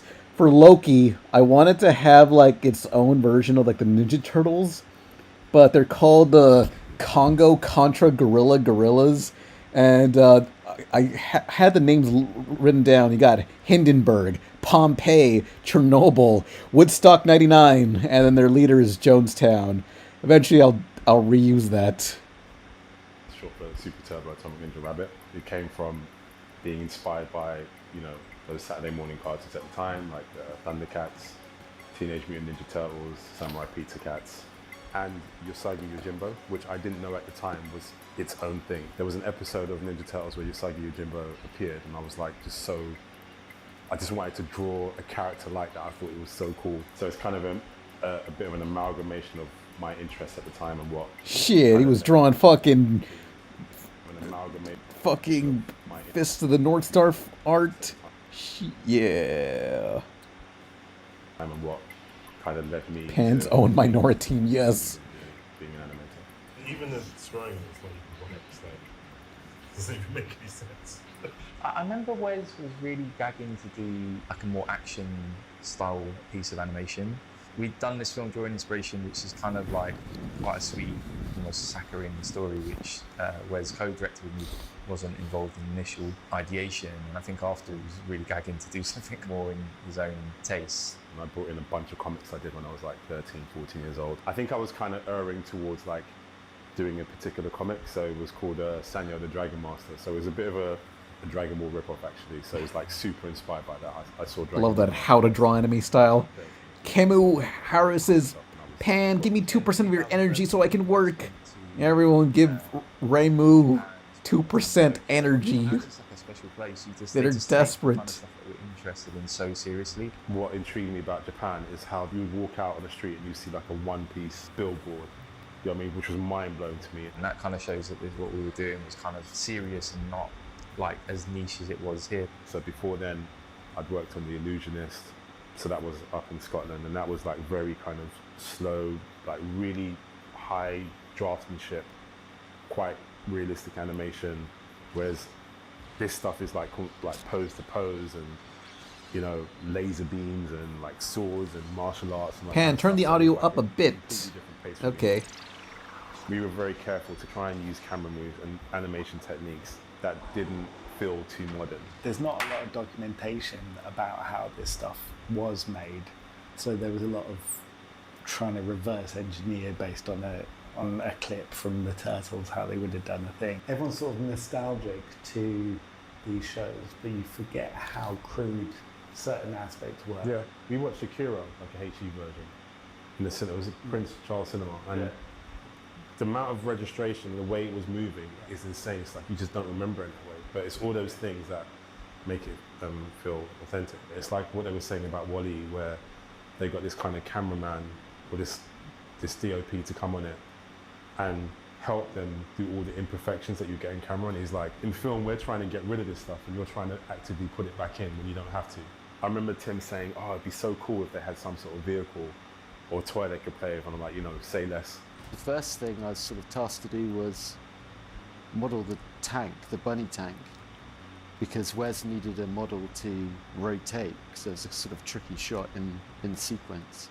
So I kind of went through and modeled that and was doing that sort of in my spare time. As confident as I was I could animate, I still wanted a reference. Flav got involved and he modeled the tank and it was incredible. He even made some modifications to the design, which I was like, yeah, I'm keeping that. I remember Wes's reaction when we showed him the 3D print. So Luke's brother, who works in robotics and does these amazing robotic arms for amputees, he had one of the first 3D printers. And it was like a tiny little model, you know, super early 3D printing. And it was kind of shitty, but Wes was like, this is fucking sick, this is amazing. So that's like the 3D print of the model. He wanted to not just have a 3D render, he wanted to take each bit and each rotation and draw it and kind of get to a point where it all felt completely hand-drawn, but made sense as a 3D object. I'm going to animate it like frame by frame. I'm not going to do it in 3D because that would betray the look of it. And I think all the guys were like, look, you need to like we can do it in 3D and stuff and make it look cel shaded. Rotoscoped it. Because the feel of it would be wrong. I was like, why? Just use a 3D model. We have like 3D models of it. Like, just use it. And he was like, no, it won't look the same. I've thought about doing that, but that takes a long time. Animate a tank with a person driving and turning the wheel and all that kind of stuff. He thought I was nuts, but I'm like, I'm gonna do it. So people talk about the carrot, which Duncan just animated. He animated it really well, but then some people thought it was 3D because of how nicely it was moving. Oh. It wasn't in 2D. Online, so they were like, this bit is clearly 3D, and it wasn't. The carrot worked musically because it's got that kind of whip sound where you hear the like sort of thing. Because there was this kind of like conspiracy around that shot. I think everyone loves that scene, but And I love the carrot because it's like, the reason I put the carrot in as well is because on He-Man, every time there was an interlude, it would have the sword that would come towards the screen, like He-Man, you'd like... I'd still cut it. I still think it's not too late to cut that shot. The scene with Harden, who's named after, the Kentucky Fried Chicken founder. There was a scene actually, so Jonathan Job Conda, this guy, probably one of the best animators I've ever met. Job did the animation again where he's kind of running. I was like, no, you've got to kind of have the arms up like this, because back then the characters would have this sort of run. And then I think I did a quick sketch. He was like, yeah, it's not going to happen again.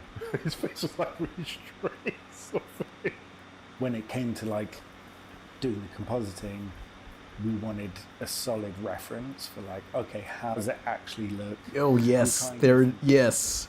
We should do actual cell to figure out the nuances of how the line works, how does it look if you actually photocopy a drawing onto a cell, and the real subtle stuff like what's the texture of the paint when it's on the cell, when it's like a block color. That took a while, just figuring out how dark to crunch the contrast on the photocopier to get it to stick, and then the black ink from the photocopier kept smudging. I think we played around with different acetates and stuff. So I think it took us about 4 days to make one to cell. Get, one that was clean and passable. You almost kind of did it. Okay, so they did not. So the whole thing is not cell animated. They made one cell and just to test how it would look, and they try to replicate that look. Okay. Digitally followed the process of when you photocopy onto a cell and paint behind it, what is that? What happens to the line after it's photocopied? When I got the first comp back from Max, it was of Bolton firing the beam and stuff, and I was so excited, seeing the beam glowing and it's working. Because I'm doing something, I'm like, I don't know how this is going to look. Definitely happy that we don't color animation like that anymore. I wanted to do 2 versions. One that was called Super Turbo Atomic Ninja Rabbit, and one was called Super Turbo Atomic Mega Rabbit. And the reason for that is that when we got Teenage Mutant Ninja Turtles here, it wasn't called Teenage Mutant Ninja Turtles, it was called Teenage Mutant Hero Turtles, because you wasn't allowed to say the word ninja. What people were doing, they would get their toilet trains and start making nutcrackers and end up in hospital. And the ninja crime in the UK was so bright. And we actually did the Mega Rabbit on video, we put it on video. It wasn't like a comping thing. You got your HD version and you got your kind of VHS Mega Rabbit version, and that was it for me.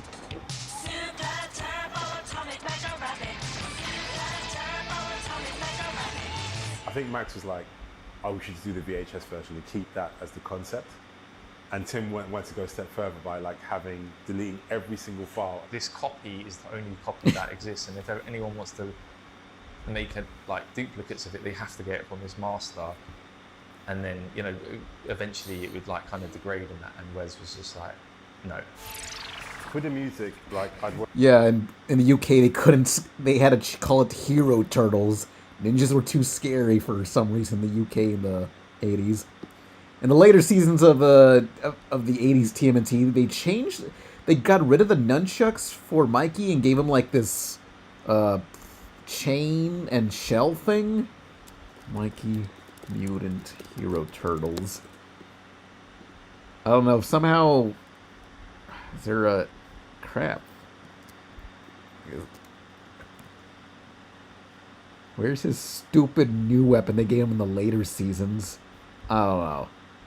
But point is, for some reason, nunchucks were too violent, but swords and a size that could stab you. Oh, yeah, it was like a grappling hook. Yeah, grappling hook.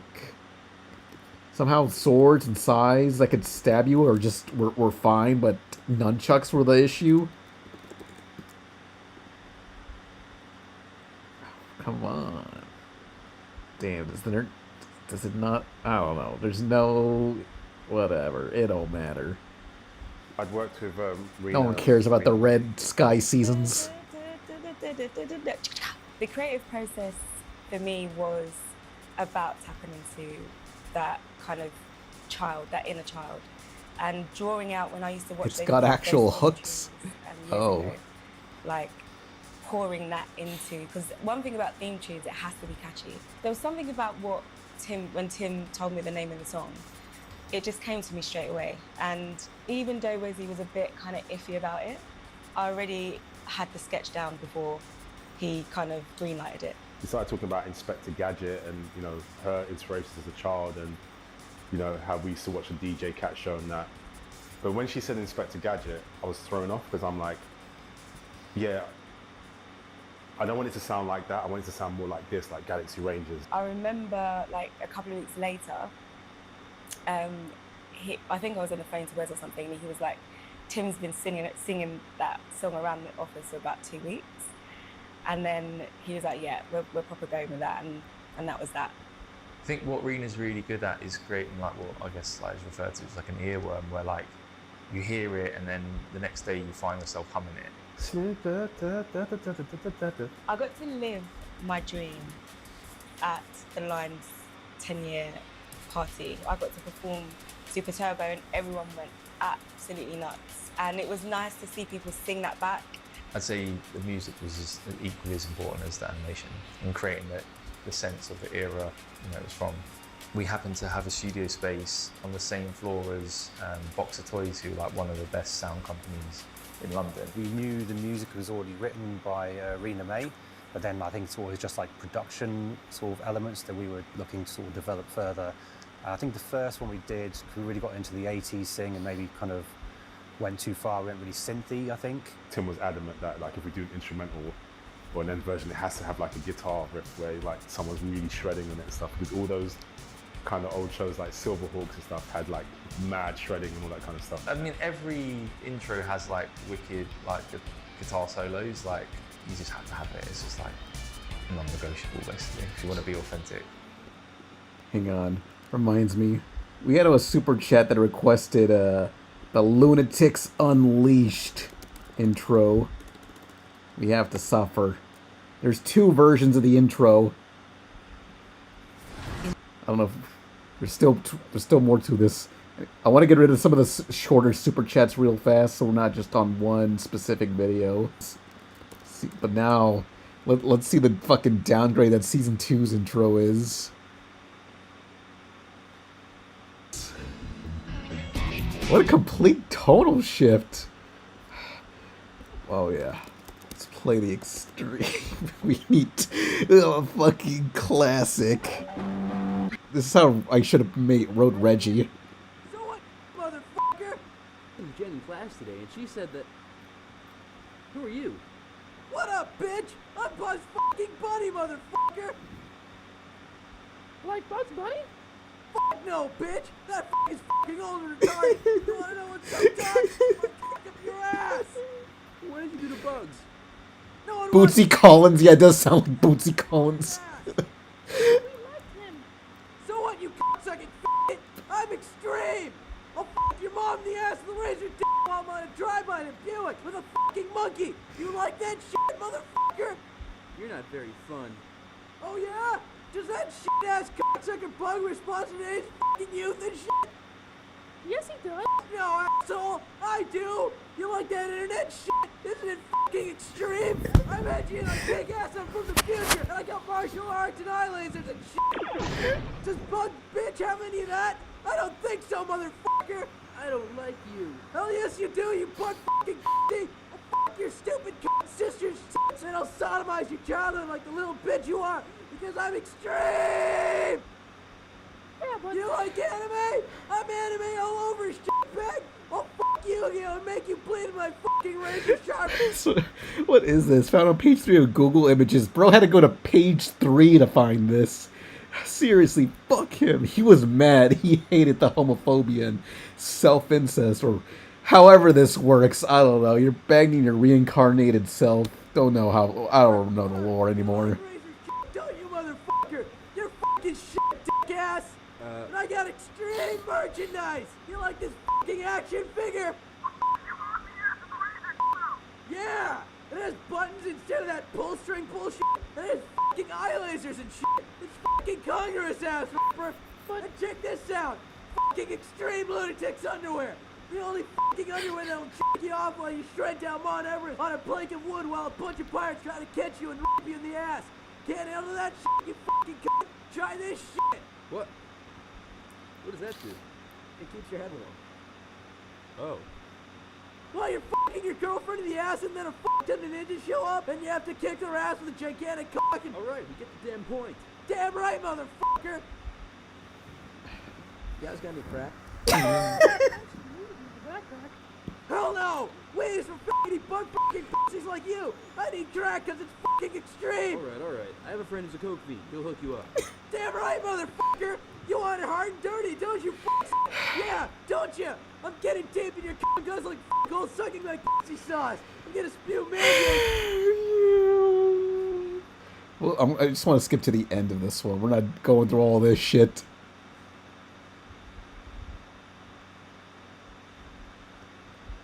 This really is a 2008 video. Yes, it is. Please. But none of that will matter. Yeah, I guess. You know what? I realized something. Animation shouldn't be about anime or explosions or violence. It's about what the kids really...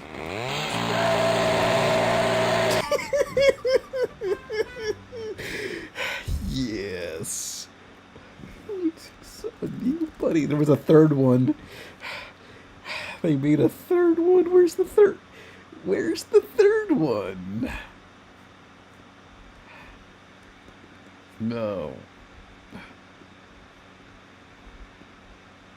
Did the guy give up? He was making parodies up until 4 years ago and then just died. Where's the... Yes. He remastered this. He came back and gave us a third version. Chainsaw Man, yes. This is Chainsaw Man.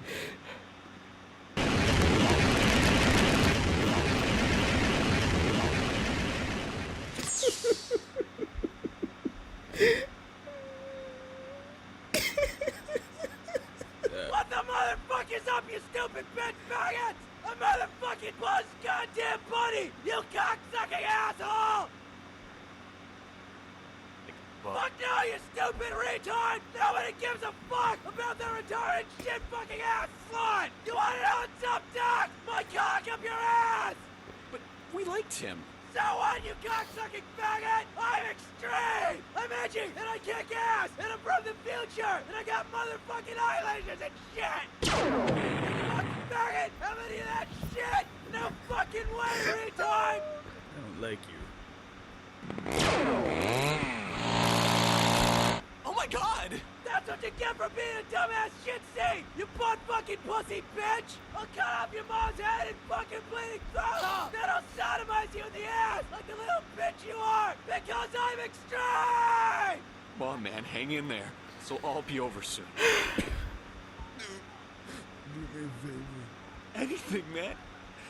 Anything. Just stay with me, man. Stay with me. As Claire, if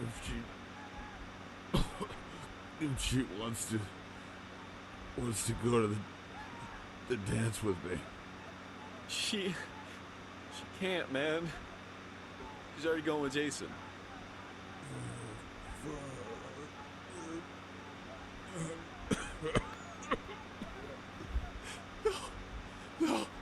No, this can't be.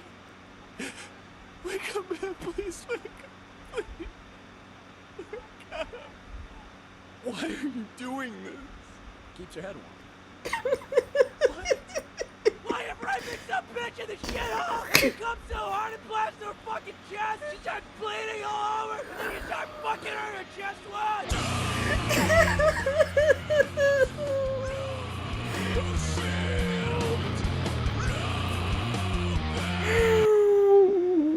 Yeah. Let's see what's the latest on his doings.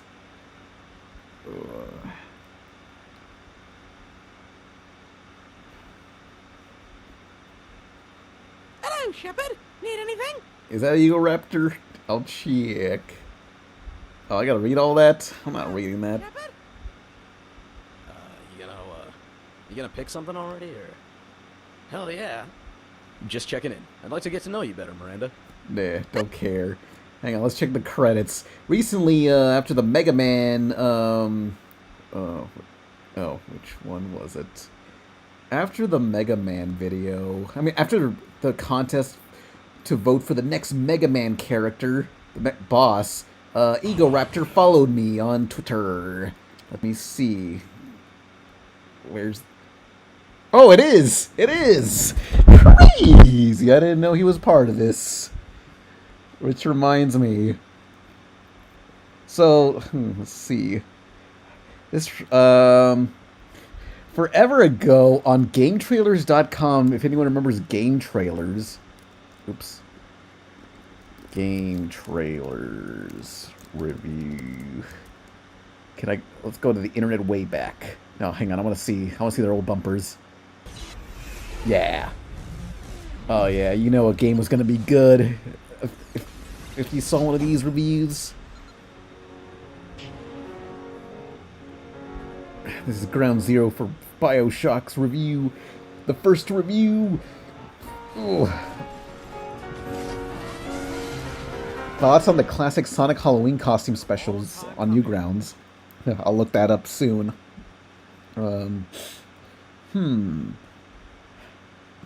Oh, crap. What was... Oh, yeah. Game Trailers. Internet way back. We gotta go onto the Wayback Machine. Bring me back. .com. Let's go on an adventure. Oh, yeah. Let's go 2009. Oh, my God. Watch Mad TV fast food ordering soon. We're going on Game Trailers. So forever ago, Game Trailers used to have a way to like upload your content on the side. Oh yes, Ruffle. Let's see, a Screw Attack on here still. They're on the side, but oh yeah. Damn, are these gonna load? Mirror's Edge, Mad World, come on, baby, load. Oh yeah. So down here, you could upload user content. You know, that's where I showed my videos early on. Some of my earliest videos from like 2012 and stuff. My old gaming videos. But I remember this one time, there was like an animation. It looked like an Ego Raptor animation. Like, you know, your Awesome the Hedgehog and stuff. But this one was like Little Awesome Planet or Little Big Awesome or whatever. Some sort of Little Big Planet parody that looked like an Ego Raptor video. And Ego Raptor has never made that video. But I remember I clicked on it, and it was a fucking screamer, like, instantly. Like, there was no cartoon at all. It just cut to the screamer, like, the moment you click on it. And that screamer is lost media, I guess, because no one's ever going to find it. Look, we got all their GT TVs. We got Invisible Walls, whatever that is, retrospectives, GT Countdown, the top 10s. Yeah, girls of gaming, yeah. Come on, I want to see the girls. Please. It's not gonna load, is it? Yeah. Was the Screamer eyeless? It was like the Screamer was literally the fucking Heavy from Team Fortress, but the audio was super boosted to hell. Like it was the footage of him in his Meet the Heavy special where he's just shooting his Gatling gun, but it's super damn loud. And scared the shit out of me, but I can't seem to find it at all. Does anyone want to find it? I don't know. You probably only need to find the thumbnail. Damn, this thing ain't showing up. It just leads to Spike TV Game Trailer Girls. Oh yeah, let's see what the Nintendo Wii's releasing. Oh yeah, we got House of the Dead Overkill, Deadly Creatures. Boring. Where these games are mid. Mario and Sonic at the Olympic Games. Most anticipated games of 2009. So many of old game trailers' old videos are on YouTube. Thankfully, yeah. You need to upgrade your Flash player. No, I don't, you bitch. Oh yeah, I remember this profile icon, the default God of War 3 and Bioshock rules. Yeah. God of War, that bores me. LO Killzone 2. Well, at least God of War 3 is in it. No, I want the fucking... Take me to the Screw Attack page. I want to find the ones where they were shitting on the PS3 and everyone's mad. What would Wavebird's GeForce segment video be like?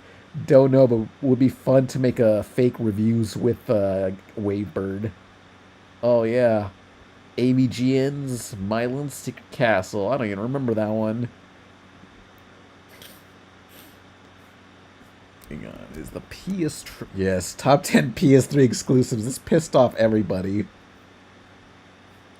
before they were radicalized.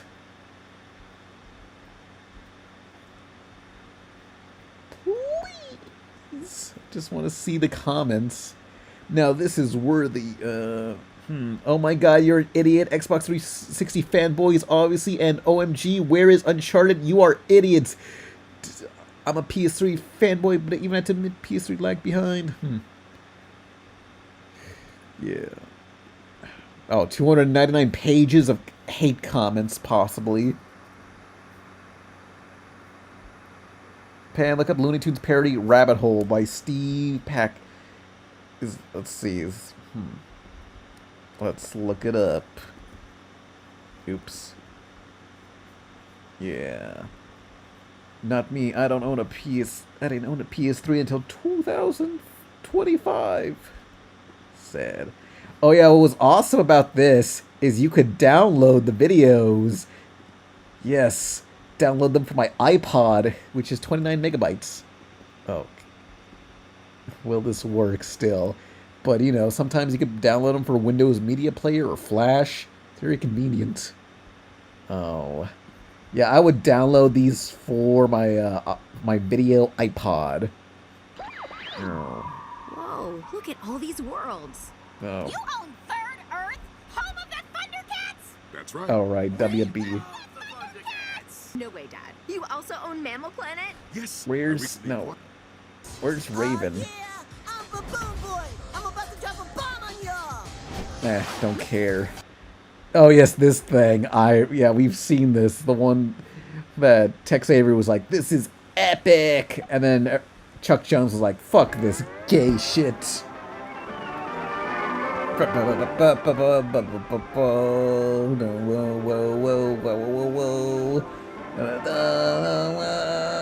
Yeah. I got a rabbit habit.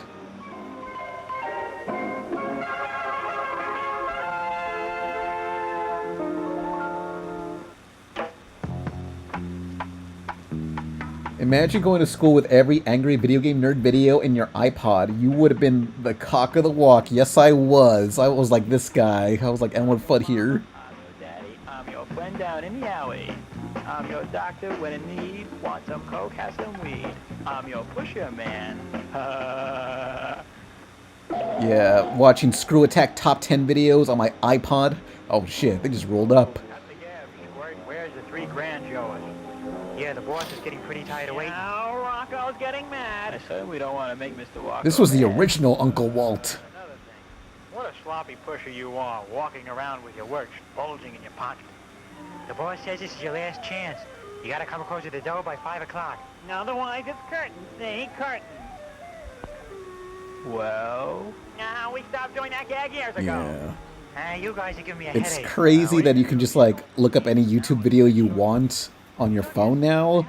But some of us just had iPods with no internet connections. So you just had to pre-download your YouTube videos on there. assuming you knew where to download YouTube videos.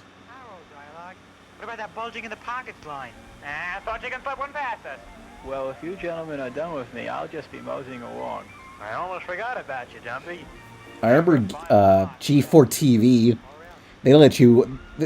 Their stuff was on iTunes, so you could download reviews and Attack of the Show segments for your iPod. Now, where am I going to find a junkie I can sell all my stuff to?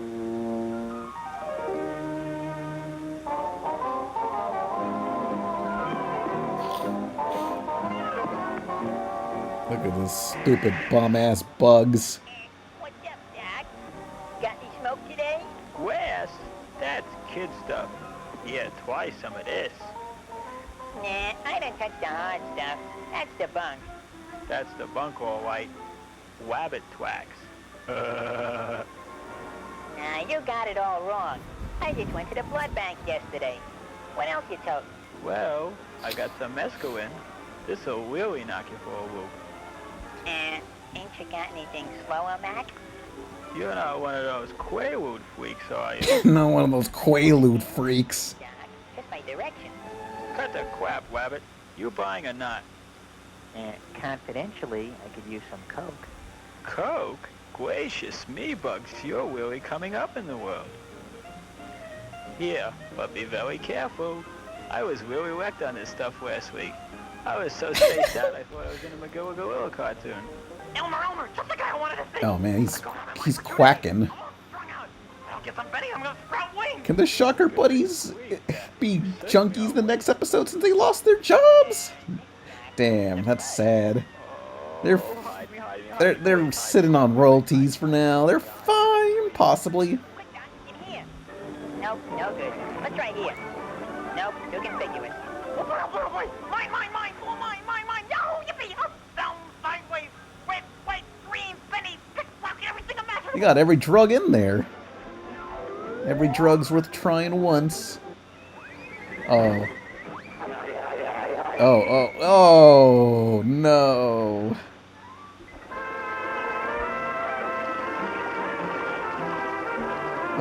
What was that SpongeBob thing called again, Shite Lord?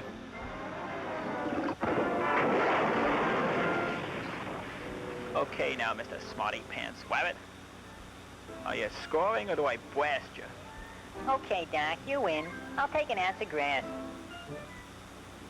My bag. My stuff. Where is it? Don't look SpongeBob down, Beyond. I think Laughing Boy's got it. Yeah, choke him out. Choke him like you choked me last night. 27, 28, 29, $3,000. Well, I think that's mighty equitable. Equitable? It's positively scrumptious. Just 1 minute, Doc. How do I know that you ain't just trying to pull a fast one? Fast one? I got fast ones, slow ones, extra large ones, and a couple of... No, you darn it, you Tariq woke up and realized Pan was streaming and now has to process this in real time. Tariq's gotta suffer. You can see this, you can just smell the cigarettes in that fucking Polaroid of a building. Hey, I guess you're plumb right. Bye. Well, I sure took that sucker. Let's see, $3,000 divided by 1 is $3,000. Say a prayers, Duck. I know what you're thinking, but I've got a logical explanation for everything. Don't rush me. I'll think of something. Come on, breathe. I don't need it to the NYU Medical Center.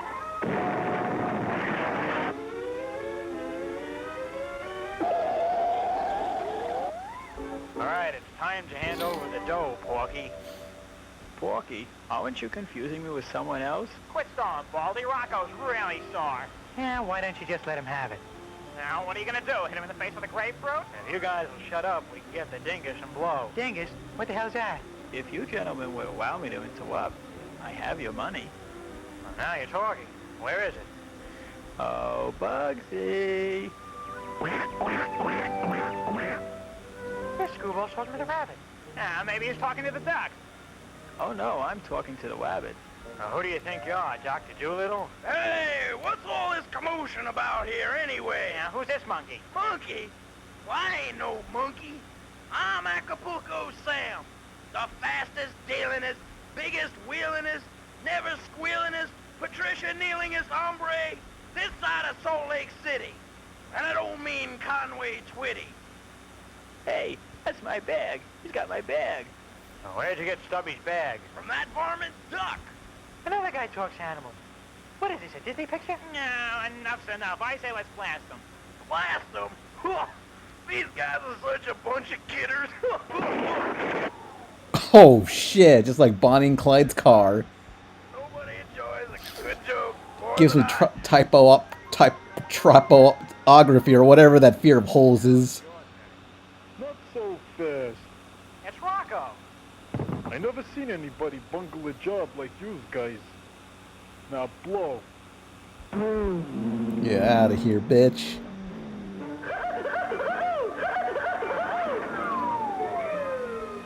Bugs, I'll never forget what you've done for me. Is it supposed to be funny or just a troll from the ancient times? It can be both. Whacked and relaxation at last. Well, what do you know? I am in a Magoa Gorilla cartoon. So long as Hanna-Barbera don't catch up with us. Yeah. The amount of effort just to make this back then. This is the 70s. Where the fuck do you buy animation stuff back then? Alright, so Retro Lover gave $2. Watch the Pepper Ann episodes, Old Best Friends, and Eiffel Struggled. Wait, is this the final chapter I ever... Let's see, Old Best Friends. Okay. No.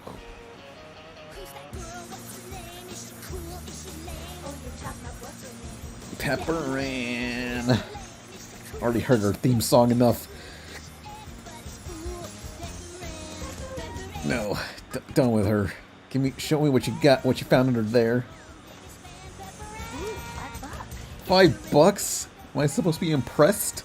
That's not gonna fund the cartoon.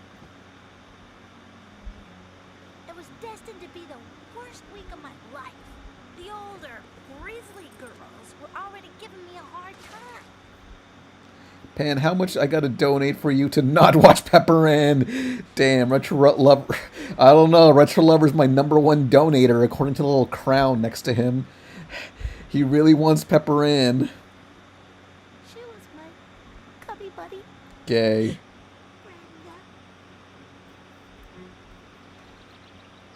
All the houses look like cheese.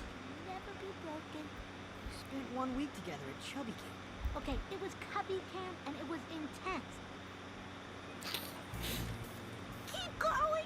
We're almost home free! Yeah, we gotta find Osama. We gotta bring him back to the U.S. Alive or dead. It don't matter. Save yourself. I'll never leave you. She would do anything for me. I still remember the day when I thought I'd never see her again. Hazelnut. We'll always have cubby camp. And now she's moving to Hazelnut. We know you're excited, Pepper Ann, and we're excited for you. But It's been many a fortnight since Cubby Camp, m'lady. yeah, what if you and Brenda don't have anything in common anymore?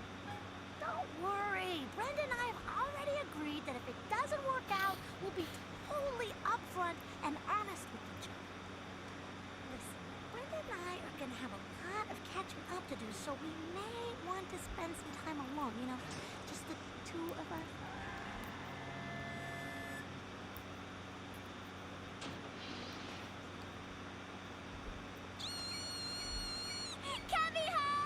Can you turn your fan down? Honestly, I'm kind of fucked. Hang on. Great! You can show me around! Um. All Yeah, so my laptop, I'm gonna get a new one on Tuesday. No, wait. Wednesday, yeah. Where I'm no longer using this damn laptop, but there's only one USB-C thing that works on this thing. The other USB-Cs don't work. So I can only have the powered charger, and I can't have my normal mic. I'm fucked. Brain dead. And here's Hazelnut's coolest place to play Crunch Pod. Video games. Gee, I think I know how to waste my time for free. Thanks. Later, Cubby Ann. This caboose is cutting loose. But Is the laptop durable for editing gaming? Well, for editing, yes. That's how I make cartoons on a laptop.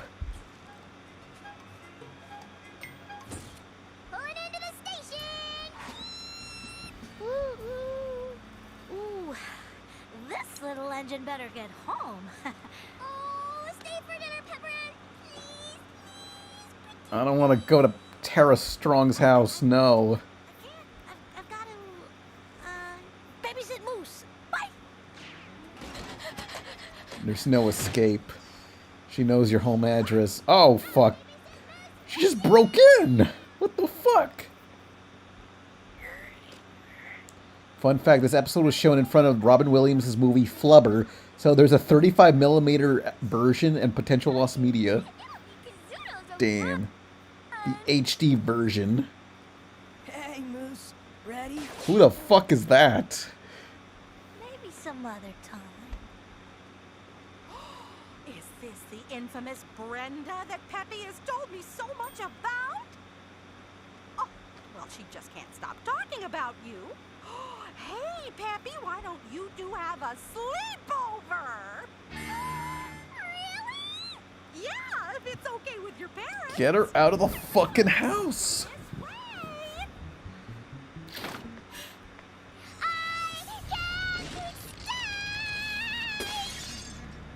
What am I going to do? Why don't you be upfront and honest? Tell her it just isn't working out. That's it! Oh, Pepper. You just barge in while I'm taking a shit? You're glad I'm staying over, right?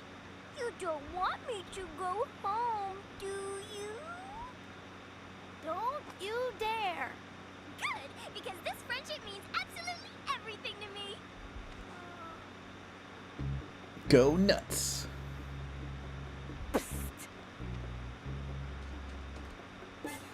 Whoa, that's appropriation. No. Why? You're not gonna believe this, but Brenda and I have absolutely nothing in common anymore. Damn, they put all that effort to animating dreads. That's a. Like I'm that mature. That looks good. Hi, Mickey. It's Mickey. But Mickey's so much cuter.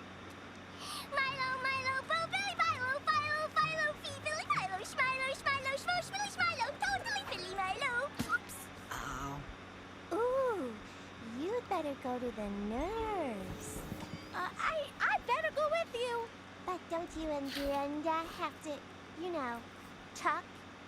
Oops. Damn it. Great! Now you have more time to watch my routine. Oops. I get it!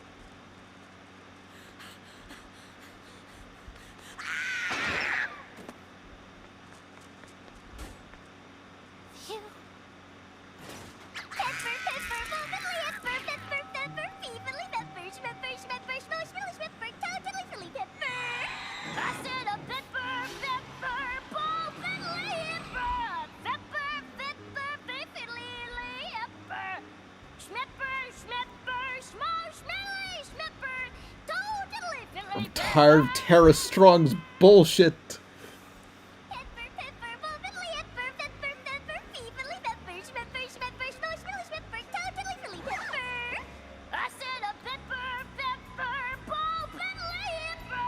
She's wearing her favorite Schmoru shirt. It's Schmoru!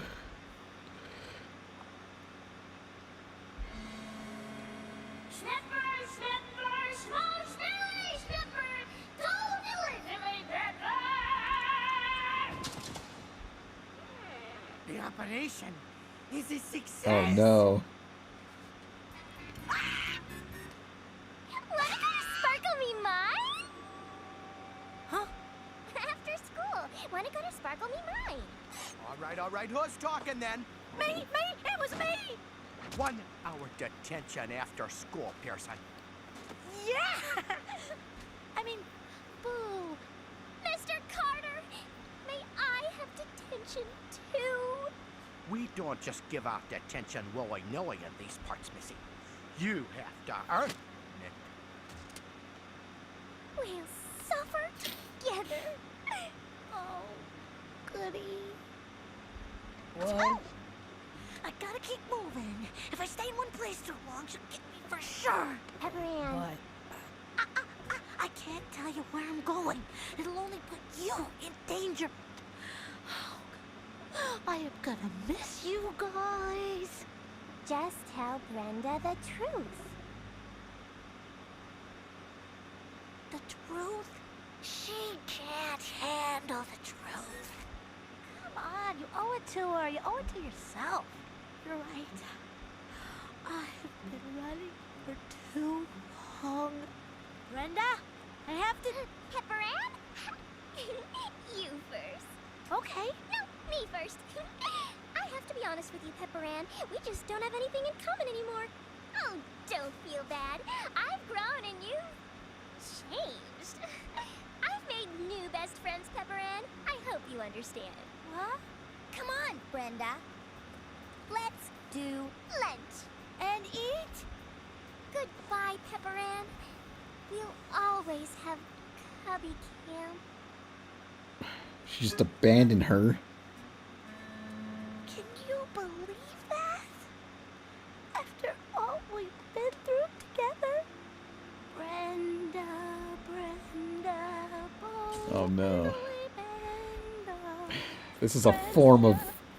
She's got attachment issues. Gotta resist, you idiot.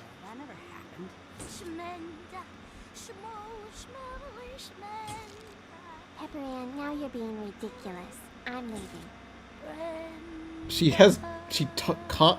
talks with her own reflection. She has problems and no one seems to help her. Oh yeah, they also asked for Ify Struggled, the episode of Pepper Ann. No.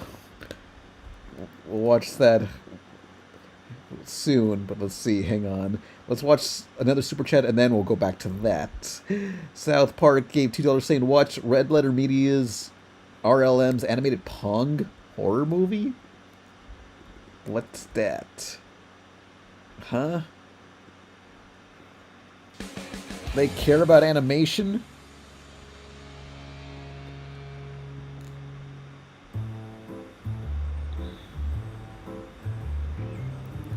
Juana beans. Look at this guy wearing a Pac-Man t-shirt. I bet he's never even played the game. He's wearing it ironically. He just thinks it's something that looks retro and cool. Well, f*** him. Yeah. You know how many quarters I wasted playing that game in the arcade? Oh, I could really use that money now. You know, in college, I once wrote a paper about how Pac-Man is really an existential nightmare. Oh, really? Yeah, I mean, think about it. You're trapped in a never-ending series of mazes. You have no arms or legs, and you're constantly haunted by ghosts that can kill you. Ghosts that never die. Yeah. They're only reborn. Again. Then I'd be a ghost also. I'd have an afterlife. That's not so scary. Hey, with all these video game movies coming out, has anyone tried to make a classic game into a horror movie? I like that. You do? What about a really hyper-stylized nightmare horror film where, like, people are sucked into Pong and it looks exactly like it did in the original graphics, and they just are stuck in there and the ball's bouncing around, and if they get hit by anything, they just explode in just like a horrible pile of blood and guts. So it's like Cube, kind of? And they're just in a big empty void. Yeah, with these glowing sticks and balls. There are walls. There's confines. Well, sure, they but can't find a way out. It's just the ball is just going faster and faster, and it's just like horrifying. Who would do that? A wizard? I don't know. A bolt of lightning. That solves everything. They're in the arcade and they get struck by a bolt of lightning and they get zapped into the... Yeah. Does this take place in the 70s and everyone has period-appropriate clothing? Yes, sure. They all are in a bowling alley, and there's a thunderstorm. So you have the bowling alley manager, you have like the young waitress, you have a police officer who comes in, the guy who runs the pizzeria. You have like a cast of characters, and they're all in this bowling alley during a horrible storm. And one of them was a criminal who was running from the police. There you go. Yes. We got a whole big cast of weirdos in this movie, all sorts of different people. And well, then the first thing that happens when they get to the Pong world is that criminal's going to throw someone in front of the ball to save himself. The police officer, they start fighting. But yeah, and then that's like a work out the situation. They're going along the edges of the game, trying to find like a way out. But they can't. What are the walls made out of? You get to do some artistic thing where you're just like glowy walls. They're just glowy walls, and the ground is just black. Maybe they get a little electric shock if they touch the wall. I'm picturing just it'd be creepy if it's just a big empty void, just a black void. They don't realize until they hit the wall, then it gets zapped with lightning or something. Yeah, they reach the end. Yeah, but when they're not touching the wall, it's just all black everywhere. Looks like an endless abyss. Oh, and then at the they get sucked into the game when lightning hits it during the thunderstorm. Then the next morning, the bowling alley opens up, and the storm has cleared, and some kids run in to play the Pong machine. I said, well, where's the manager? I don't know. He closed us. Should have locked the doors last night. Ugh! And then they turn on the game, and then they see the Pong, but there's these weird little 1-pixel glitches in the game. And then they're playing the Pong. And what are those little dots in the game? I don't know. But when I hit the ball, it goes... No! And so the little kids are playing Pong. But in the Pong reality, that little blip is blood and guts everywhere. Yes. Is the Pong ball in the Pong machine like a skull? Like a screaming skull surrounded by flames. Oh, you think there should be some an adaptation or some different views? I'm picturing the Pong world. Just straight up. Okay. Just a square of glowing 4 pixels. and it just hits you and it blows you up. How the hell do you get out of this? I don't know how. I don't know. I was thinking one of the characters could be like a fix-it guy or like a computer guy, nerd. Your standard 70s, 80s computer nerd guy. Sure. We gotta find the motherboard. Try to find a way to open up something in there. I don't know. What do you think? I don't know. I don't fucking know. Why are you looking at me? We're gonna find a way to make. We're gonna have an action, exciting ending. You can't just have 60 minutes of ball floating around. You gotta do something.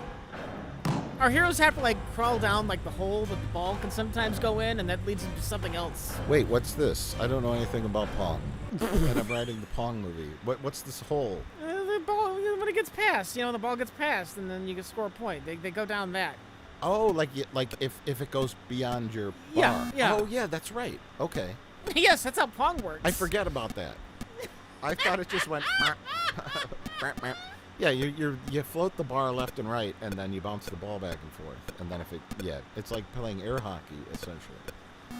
Yes, that's fog. They're scared to go down there because it just looks like a black void. And somebody does it early in the movie, and nobody knows what happened to them. They didn't come back, but they get desperate near the end. Okay. So they jump in. That's good. Our two heroes, who are love interests, whatever. They jump in there to get away from the ball and the criminal, and then it leads to something else. I don't know what yet. See, this whole time we were talking about Pong, I was thinking of Frogger. Okay, the Pong game is plugged into the electrical power for the bowling alley. So they have to end up with the bowling scoring screens on the TV.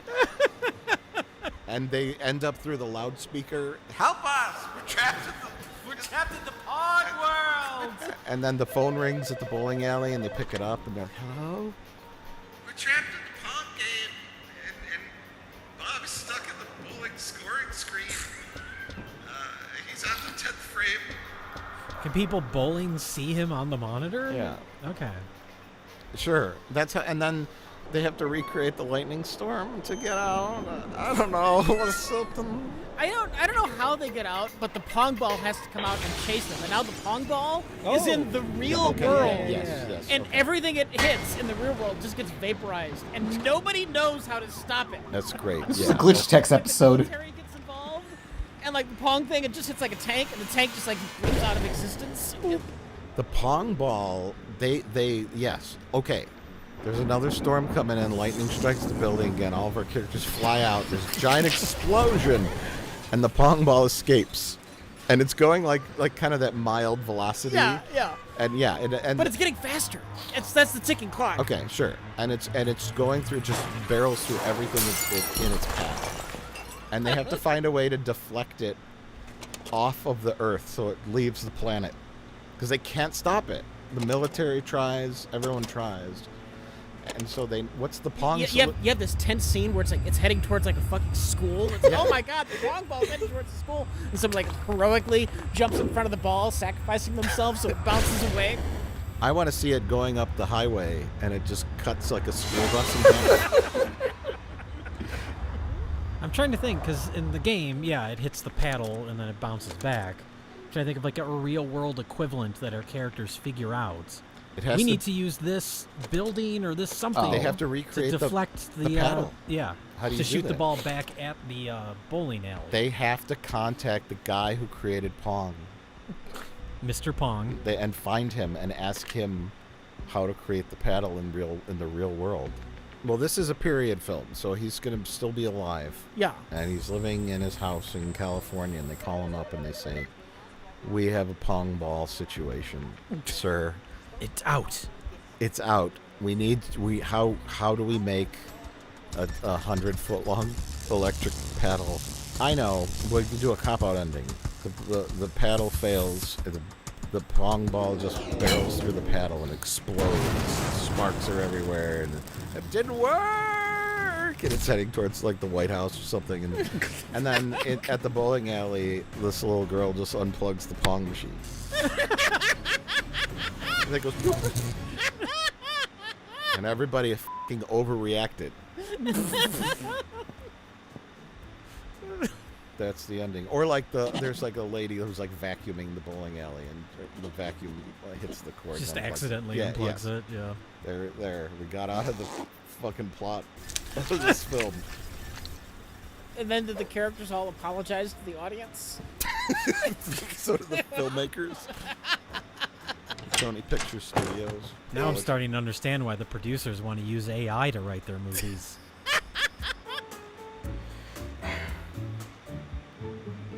Yeah, I think that was an animated. That was just a regular conversation they had. They animated on top of. No, I want that now. There's more. Speed 4. There was a Speed 3. No, speaking of... Hang on. Before we go to Pepper Ann, Pac-Man movie. I need to see this classic from 19 years ago. Released in 2006. Pac-Man, the movie. Shot on the shittiest digital camera we got. I'm standing here at the site of what authorities believe is yet another ghost attack. A state of emergency has been declared. Citizens are being asked to remain in their homes. The police are powerless against these ghosts. The government, the military, they can't do a damn thing. Somebody's got to take matters into their own hands. Loki Arrow needs a trailer for a movie like this. I do have something that I've been recording on the side. A fake movie trailer. Out there a whole lot scarier than ghosts. Me. Yay. I don't know what it was, sir. It seemed to be some kind of man. This was made by Scott Gardner, creator of Moonbeam City. Oh, damn.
Oh, MySpace.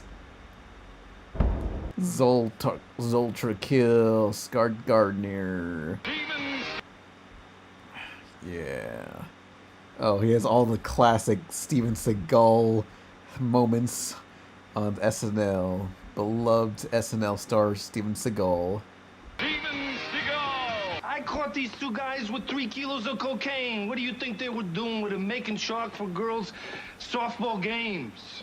Listen to me carefully. I don't want you to talk about anything to me anymore. I don't want you to say my name anymore. I ain't see you any movies, and what's the afro anyway? You look like Link from the Mod Squad. I think Dougie here needs a soda.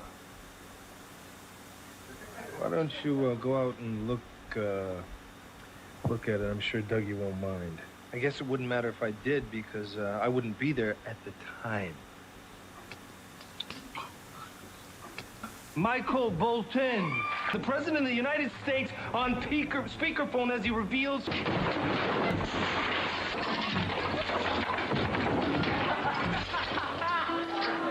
This is what happens when you pollute the planet.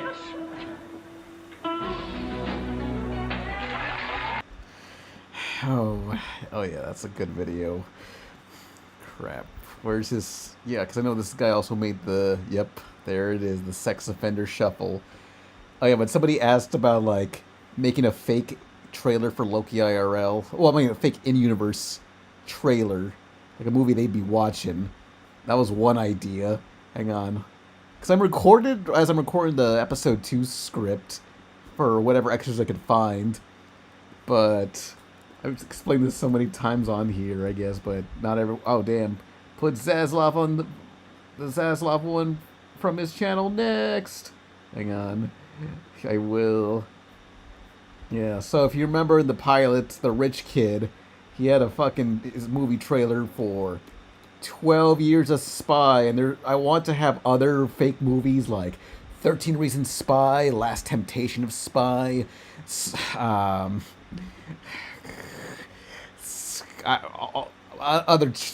forget what they were called, but yeah, one of them, I don't know, I had some dialogue. Well, there's a whole script written out, but I'll read it out. Basically, he's hunting Osama bin Laden. The dialogue's just stuff like, he's just 12, how's he hanging 10? Surf's up, Osama. Gunshot sounds. Announcer, you really don't know what jihad before it's gone. Bin Laden, done that. Eventually, once I'm done with... Eventually, I'll have enough recorded for that fake radio ad that I'll shove somewhere online. Yay. Artemis Fowl vibes on that character. I should look into that.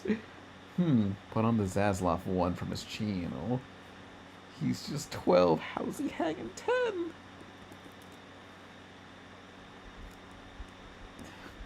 Hang on, we gotta start. Let's start with this one first.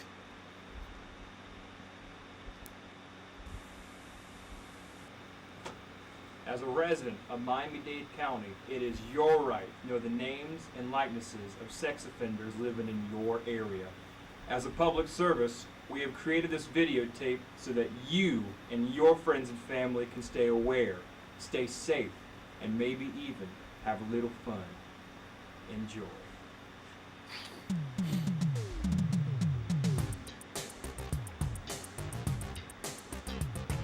I remember I found out who made the actual music, but it's got to be a secret apparently.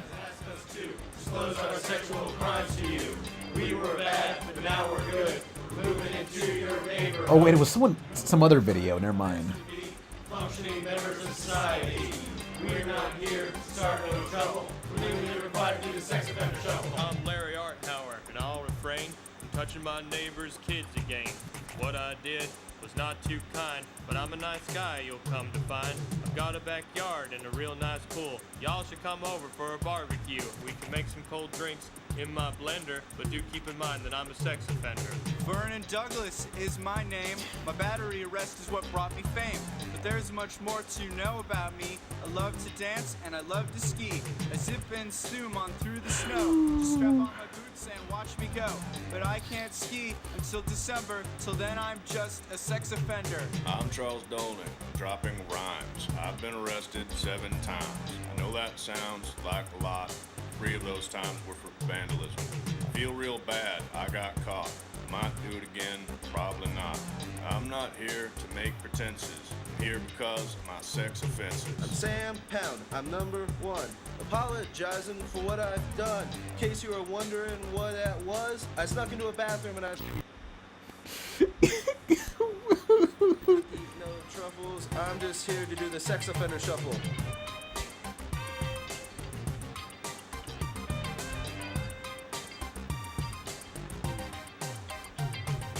Hey everybody, I'm Laura Hughes, proving girls can do it too. And by it, I mean touch your cousin. Was it worth it? No, it wasn't. You won't find me in your child's playset, cause I gotta wear this ankle bracelet. I'm not here to go on a bender, I'm here because I'm a sex offender. Last name Bermholt, first name Mark. I'm moving in somewhere on your block. Not in a house, but in a van. If you need me to move it, I sure can. The last thing I want is any trouble. I've learned my lesson from the sex offender shuffle.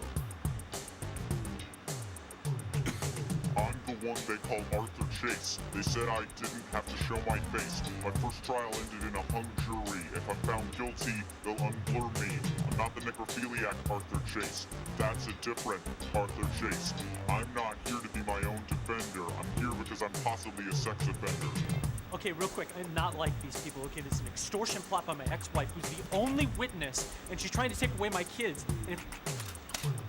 I'm not here to pack my duffel, I'm just here to do the sex offender shuffle. State of Florida has asked us to disclose our sexual crimes to you. We were bad, but now we're good. We're moving into your neighborhood. We're obliged to admit the crimes for which we were convicted. We're not here to start no trouble. We're legally required to do the sex offender shuffle.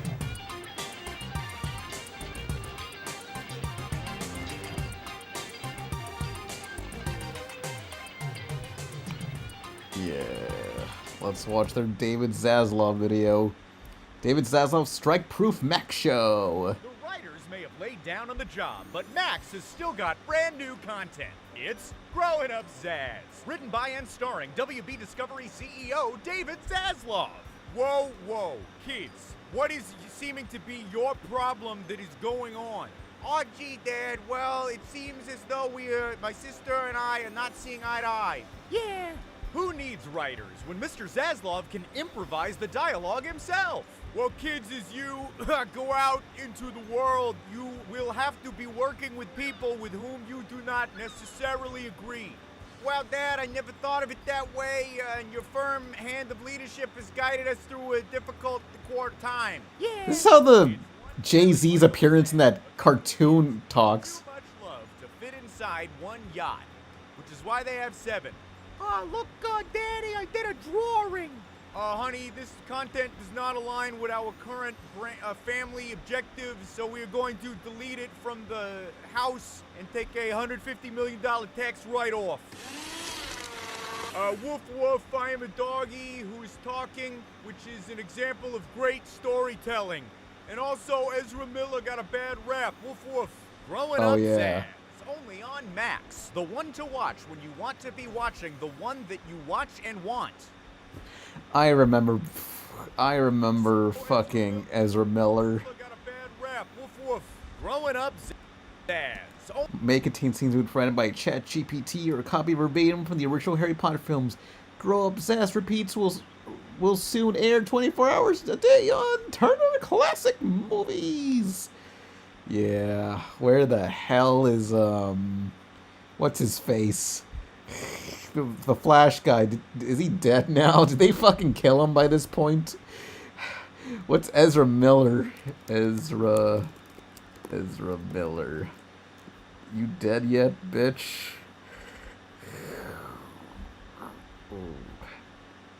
Oh, let's see. Is he still posting shit? Are they still posting shit? See the last. We can't even check what the status is. They're fucking dead. Burn in hell, Ezra Miller. Alright. I guess we'll watch the Sonic Halloween costumes after. 40 times. Late, look who's late, Pepper Ann. The fuck's your problem, bitch? That's the 10th time this month. Who the hell are you? I fell asleep waiting for you guys. I told you my mom was driving me to school today. I sent you an email, left 2 phone messages, and pinned a note to your shirt before you went home yesterday. I'm sorry, PA. I thought I gave you this memo. I came in early to paint a mural on the gym ceiling. I'm calling it Hooray for Heads Up. Ladies and gentlemen, start your flagellum! Your flagellums? Oh shit, all the kids vanished behind them. There were kids behind them, but they all got raptured, I guess. It's fucked up. What do we...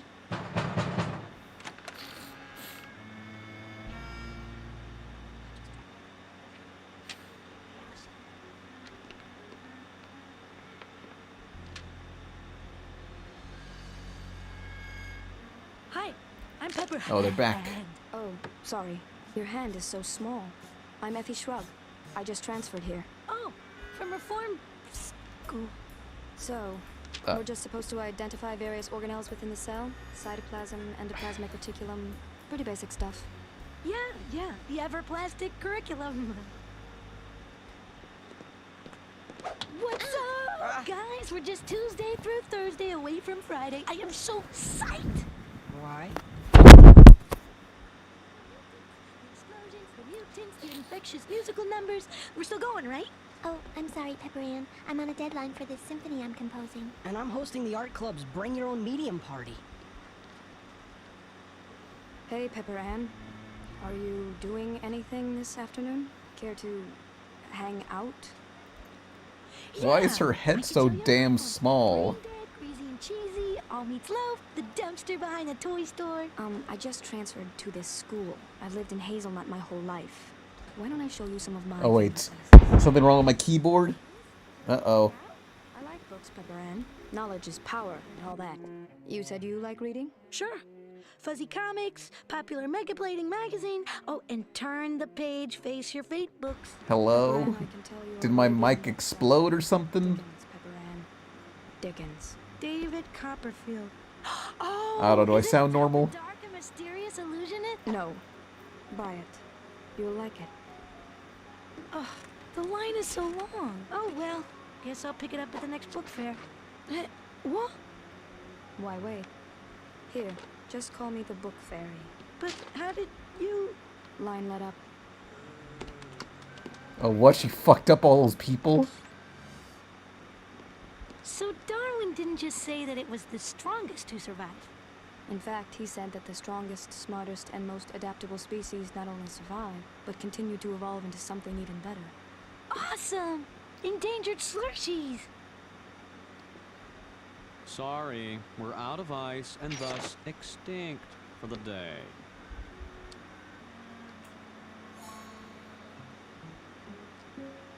Effie? Hey, look who has endangered slushies. Us. That couple decided they weren't thirsty. This chick's a fucking murderer. What did she do to them? Hey, Peppy. Mom finally got us those garlic croutons we lacked. Effie Shrug in my house. You and Moose know each other? You know that school from which I transferred? It was Hazelnut Elementary. Last week, I was in the 5th grade. 5th grade? How old are you? I'll be 9 next month. Why did Moose run away screaming? Recess can be a happy, magical time, Pepper Ann.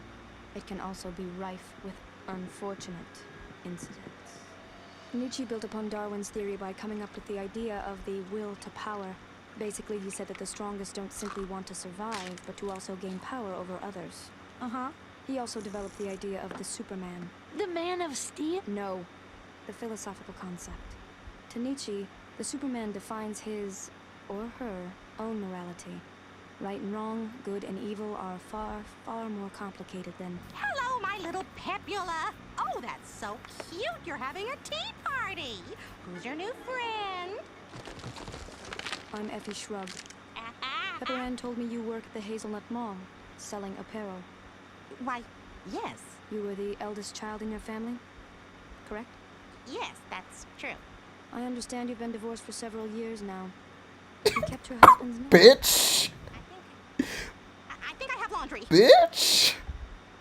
She's nice.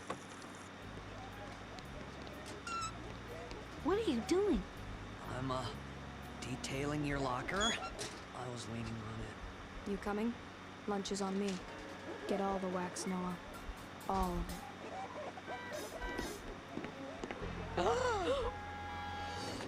Hey. Huh?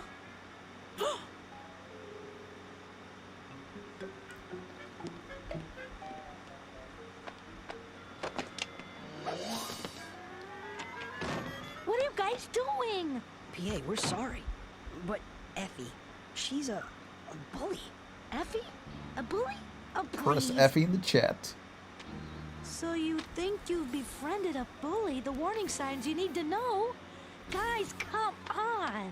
No, you come on, Pepper Ann. Open your eyes! My eyes are wide open. I see two of my friends too busy to hang out or see make way for mutants, but with plenty of time to tear down my new comrade. I find both your attitudes truly sad.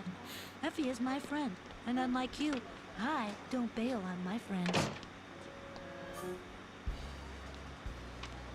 Do long lines tend to disappear around your friend?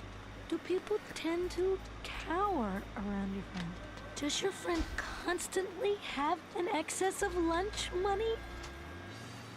Java nut. I want hot chocolate. Try again. But I just boiled this, Mike. I like whoever voiced this character. Are you a bully? Yes. Biscotti? How do you think we got those Slurshys? That tour of the H-Nut Stock Exchange, the extra fast go racers at Zippity Goo Karts. Pepper Ann, remember the Darwin exhibit? Remember Nietzsche? It's survival of the fittest. And I'm the fittest. When we met, you were simple and weak. I chose you to share in the big secret. You can have anything you want if you're strong enough to take it. Take it, Pepper Ann. Waiter, I believe you should ask my friend if she cares for anything. Oh, do you? Yes. Hot cocoa, not chocolate. Cocoa, now. Oh! Yeah, fuck his shit up.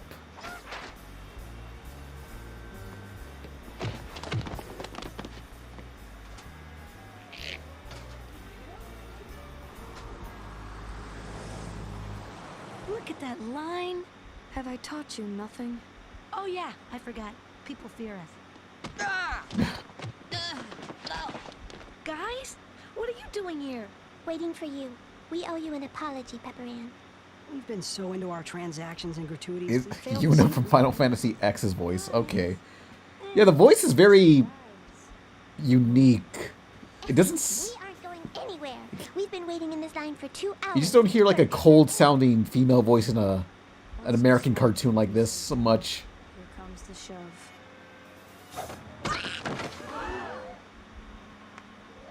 Enough! Effie, it's over. We can't do this. It's nature, Pepper Ann. Darwin... Effie, you're not a lion, and we're not antelope. The laws of the jungle do not apply to the 7th grade. You're not the fittest. You're just a bully. And it's time to evolve into something better. Evolve, Effie! Evolve! That's what I've become, isn't it? A 2-bit goon. Copping lunch money off the weak and easily tripped. This isn't me. I must evolve if I... Mom? Effie, darling, your PPSAT results came in and you crushed the competition. You're going to be the youngest Ivy Leaguer in history. And next year, the youngest corporate lawyer. Well, at least I learned my lesson. Intimidation is a one-way ticket to Lamesville. PA. Don't I get to stay here because I learned an important lesson? Nah. On the line, Ms. Former Bully! training. Bobby Hill. Hey, PA, wait up. But you guys waited in line for 2 hours. We know, but we also know you don't bail on your friends. Thanks, guys. You know, it's funny. Even though she was a cold, calculating bully who could quote Nietzsche but couldn't quite grasp the concept of friendship, it's times like these that I really miss Effie Shrug. Oh, damn! People had to wait in line for shit for their tickets before fucking what was it? People went to Ticketmaster or whatever. Someone needs to find fucking Ticketmaster himself.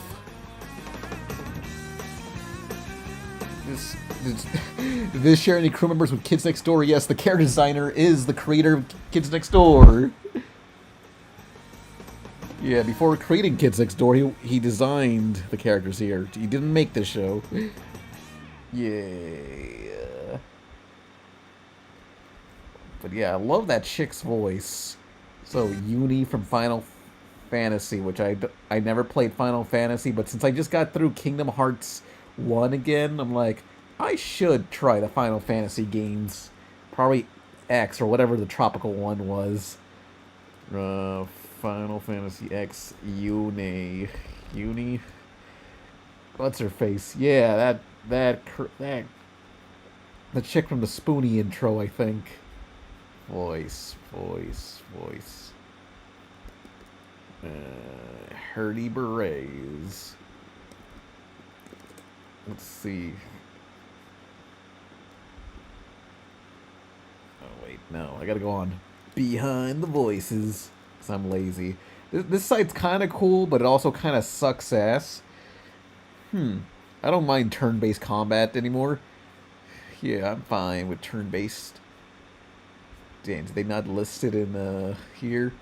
This site's great, but sometimes inaccurate. Oh well, who knows? Yeah. Watch Pepper Ann episode A Valentine's Tune. Yeah. Coo.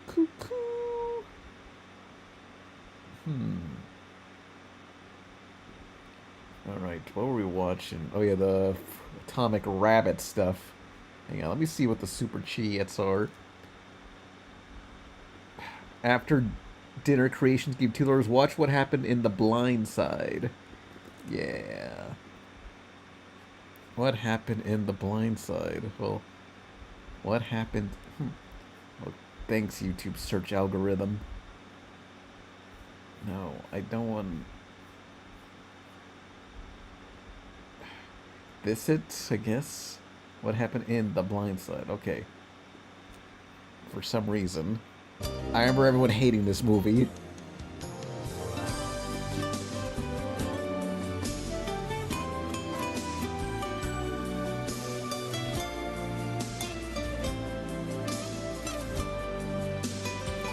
This episode of Princess Cinema is sponsored by DraftKings Casino. It's the holidays Gambling. time, everybody.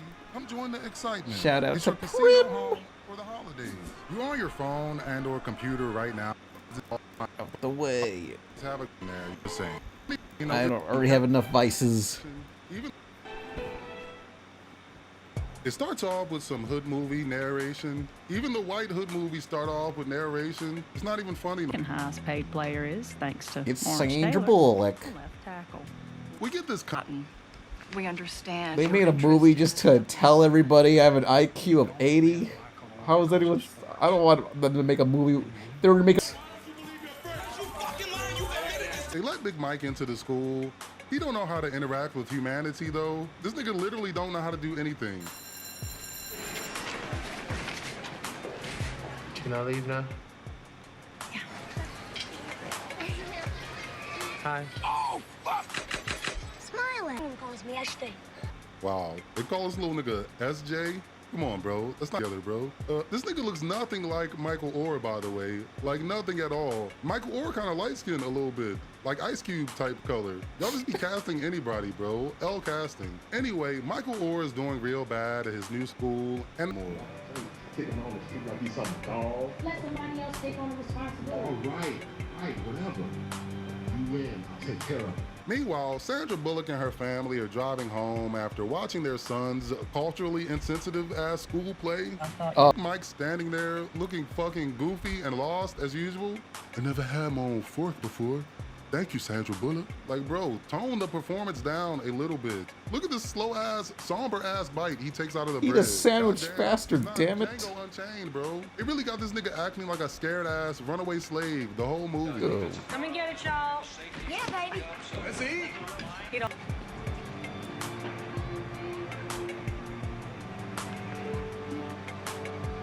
Michael Orr ain't got no more clothes. You have no clothes. Sandra Bullock takes him to this ghetto-ass... Oh my God.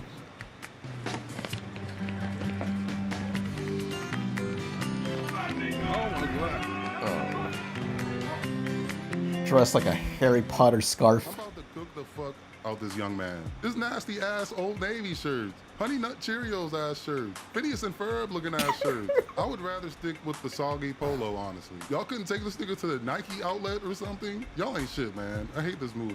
Anyway, Michael Orr's got his new clothes. No haircut though. Could've took this nigga to the barbershop as well. I mean, whatever. It's nice that they helping him. I'm sure they nice people, man. Michael Orr's getting more comfortable with his new white family and he's doing a lot better in school too.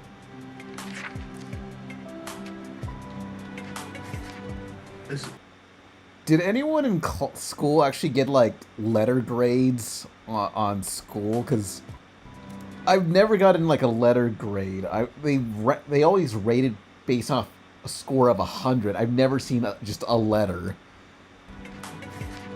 There's a lot of dishonest shit in this movie. One, Michael Orr was already a football star before he even met this family. He played football, basketball, and ran track. He was named Division II AA High School Player of the Year before he even met this family. They did not teach him how to play football. Two, the movie and the book make it seem like they legally adopted this motherfucker. Whole time, he was signing a conservatorship contract, unknowingly, according to Michael Orr. Also, according to Michael Orr, he never got paid for any of this shit. All the money they made from this movie, the family split it between the husband and the wife and the 2 kids. If that's true, that's absolutely insane. There's no way everybody ate off this movie except for the fucking person it's about. Sandra Bullock won an Oscar off this bullshit. Omar J. Dorsey made more money off this shit than Michael Orr did. Tony Hamilton. Everybody just calls me Big Tony. The family is claiming that they did pay him his fair share of the royalties, and he's just broke and trying to scam them now. Looks like they might have receipts too. It's a whole mess, man. I don't know what's happening. Shout out to homie Flimlo Raps on YouTube though. He has a series of videos on the whole controversy. I'll link it in the description. I just had to bring all that up. Even ignoring all the lawsuit stuff, the family definitely looked out for this kid, and they do deserve some credit for that. They did not teach this nigga how to play football though. I'll just leave it at that. Tony here. You heard me. There is a huge difference. You got between 2 sinks? broken arm and being legally responsible for someone. I mean, a kid would barely know. All right. All right, you'll think about it, or all right, we should do it. Is there a difference? This shit starts. Maybe it's just a coincidence. Maybe Fat Black struggle movies was the wave. I don't know. They both came out in November too. Obviously some blatant Oscar baits. The Oscars are always at the beginning of the year. So this is when the Oscar bait movies drop, right before then. Fun fact. Oh no. Do you happen to have his birth certificate? Can you remember who the boy's father is? They're gonna try to belittle you. They're gonna try to satellite your name. They're gonna try to This is kind of like that King of the Hill episode with the Hawaiian football player. Runs back home to his white family, and eventually they clear up the NCAA stuff. He explains that he chose Ole Miss because the Tuohys are his real family, man. There's no reason. If I ever see you in the real world, I'm gonna swing on you instantly. So his IQ is not 80?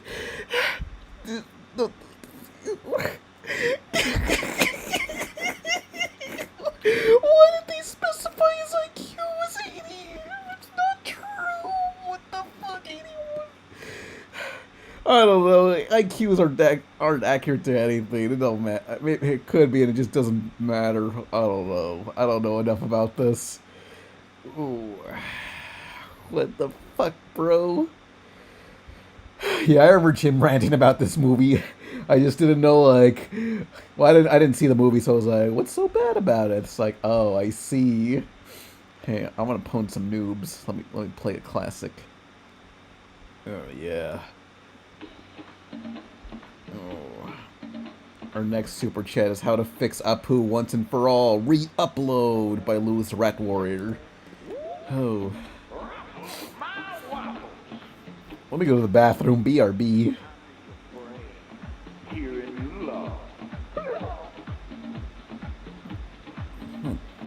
Noob's got no skills. I know. I'm banning the trolls. Pwning the noobs. Pwning the noobs. Pwning the noobs. Pwning the noobs. Pwning the noobs. OFC, OFC, WTF, BBQ. OFC, OFC, WTF, BBQ. OFC, OMG, WTF, BBQ. OFC, OMG, WTF, BBQ. Pwning the noobs. Pwning the noobs. Pwning the noobs. Pwning the noobs. Pwning the noobs.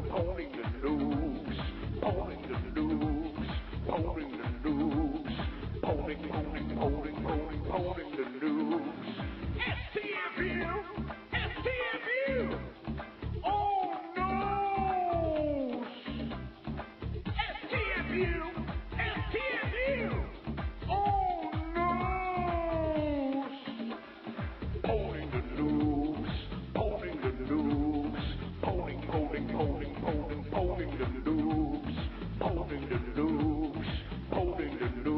the noobs.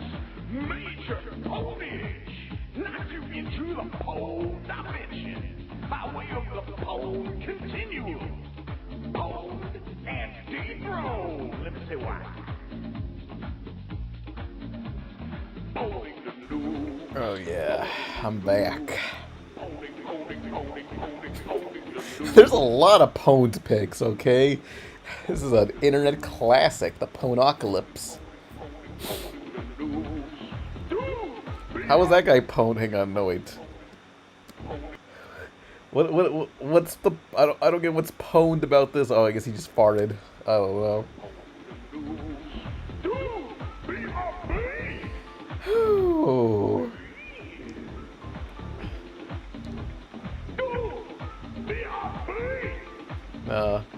Speaking of classic memes, I just saw, what was it called? The Lord of the Rings trilogy, the extended edition in theaters. Each film was 4 hours, 12 hours of films, once per day. It was the first time I've seen these films, and it was amazing. Hang on. They're taking the hobbits to Isengard. Yeah. It's a classic. What the fuck? What's that sound? Yeah. It has the same vibes as like the Brendan Fraser mummies. That was a better Brendan Fraser mummy than the actual Tom Cruise mummy. Super chat for this? I am. I'm just like looking at some stuff before I get back into it.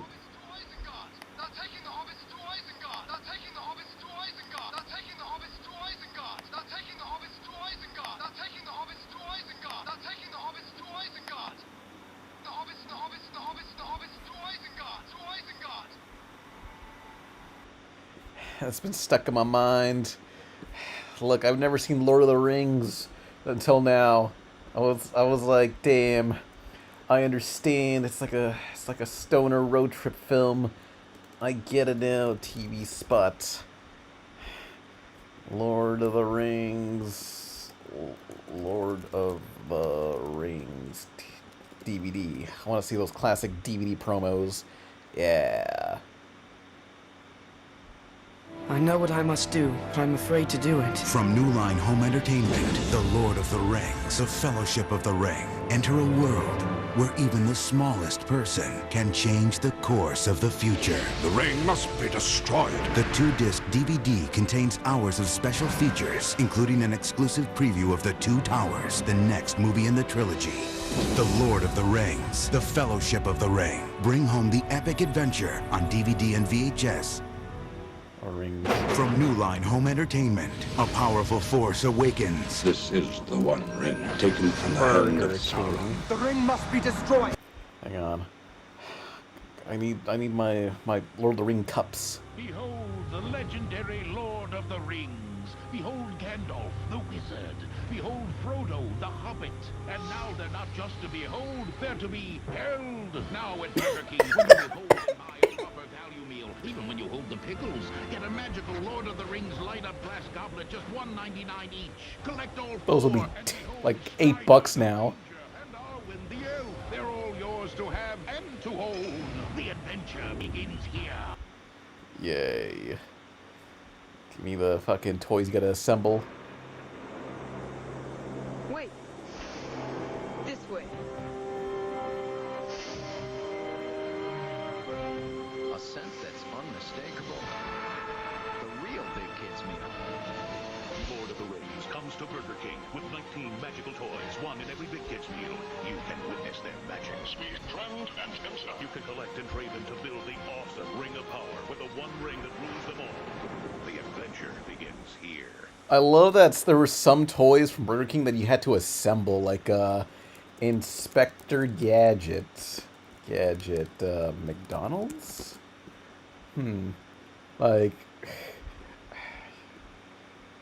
they like some sort of fucking mob boss. They would just like rip up Inspector Gadget in pieces and just give them to you. Look, just they'll give. Do you want to just have his like fucking torso and fucking innards like that? This is how Matthew Broderick left that family he killed. Fucking sick bastard. Go to hell, Matthew Broderick. Yeah. God.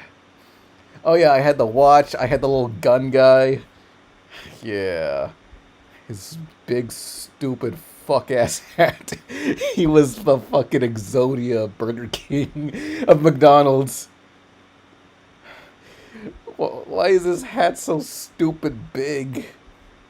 I hate him. I know Cubics did the same thing. Cubics. Burger King toy. Yeah.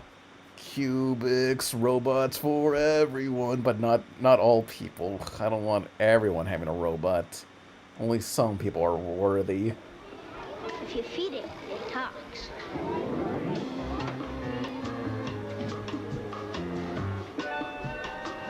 Huh, I'll check. The real Big Kids meal. You get more food. Yeah, fries will work. It's Cubics robots for everyone at Burger King. At your service. Like Mr. Fix-It and Don Don. You can collect all 10. One robot in every Big Kids meal with a bonus piece to build Mega Cubics. Where else but Burger King? Yeah, you couldn't just have the main fucking character. You had... So all the toys were just the other robots, and I guess Cubics, but they gave you a part of Cubics, and eventually you brought them together. Cubics, robots for everyone. Cubics for communism. Cubics for communism. Oh, I want to see the intro, bitch. This, I think, Korean animated show. The creator of this later went on to make Potent Dogs, which I reviewed, which is the dog turd anime. Everyone.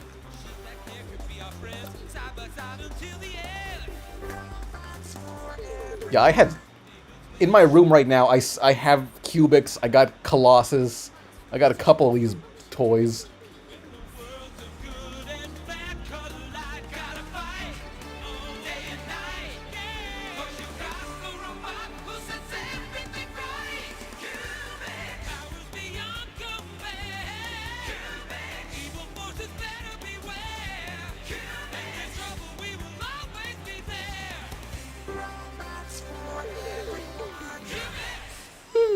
Oh yeah, speaking of like toys that force you to assemble shit. Oh man. Crap. Hang on. Jinx toy. Where is...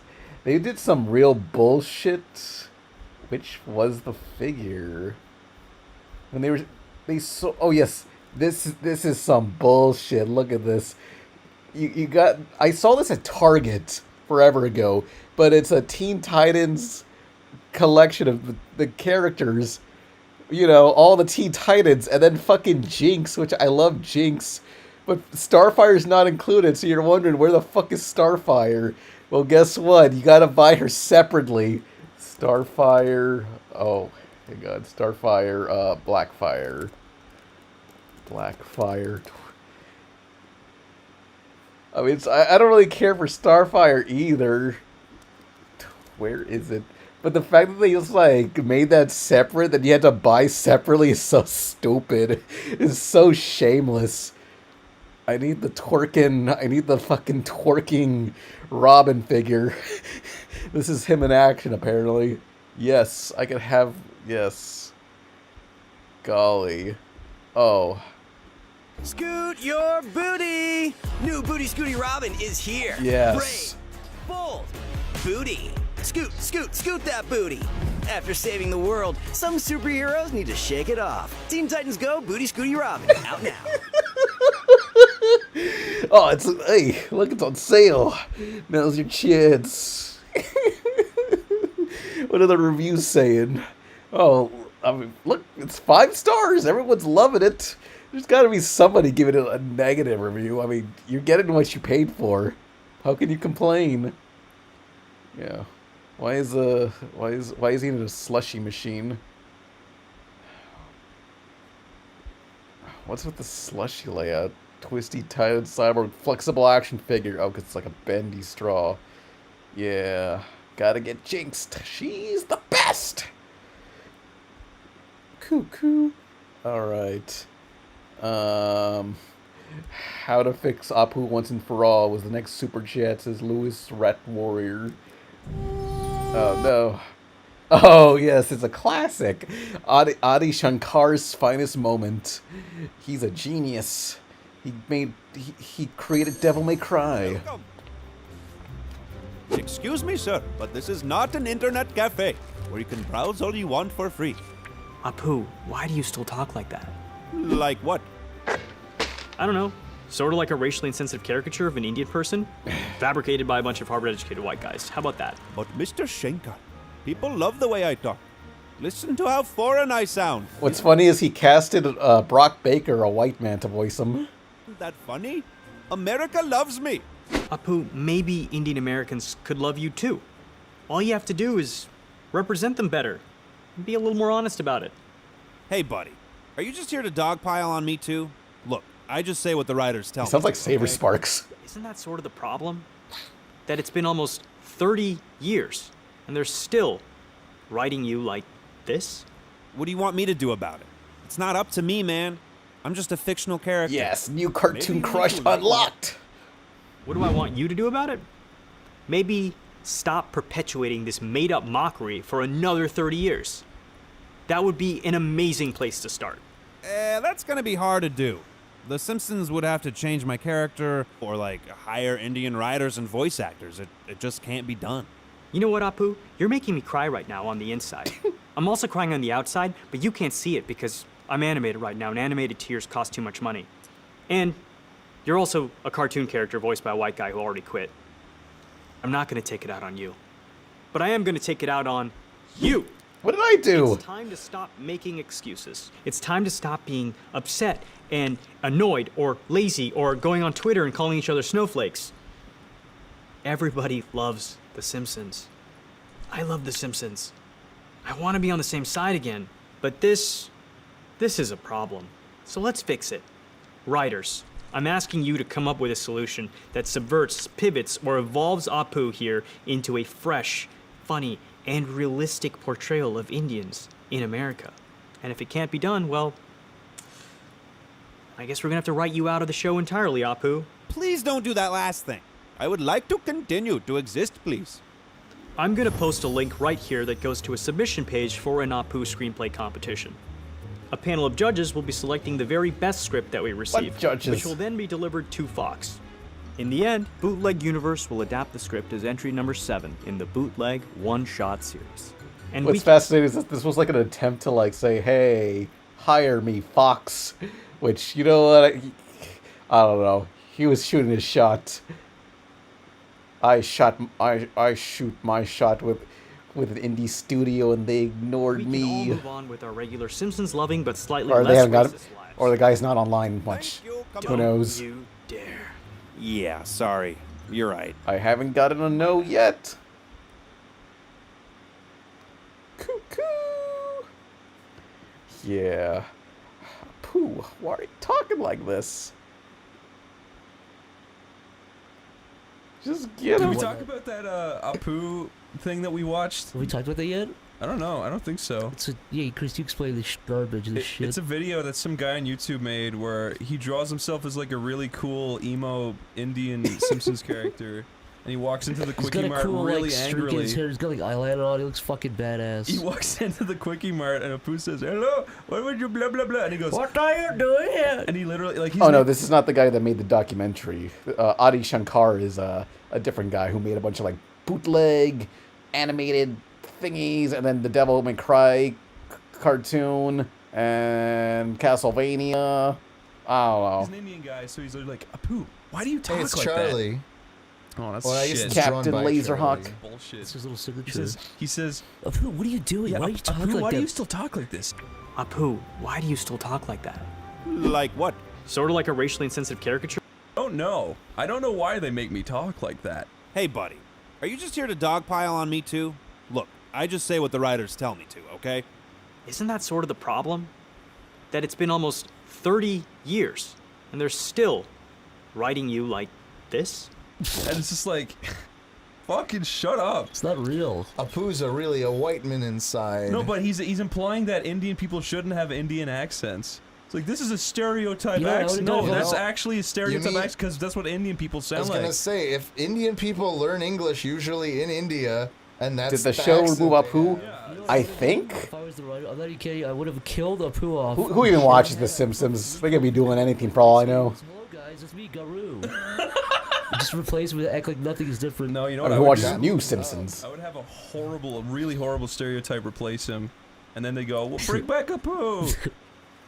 I do have a theory that if you drew like the most racist, evil caricature and just had an Indian guy voice it, you'd be okay. Mm-hmm. If he okayed it himself, he's like, yeah, that's pretty funny, dude. Yeah. I'm for India, but that's sweet. I just hate that video, though, because the guy's so smug, condescending, and he doesn't provide a good way to fix it all. He's like, Yeah, we He all just have want- to work together He just wants to tear it to down. fix Apu. And he looks at the camera. He's like, "Please tell me how to fix it." I'm not gonna take it out on you. But I am gonna take it out on you. So let's fix it. Writers, I'm asking you to come up with a solution. It's like, dude, don't fucking make a video. Oh, recast You paid him? animators, you paid voice actors, but you don't know the solution. Don't fucking make a video then. I want you to come up with a solution for me. We need to band I don't know what to together do, but I and think we should- solve the Apu crisis. Instead of making my own show where I represent people how I want to be represented, I'd rather just tear down somebody else's project. Yeah, where every single character is a I've stereotype. been in here. Jesus, where am I supposed to go? The Simpsons is literally, there's not one character on that show that's not a stereotype. What kind of work do you do exactly?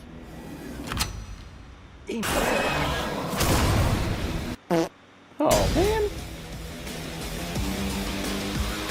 man. I mostly like that Devil May Cry cartoon, even though I haven't played the games much. I only played half of the first one.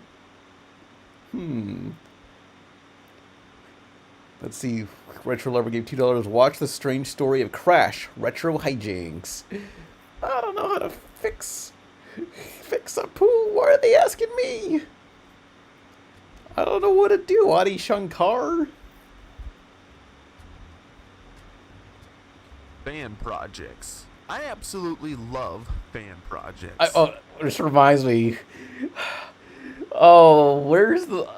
I can't even find it. I'm not even know how to find it. But I remember Adi Shankar started beefing with like Salty DK Dan or something, And like, so I don't know, something like, I think Adi Shankar did something like quoting himself or something very egotistical. Then Salty DK just like, this is so lame. And then Adi replied saying, "You're nobody" or whatever. And then I quoted Adi saying, "You're our generation's, what's his name? Max Landis, Adi. Don't let the haters knock you down. Your version of Devil May Cry is so awesome and not gay." Fan-made projects are unique pieces of art made specifically in tribute to a particular IP. Most fan-made content creators make this type of stuff. You're a nobody. Sadly, however, this isn't with everyone. Some people make fan projects because they aren't satisfied with the IP and want to make their own project specifically despite the current direction of said IP. These are known as... I'm just fascinated by Adi Shankar. Like, the stuff he makes, I'm like, yeah, some of this is pretty good. Some of that I have issues with. But as online, he seems like an Uwe Boll type where he purposely causes problems. So I kind of want to just egg him on and just watch him just crash out more. Such a toxic history that it's worth telling the whole tale in a video. This is the story of Crash Bandicoot Retro Hijinks. You're a nobody. Dual wield. What is Crash Bandicoot Retro Hijinks and why should I care? Crash Bandicoot Retro Hijinks is a Crash Bandicoot fan game developed by Finland user Gaius Matlow, aka Gaius the Raptor, who will be represented by this dinosaur OC created by him. The game is meant to be a tribute to classic Crash, and is to quote, bring Crash back. Now some of you may be questioning, isn't Crash Bandicoot already back? Didn't he just come out with a new entry not too long ago? Yes. Not Rumble. Why does the game have this goal? Well, before we get into the reasons why, we need to talk about Retro Hijinks and why it's a game you should never play. The game has come out with a few demos, and they're generic at best, to put it very nicely. Now, a lot of you are probably looking at this and saying, this doesn't look so bad, I actually want to play this. Well, you shouldn't, because the game has malware. Oh. Yeah. So in one of the builds that Gaius released had a batch file that specifically deletes the Crash Bandicoot Insane Trilogy in Crash Bandicoot 4 It's About Time. Now this is really bad enough as is, however what's worse is that you can see characters in the game being depicted in deadly scenarios, such as being hung from a noose or having their head on a pike. Hold on. Is that a head on a pike? Is that someone's character? Just looks like a popsicle. It's fine. This gives the game a very creepypasta-esque aura to it. So why is the game like this? Well, it all seems to stem back to the game's creator, Gaius Matlow. This is the YouTube channel of Gaius Matlow, the creator of Crash Bandicoot Retro Hijinks. Gaius here has a lot of mental issues. He's a very talented artist and a fantastic animator. That being said, he does not use any of his work for any good, and this can be easily seen in nearly all of his community posts. I've encountered another sadist again. This time, Octoling Game. So if anybody knows her true identity and where she lives, get her to a medical treatment immediately. A psychiatrist at least. P.S. She doesn't know the first thing about respect. Crash Bandicoot, if Insane Trilogy, Nitro Field, and It's About Time and Teen Rumble never existed, you would have not become such a toxic biased cunt. Get a life, and go get a brain surgery while you're at it. So clearly, Raindrop does wish me pure harm, as well as my death, despite of claiming otherwise, since she keeps bullying me instead of proving that she doesn't wish harm, or that her feelings were real. You see, Gaius has a very strong hatred for the Activision Crash Bandicoot games, and I mean very strong. So much so that if you actually play any of them, you're considered a fake Crash fan in his eyes. So why does Gaius have a huge hatred for the new games? Well, the answer is actually quite simple. He doesn't own them. Alright, let me ask you something. Have you ever played the new Crash games? Have you ever actually played them?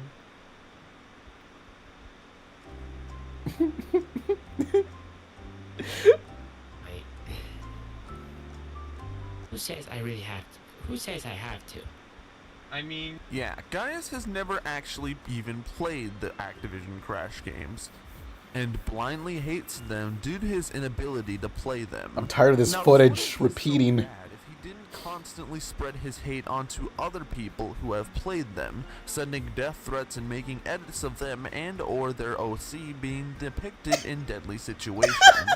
This is a very toxic and downright insane behavior, nearly to the level of Smash Bandicoot, who was another infamous user in the Crash Bandicoot Sometimes you gotta just draw their OCs dying. That'll show them. for Retro Hijinks would be released in November of 2023, with the release date of January 2024. I need a beef with someone and just kill their OCs. Again, and again, and again. Did you see Nero's Q is back? The game has still not come out and probably never will. Hang on. Let's see. Let's look up Nero's Q.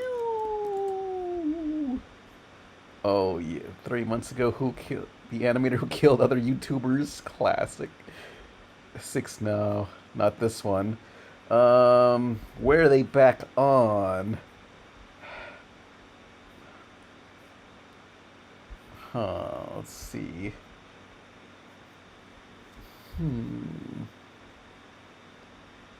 Don't know. When Gaius first delayed the game, he pretty much He announces he's coming back soon. Okay. The fact that he announced a release date knowing it's not even halfway done yet just goes to show how desperate he is to hype up his game to other people. Hey guys, look at my new Crash game. It's Yeah. gonna be so good it will make you forget about the trash that Activision is making. I'm gonna release it in January. I'm gonna kill someone's OC. Release it in February. Oh wait. I'm gonna release it in March. Oh wait. Yeah, you can kind of tell that Gaius is really trying to make his game seem better than it is. But that just begs the question, what is Retro Hijinks as a game? If you want to separate the art from the artist, or in this case, the game from its developer, would Retro Hijinks really be a game worth playing? No. Yeah, the game itself is just not very good at all. Could you have at least gotten footage of the game? It's not the same footage over and over. Even get past the first enemy, and that was in both demos at the time. However, a user by the name of Skooma Dennison made a gameplay video of the newer demo that I haven't played yet, nor do I intend to, showing off both levels in the latest demo. Now, some of you are probably saying that judging gameplay footage is an unfair comparison, as playing a game itself would be a more viable way to form an opinion. However, I would like for you all to remember that the developer of this game hates the Activision Crash games with a burning passion, and he's never played them. He's only judged them through gameplay footage. So the developer admits that this is indeed a fair way to critique a game. Now, looking at this gameplay footage, well, I think at least I can say for a fan game, I've seen way worse. However, remember, Gaius the Raptor What is doesn't this want location? It's like He wants you to see this as the new official Habitat for Humanity's Jimmy Carter's Foundation, suburbia. entire series. Like, I don't even know what to say. Just put gameplay of Retro Hijinks up and compare it to not just the Activision games, but literally any Crash game in general. Yeah, it's no contest. While the game has good-looking animations, the graphics and overall aesthetics look very mucky and unpleasing to the eye. Look at this gross river level from the trailer. Compare that to the impressive and colorful details from the OG Crash 2, or heck, even the remake. It just looks bad. And again, I would say that this would be acceptable for a fan game, but this isn't meant to be looked at as a fan game. The developer wants you to look at this as a replacement for the newer Activision Crash games. He wants you to play this over this. And not only that, but everything else seems very janky. Like I said, when I first played the game, I couldn't even get past the first enemy. Whoa. Then the game has some very awkward collision detection, which was one of the critiques that Gaius made on Crash 4 in my debate call with him. So if you've been a long-time fan of this channel, you're probably wondering why I'm even making another video on this individual. Because I've already made 2 videos on the game, and I did 2 debate calls with the developer. Well, the reason why I'm making this video is because, aside from one video, there hasn't really been an in-depth look at this fan game. No one has ever decided to make a documentary talking about the game in a clean and concise manner. I've seen a few people who wanted to know the story of Retro Hijinks, but didn't want to take the time into watching my videos on the game and its developer. So this video is just being made in an attempt to inform people about the game and its developer in a more digestible manner. With all of that said, what are my general thoughts? Crash Bandicoot Retro Hijinks is a very sad fan game, and to call it a fan game is kind of an insult to actual fan games. Like, this game is filled with so much hate that it will actually make you sick. It's more of a hate game, if anything. And honestly, I would advise you to stay the heck away from it unless you are extremely curious. Will I make a review of the game when it comes out? Maybe. If it even does come out. But I don't know. Only time will tell. I'd like to give a special thank you to my channel members Tri-Realm and Peter Jensen for donating and becoming channel members. Your support really does help, and I greatly appreciate it. If any of you want to join the channel membership program type thing, Loki hate game win. What would you do? Just torture Loki? He'd probably be into that. Oh, next super chat. Pio Tireblin says, watch the Chaotic Good Barbarian Banshee episode. What's that? Oh, okay. Well, okay, that's it. Yeah, I'm stealing Loki as we speak. No. Help!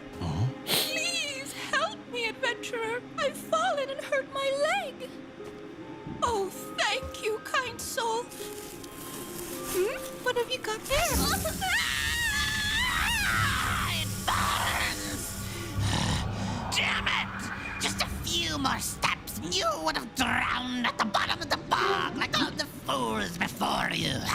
But now that you know my secret, you shall not escape! Be gone, foul spirit. You think a little salt would defeat me, you little shit? I have haunted this swamp for centuries. My very wail will frighten you to death.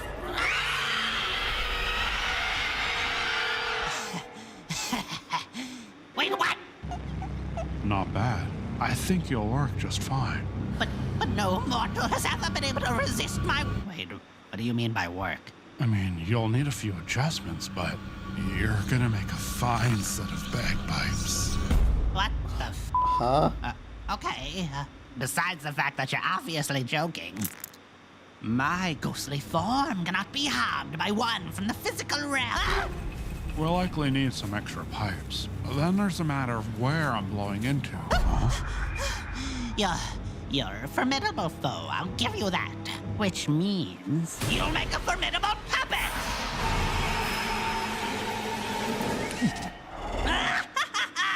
You are now under my control, hero. With your raw power and comically wide build, I shall slay thousands! Wait. Why aren't you moving? Uh-oh. Looks like you've gotten yourself trapped, Spirit. How? What the hell even are you? No, let me out. We can forget this ever happened. What are you doing now? No, stop that. That is a lot of salt. Why? Are you done? No. What are you doing? No, stop, no.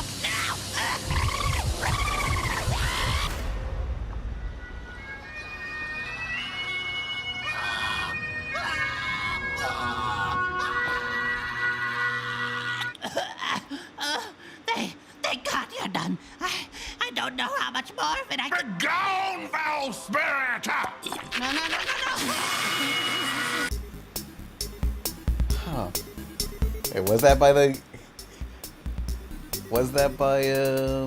Joe Kappa? Oh shit, he drew individual icons for his Patreons? That's crazy. Dang. Yeah, because this I feel like, haha, you clowns. No, I never seen this. Let's see. Dungeon Soup. Yeah. Tis, Joe Kappa. Oops. Or is this unrelated? No, Jack Cap has his own YouTube channel. Yeah. Oh. Super George Gilles gave $2. Tony Soprano's Underground Part 5. What is this? Previously on Tony Soprano's Underground. Hey, T, Muska's in town for a demo. Let's grab his Escalade, flip it in Newark. In this house, Chad Muska is a hero. End of story. Whatever. Yo, someone just stole my whip. Don't worry. We're gonna have Muska's ride fixed in no time. We working on collections, or we working on our kickflip? Hold on, I need to find my fucking skateboard. You're never gonna believe who helped me beat up those scooter kids. Whoa, Mike, B. I need to get ready for a concert tonight with my band. You should stop by if you're not busy. Dude, what? You got some serious skills, Tony. You should come to my demo in the city and help me stoke the crowd out. Are you fucking kidding me? No, I'm serious. Can you make it out? Muska, it would be my honor to skate in the demo with you. Sweet, homie. Maybe bring a couple friends and film some clips while you're in the city. Might be a good idea to make a sponsor me tape. Film? Do I look like fucking Martin Scorsese? Here, take this. That's the same VX I use to film most of my clips with. Oh, yeah. Thanks, Muska. No problem, kid. I'll see you at the banks tomorrow. Now I gotta talk to Chrissy. He's getting out of control. Oh! Paulie, have you seen Chris? I haven't seen him, Tone.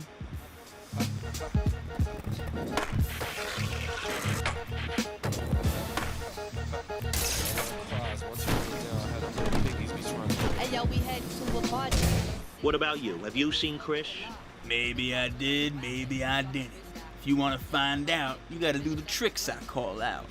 What do you think, you're funny? You tell me where Chris is, or I knock that smile right off your fucking face. All right. He was over by your house the last time I saw him. Cocksucker. Look, Tone, before you say anything, just hear me out, all right? I crashed on purpose so we could get in tight with Muska. I knew he'd bring it to Pussy's. It's the only shop in town. You wrecked a perfectly normal call. As a networking opportunity? Well, it worked, didn't it? Well, I'm going to New York to skate with him at the demo tomorrow. No way. You mean we're going? Come on, T. You gotta let me go with you. I don't know, Chris. We might need to shit down at Satrielli's first. Some of the guys ain't gonna love this. I know we skateboard for fun, but things got a little serious lately. And tomorrow, I'm going to New York to skate with Muska and his demo. Come on, get it out. Say it. Let me hear it. Well, I'm sure you're doing this with complete discretion. And business is still your first priority. I'm not giving up on what we got going on here. It's just, new opportunities, y'all. Well, it's not the worst thing I've ever heard. I went skating in Philly not too long ago. They were gonna shut down Love Park. I had to skate it once. I like skateboarding. Can I come to New York? Yeah, what's the deal, Tone? Are we coming, or you're gonna let the fame change you? No, I want you guys to come skate. We could stack some clips. But Sil, Paulie, you should stay here just to keep things running. Fuck that! I need a vacation! I want to stack some clips, too! Oh, relax. My knee's wrecked anyway. I'll stay back and handle things. Tony, I need your help. These tweakers stole all my band's equipment, and we have a gig in 45 minutes. And? And I could use your help getting it back. That's not a small favor, Mike. Those tweakers are nothing but trouble, Tay. Yeah, but they bring in business. Please, Tony. I'll give you guys tickets to my show tonight. I'll even throw in a slice of gabagool. Well, I can't say no to gabagool. All right, Tone. This is the safe route. Just get on the roof and drop down and do your thing. They won't see you coming. Wait, Tone. It's too dangerous.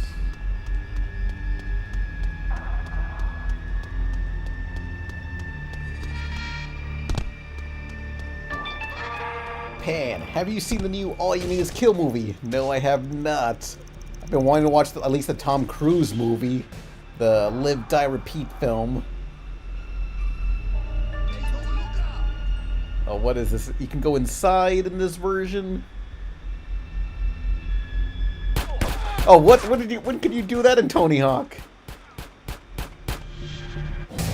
Here's your stuff back, Mike. Thanks, Tony. Here's your gabagool. I'll see you at the show.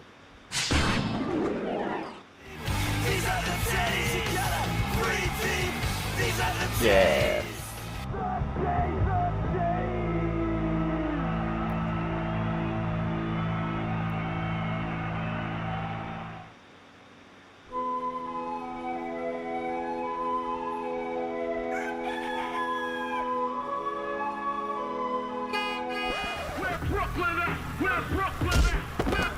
Come on, T.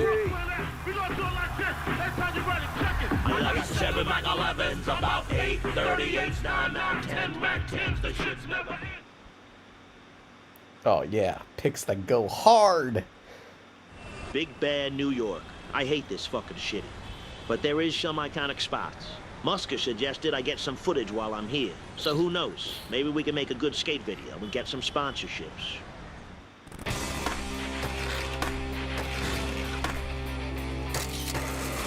As a kid, I literally wasn't allowed to play Tony Hawk because he bleeds when he falls down. Oh, that's sad.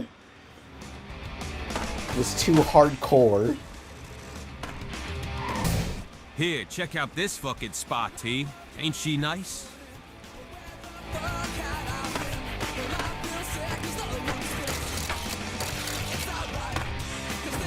The waterfront. This view alone will make a good clip.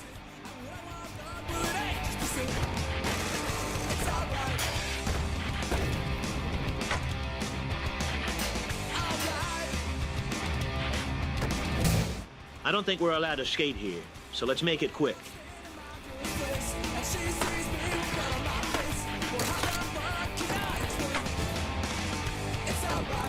Hey, Paulie, make sure you get this on film.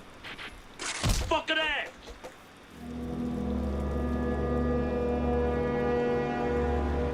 Can't you fucking read the sign, punk? What is- It says no skating. What is the deal with the mouths? You're in trouble. I'm calling the police. Sit your fucking ass down, bitch. I don't know how they're doing the mouths. It's like clutch cargo. What the hell? Oh, this came out 7 hours ago. Yeah. I wasn't allowed to play Ratchet & Clank because it has a gun. Oh, that's also really sad. It's a laser. Hang on. George Glazio gave $2 saying, have you broken into the old Sears headquarters? Huh. Not me, though. I think Mango has. Hang on. Old Sears headquarters. Oh, damn. Oh, yeah. Mango was... Well, let's see.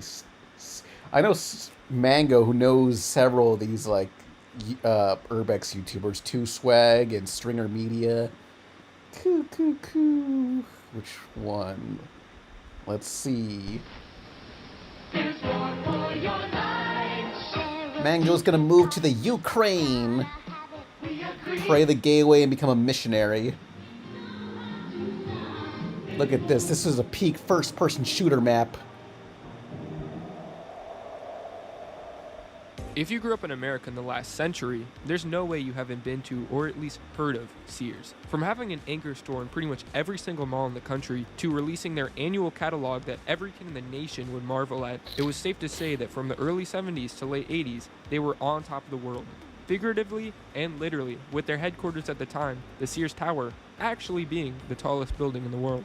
But by 1989, the Sears Tower became too expensive to maintain, and with the building being mostly leased out at the time, Sears decided it would be a good time to move away from the city and construct their brand new 2.4 million square foot headquarters. Sears chose the small farming village of Hoffman Estates, only 40 minutes away from their former headquarters, where the land was cheap and the possibilities seemed endless. The building would cost around $250 million to build, and it would have offices and accommodations for over 9,000 employees, which included fitness centers, convenience stores, the world's largest food court, auditoriums, a hair salon, film studio, laboratory, conference center, its very own Sears store, travel agency, and anechoic chamber, and much more. This place was pretty much its own self-sustaining town at this point, and Sears planned to use this new, modern, state-of-the-art facility to propel itself into the future. When construction was all completed in 1992, the building was a smash hit. Every morning, its over 9,000 employees flooded the parking lots, so much so that it said if you didn't get a parking space by 8 a.m., you'd have to walk over 20 minutes just to reach the front. Inside, it was pristine, every surface spotless, and every detail meticulously maintained. The all-glass exterior sparkled, with crews cleaning the windows daily. Maintenance was top tier, and if something broke, it was fixed almost immediately. This wasn't just a corporate office, it was a sprawling city within a building, a place built to last until 2050 and beyond. It was a symbol of confidence and permanence, but obviously it wouldn't last. As the retail landscape shifted, Target, Walmart, and online shopping began to dominate. By the mid-2010s, Sears was a shell of its former self. Stores were closing all around the nation, profits sank, and layoffs became common. The windows stopped being washed, and repairs that used to be immediate were left untouched. The headquarters that was designed to push them into the future was looking more like a ghost town than a workplace. Then finally, in 2018, after years of decline, Sears filed for bankruptcy. They were hanging on by a thread just to stay in this building, and over the next 2 years, it would become more and more vacant, until finally, in 2020, COVID happened. The little employees that remained here were told that they would come back after 2 weeks, but we all know that never happened. The building has been left to rot. Oh god, of course. Yeah, so we've broken into several abandoned malls, and every time that we have, there's always been a movie theater, and the movie theater has had Sonic the Hedgehog, the movie, the first one, and that's because that came out right before COVID hit. Environmental storytelling. But we all know that never happened. The building has been left to rot ever since, and with hopes to sell it in the future, Sears hired an armed security task force and installed over 400 cameras inside and out to guard it. This made the building impossible to explore until oh shit, the Sonic Halloween thing? Shit, hang on. Property for over $190 million, with plans to demolish the entire thing and build a new, massive data center to fuel the surge in AI and social media. Practically nothing was auctioned off, and they didn't even try to donate anything. The power was cut and security was downsized. Demolition immediately began, and I knew that this would be my only chance to explore this insane piece of history before it was gone for good. I came in with low expectations, as when my friends invited me to explore a crazy abandoned headquarters earlier that day, I just assumed it was going to be empty cubicles, and at the time I had no clue what the building looked like at all. But I gave them the benefit of the doubt, and I began filming. We're walking through the woods. There's just like cars right here, man. It's not here. Oh, I guess Stringer Media is also here. That's not it right there, right? No. It's right there, the blue building. What? Wait. That's it right there? Yeah. Wait, no, it's not, bro. Yeah, it is. That like 7-story building. Yeah. That is it right there. Yeah. That is all abandoned. Yeah, there's even more. It's friggin' massive, dude. Like the biggest, probably the biggest one in the whole Illinois, maybe the United States. Like biggest abandoned headquarters or just biggest headquarters? Biggest This place abandoned is headquarters. massive. Definitely 100% the largest abandoned headquarters. I've never been here, but the largest abandoned place I went to was several malls in Houston. At a place called Guns Point. Oh, yes, it's unlocked. You go. Sometimes we just get lucky and the door's just unlocked like this. Other times somebody has to like ladder onto the roof and open the front door for us.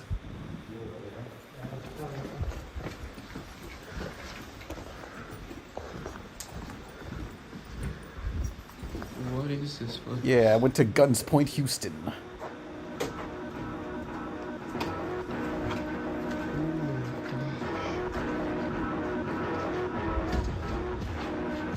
Why not break it? We try not to break things. We don't want to. Though there was one time where we tried desperately to get into the mall in Guns Point. And, so, at first, we went through, like, the Macy's, which was molded up. It was completely dark. Everything was destroyed. Just black mold everywhere. And the gate to the rest of the mall was boarded up. So at first, our friend had a crowbar. So they were just there crowbarring for like 30 minutes. And eventually, we just heard a security guard on the other side say, "Hey!" And then we were just like, okay, let's get out of here. And it was just like several days of just trying to get into the damn mall that was abandoned. But we got lucky because on like a different day, we came back and some guy just chucked a rock at the glass door and went right in, or somebody. Like, it was already broken. We didn't do it. But it's like, okay, well, we're against breaking stuff, but if someone else already broke it, we'll take advantage of it. Yeah, no one will stop us. There's some graffiti right there, so that's good. I guess let's just go into this. Yeah, so it's just a computer. Something to do. Yeah. I want to see the cafeteria. Demo workers here.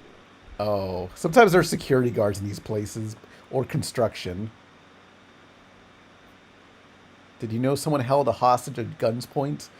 Oh, I mean, it's Guns Point, so yeah. It was also, that's a long story. I don't know. I remember there was like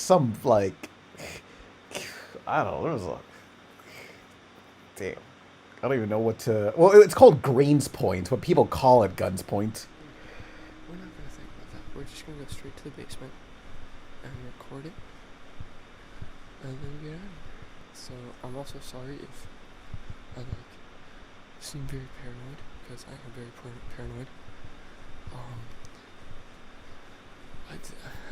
This place is just scary, and I'm alone, and it's nighttime, and it's an abandoned building. What else do I have to say to convince you that my mall had 2 shootings? Shit.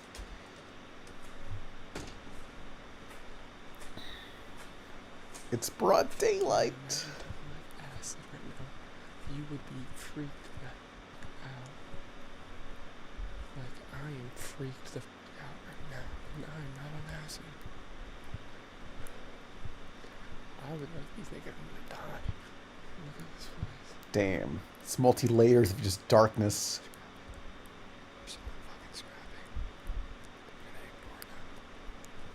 Oh yeah. Scrappers are people who rip off like copper wiring and metal pipes to sell it later. Sometimes they could mind their own business, but other times they could be hostile. You never know. Our friend was one of our friends is friends with the Guns Point Scrappers, so they were chill with us. It was the place where we had to like run from cops.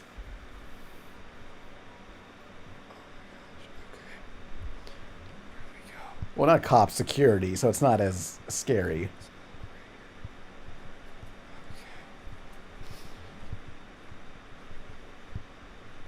It's like a fake storm.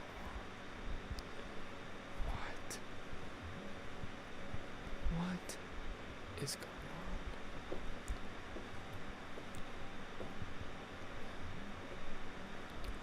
on? I want to wander around abandoned buildings, but I don't know where to find them, and I don't got friends like that to go outside.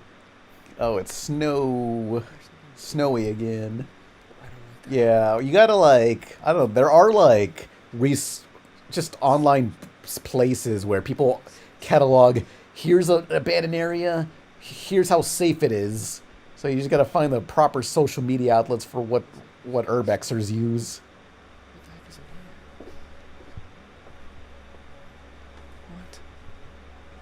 Yeah, oftentimes they'll just leave documents in here.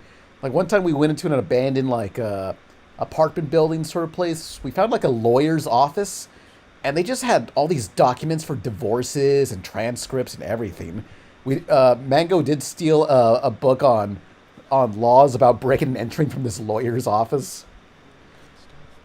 Inside, we also found like a yearbook from like 2002. Didn't you and Mango run into the set of Fallout? Yeah, in season 2, there should be an abandoned hotel that we found out that Mango actually visited once before. It's probably the most chairs I've ever seen in my bed. What the frick is going on? Watch YTP Chester's mom abandoned. Yeah. Soon. This looks like it's like the maintenance. It's a guy scrapping. Scrappers. I think I know which room he's scrapping as well. There was a room I saw earlier that I didn't film. That had a whole bunch of copper in it. I would love to become an urban explorer for Disney parks. Reminds me how, damn. The YouTuber that died recently, Adam the Woo. A recording room. Adam the Woo broke into the Nickelodeon studios in Orlando, and a lot of stuff was just still there. Is this a padded room? Yeah, Adam the Woo. Yeah, it's like, damn. My first exposure to urban exploration. Okay, I mean, if this door closes on me, I'm actually just fucked. Like, if it locks on me, I'm screwed. This is definitely like a soundproof room. Why is this down here? This actually really like creeps me out that this is down here. Yeah, like a few weeks ago, it was reported that he died. It's like, oh, damn. Why this is here. Like, I also loved his video on seeing the real-life Simpsons house. Okay, good. He's still scrapping. Animate'n chamber. That's what that is. I don't know what that means. What the heck is this? What? There's like full-on screwdrivers. Is this where like they would? Yeah, sorry to report for people that weren't aware. Look at all this stuff. There's like security cameras as well. I'm not sure how he died. Quaker Oats. All these like weird metallic pieces. What is this creepy? What the heck are these? Why are these down here? Floor care testing. So like this is where you would test the floors if you're selling floors or something. Environmental chamber. Oh shoot, it's like high.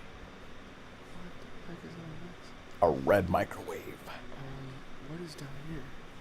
There's more stuff. It's like I'm just getting lost back here.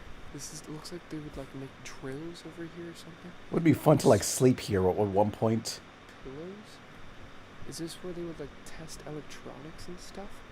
There's all these electronics back here.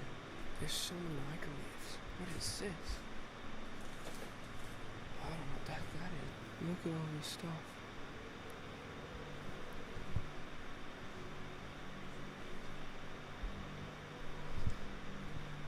What the heck is that? What? My ears, I feel weird now. Is this like product testing? I think this is for product testing. Hold on, it says something behind this little door right here. They check for squatters. This place is massive. There's no way it would be so easy to hide. Files and stuff down here. Watch an episode of Happy Hour Saloon soon. Desks down here as well. What's this the most replayed for? Gang scrap. I hope it's not gang scrap. Gang scrap. Gang scrap. Hello? Uh-oh. What's up? Scrappers. Just talk to the scrappers like I said. There's not going to be anyone working here tomorrow. So we could maybe come back. But honestly, I'm feeling pretty done. So I think I'm just going to head down this way and see what I can find. See if there's You ever run into homeless people living in these places? Sometimes. Other times it's other explorers doing the same thing. One time we found, we were exploring an abandoned milk factory, and there was just a guy doing BMX tricks or whatever and zoomed off before we talked to him. Maybe he was afraid of us, or he was just a homeless guy.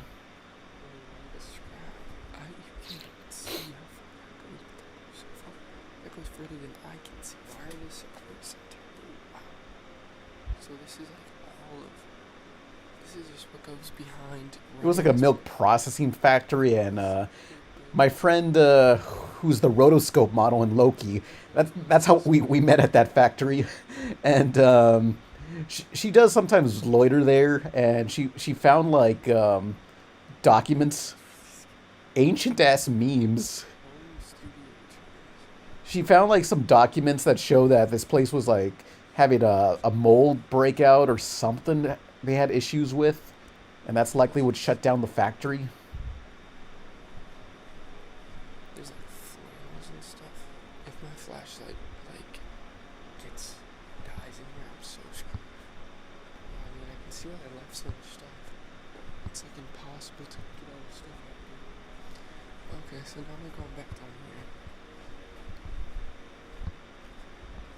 Sample room. Sample room neighbors. So this is where like you try something out. There's so much that goes behind the products we use in our daily life, and we don't even know it.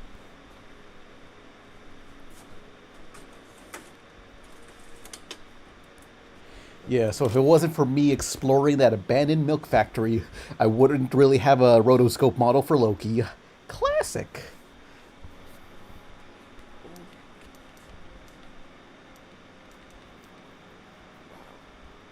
It goes really far back. Well, Mango did part of the rotoscoping. I was gonna ask, how sanitary are these places? I'd be terrified of like flea infestations or snakes or shiz. Oh man. Well, there are a lot. What the fuck? There are a lot of resources online for urbexers communicating and saying what's dangerous and where. But sometimes you'll find malls that are just covered in black mold on the walls. Depends. With my Asbestos. No, as long as you're not like living there or kicking up the dust, you should be fine. They'll probably wear a mask for black mold areas if you're going to be there for long. And I'm now realizing we've never actually gone through these doors right here. So I'm not really sure what could like be through here. Oh, these are some nice cubicles. Holy crap. These are like, they have like glass and stuff on them. These ones look pretty cool. There's even like a MacBook. No way it has an actual MacBook in it. Oh, it feels pretty light. Hold on. Yeah, there's no MacBook in there. Crap. Oh well. There's even like some stuff left behind in here. So, we actually didn't check if there's workers here today. We were told that there would not be workers here, but we're just going to make sure that there aren't. Whoa.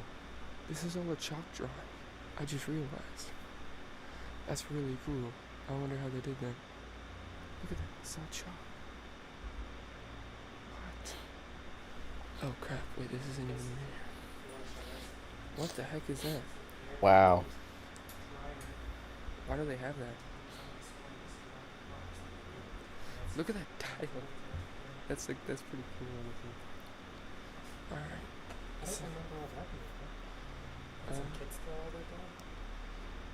I don't even know where they would throw it down for. Yeah, those keycaps went there yesterday.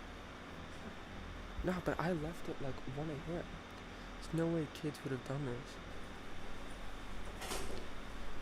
This is exactly where we said we weren't going to go. When exactly do you plan on making a second episode of IRLs? I've been working on it. But the floor of... I don't know. Let me show you some clips. I don't know, it's been a while, so might as well show clips of that stuff. Well, here's the least. But yeah, we're getting there. Where are they? God. You know. Oh yeah, Stephanie's temporary voice. You know, I have a job at the mall. I even made a business card for it. Stephanie, your voice finally reached puberty. Congrats, dweeb. Hey, can you finally drink alcohol? Yeah, Stephanie's a damn incel. And this clip, well, this clip's more done of how. So, not much in the cardigan. Well, I think this could really help with your sketch fighting hobby, Bianca. Yeah. And also, just the clip with Reggie. She's my fave. I know you can't forget Moonfall. You were part of the greatest. You started a world destruction tour. So let's get a little more comfortable. Star Stutter! Atomic desire, a nuclear fire, a justice, a milk that might have already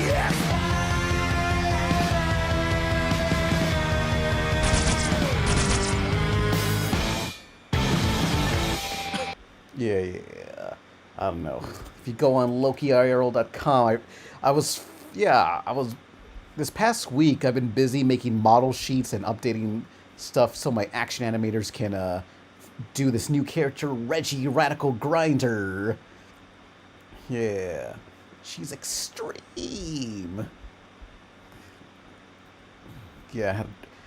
She's a very hard character to figure out, but oh no, this ain't Emily, this is Reggie. Eventually, what's sad is like the second episode's more condensed, or well, more focused. Episode 1's kind of sporadic with the plot, but yeah, sadly Emily is only mentioned in this episode. She's not in episode 2. But yeah, I gotta teach my action animators how to draw this demon chick. She's cool. There was also a clip with the sniper girl that you showed. Oh yeah, the voice actress. Yeah, the voice actress was here. I don't know if they're still listening. Yeah. Come on, sir. That was almost a clean shot. I had a sniper on him, #JFK style. Yeah. Cuckoo. Yeah, so I'm still working on it. I just gotta... I'm the cool sniper girl. Yeah, that's Snowy in the chat. Cool. Obviously, I don't know, Reggie's inspired by, what's her name? Livewire. Oh, yeah. I gotta draw... Never mind, there's too much explicit stuff in here. Yeah.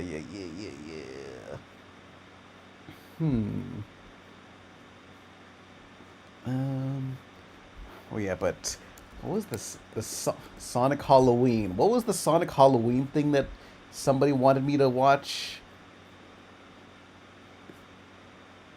It's 4 a.m. I gotta sleep. Reggie's belt gun is cool as fuck. New rounds. Oh, this is ancient. Halloween part, is it the second one or the first? Pang's getting the exact right ideas from his DCAU. Yay. Oh, happy 15th anniversary, Sonic. Oh god, it's so loud. Let me lower the OBS audio just to be safe.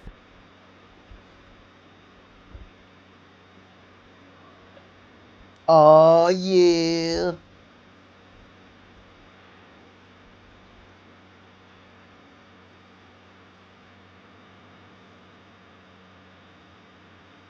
A tribute to Sonic's 15th anniversary. Yeah! Yes! ASL.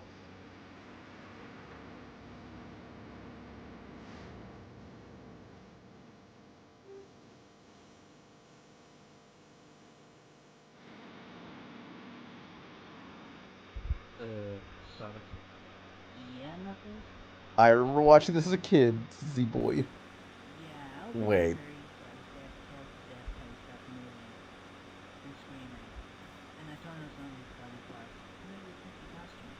So, you mean to tell me that you killed your best friend in order to get a costume to come to our party? Yeah. Well, I'm sorry to tell you this, Sonic, but the party is cancelled. What? Yeah. The party was going well until Shadow managed to embarrass himself. Look, ladies, no hands.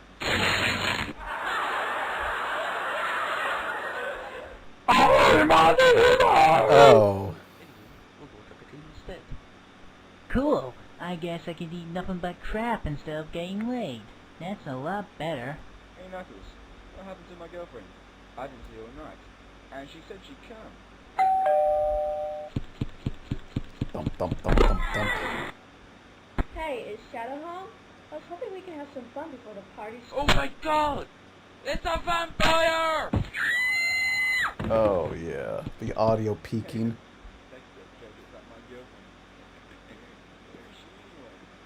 Well, at least his costume won't be in vain. Let's go and have some fun.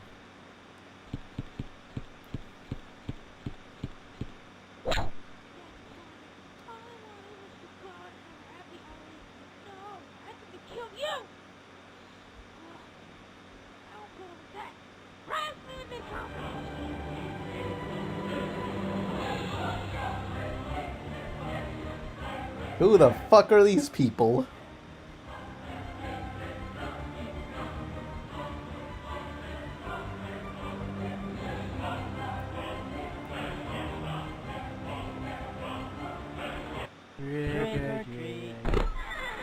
What the hell are you supposed to do? I'd be with them from sugar. With a dick? Yeah, What? What are you supposed to be? I'm Tails. Ow, what the hell, man? He has ruined the whole Sonic franchise. Well, this sucks. Yeah, this is a pretty disappointing Halloween 2005. It's 2006. I wish. Ah, shit. Tails?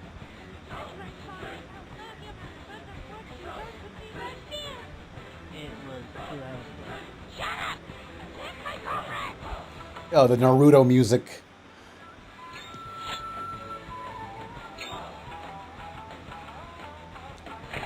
Oh, what? He can do that now?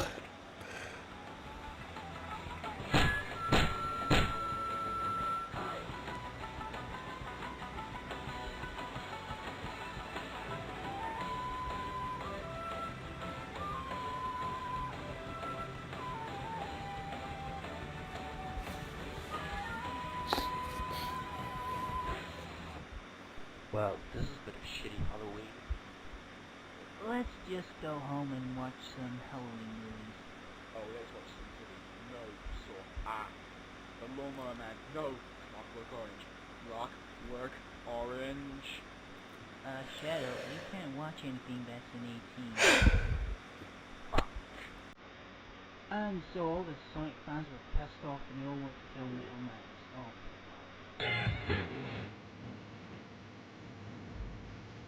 Yeah.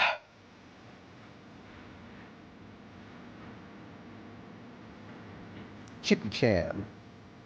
Mortal Fudge.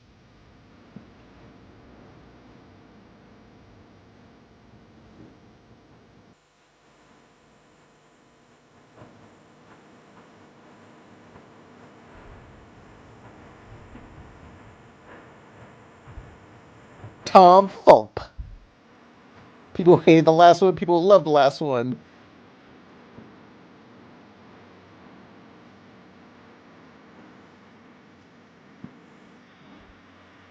Oh yeah. What they get? They got 4.6 stars. Yeah, they still active. Still. Hang on, they made a blog post. It's been about 11 days until retirement. I'm always about self-reflecting about this time of year. Wait, what? Retirement? This guy's dying? Here's... Oh, too long, didn't read. I don't know. Movies. Let's see the first one.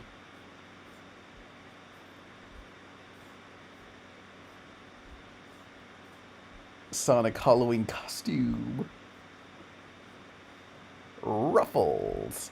This version of Sonic's Halloween costume is from Newgrounds.com. If you find it on any other website, then report it to me at mentalzoro@hotmail.com.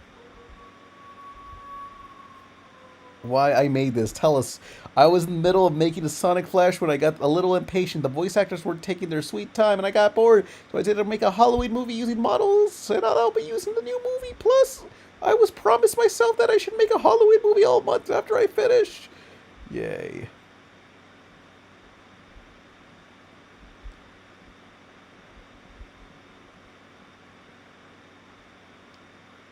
Wait, what did Sheriff say to me again?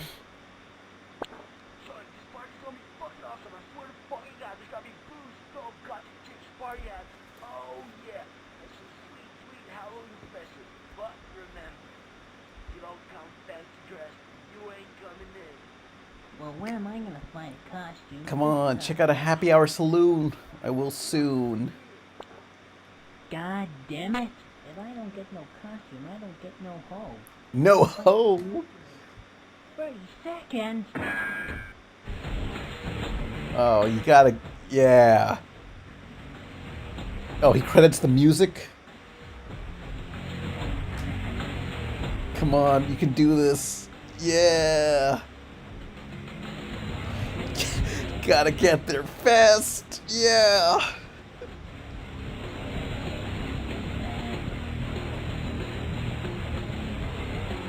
No!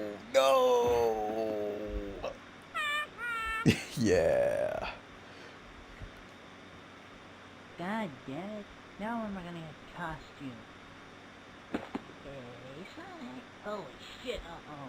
Just be good. This Halloween is sweet. With this costume, I managed to get a lot of stuff. Some old lady gave me 10 rings just to go away. Sonic? Why are you staring at me like that? No, Sonic, what are you doing? It cuts it... Oh. It was all part of episode 2.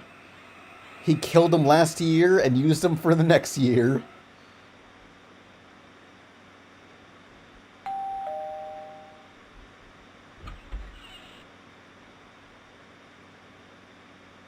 What the fuck? Yeah, real big fish.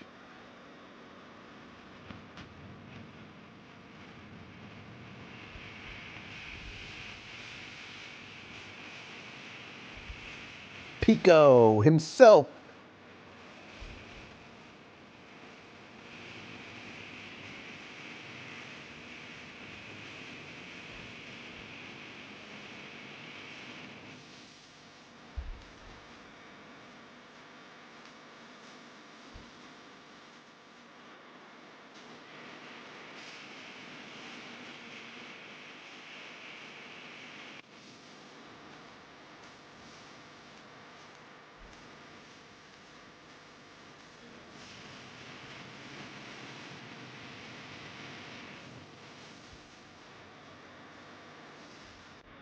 Oh, his website's no longer active.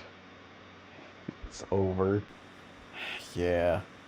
Age 37. Oh, he's retiring at 37. What is he, a millionaire? It's about 11 days until retirement, and I'm about self-reflect about this time of year. Usually after Christmas food coma, but I figure I dropped early since I'm not really doing anything important now. Basically, my creative output has been jack shit this year outside of painting miniatures. Really, what I would like to push for more anything would to make the last few pieces of art this month. Kill my motivation, rise of AI, health rise. I really don't want to get back into eating healthy and working out. Okay, I guess he's just retiring for like vacation or something. I don't know. He's fine. Oh yeah, Bridge Kids. He's fine. Or a millionaire. We're not sure. How's Loki doing? Loki IRL. Movies. It's on here. Coo, coo, coo. Yay. Incomprehensible. You need to practice writing stories, or at least make an effort to explain anything. Your animation skills are wasted if the viewer does not know what's going on. You should also spend more time on the sound, as the effects are loud and the voices are quiet. Sad. Epic. Very aesthetic, sexy designs. Yes, I agree. Love the 2000s vibe. That's all I need to know. Cool, cool, cool, cool. Alright, what other super chats do I have?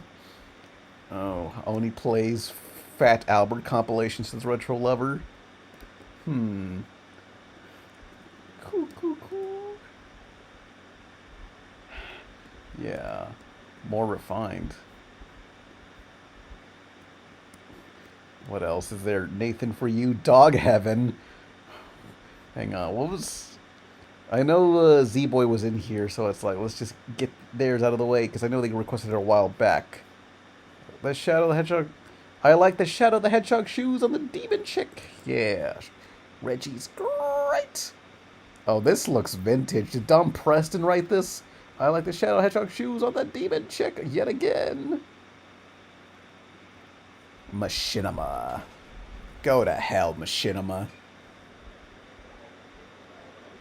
Oh, there's the best friends plays. I get a goddamn drink down here, I swear to God, Eric. If you don't scuttle your ass down here for a second, I'm gonna die of thirst. Don't give me that fucking look either, you worthless piece of shit. Give me something good and strong. That's all I'm asking for. No, none of that fruity shit. Stop drinking Capri Suns when I was 7. How strong is the power that Loki has because of the Wi-Fi? You'll see. Or just like a sample of it. Whatever the hell it's called. Jesus Christ, oh, it's complicated as hell. It does everything, I'm afraid of it. It does movies, it does TV, it'll fucking do your laundry. Hey, Xbox, fucking wipe my ass, will ya? Can you do that? I just want a fucking game console that'll play a goddamn game. Is that too much to ask, Eric? I don't need the damn robot from Rocky 4 controlling all the things that I fucking do all day. Oh, cool, it's fucking voice activated too. I'm 43 years old, Eric. What the hell am I going to use that for? Xbox, TV, Xbox, Bonanza. Banana splits? Bonanza. Banana splits? We tried to make it so you had to be connected to the internet. Can you believe that shit? How the fuck would I have done that? I don't even have a Wi-Fi hotspot in my house. Wi-Fi? Don't you mean Wi-Fi? Put a fucking mouth on that guy. Anyways, Eric, I don't even have Wi-Fi in my house, so I don't know what the fuck I would have done. I still got dial-up, too. I wonder if that'd be a problem. Don't look at me like that, Eric. Don't judge me, alright? I just like the sound my modem makes when I connect to the internet. It's all like... sounds like a fucking bag of screws and a garbage disposal. Sounds like a fucking intro to a David Bowie song. I like it, alright? The hell, there's no reset button on this thing? They don't make fucking reset buttons on consoles anymore? Just like real life, am I right, Eric? Yeah. Give me another drink, Eric. Jesus Christ. Thanks, Eric. You're not fucking half bad, you know that? Oh my God, what the hell is that? This guy's never happy. Serious, Eric? You fucking trying to poison me? Don't take it away. I'm drinking it, you asshole. What's it like, Eric, huh? What's it like being a piece of shit your whole fucking life? Nope, I don't think I'm gonna get the Xbox #1. I don't even know why they call it the #1. It doesn't even make sense. Like to take a nice #2 all over it, if you know what I'm saying. You get it, Eric? You get it? What, Eric? What the fuck's the matter? No. Boy. Hey man, you got a problem with the Xbox? No, I was just, I'm gonna punch you in the dick. You're gonna what? Punch you in the dick. No, wait. Oh, God. Oh, Eric, call the cops. Eric. Eric's abandoned him. What the fuck is this guy's problem?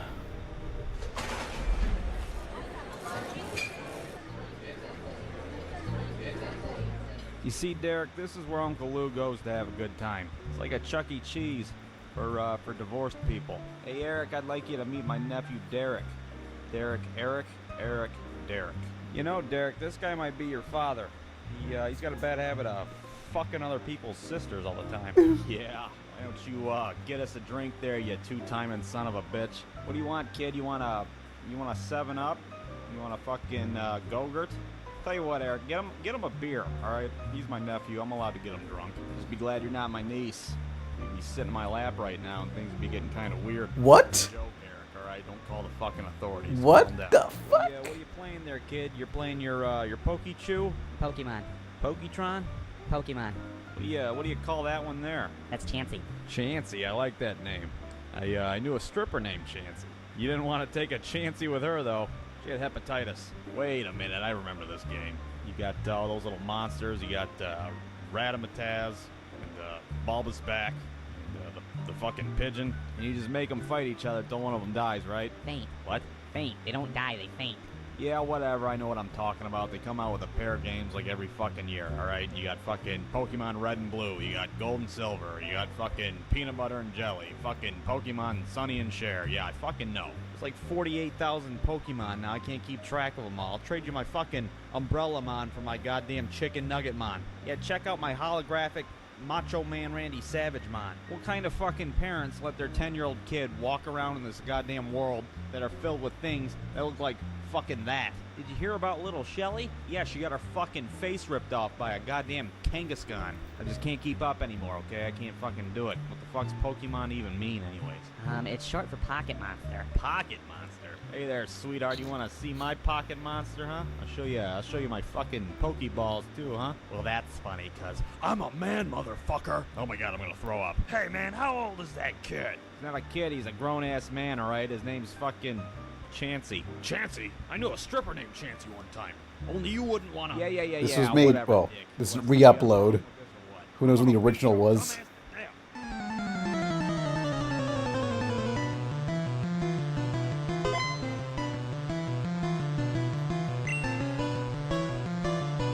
Cry openly. Wanna give me a hand here, Eric? You sister fucking son of a bitch.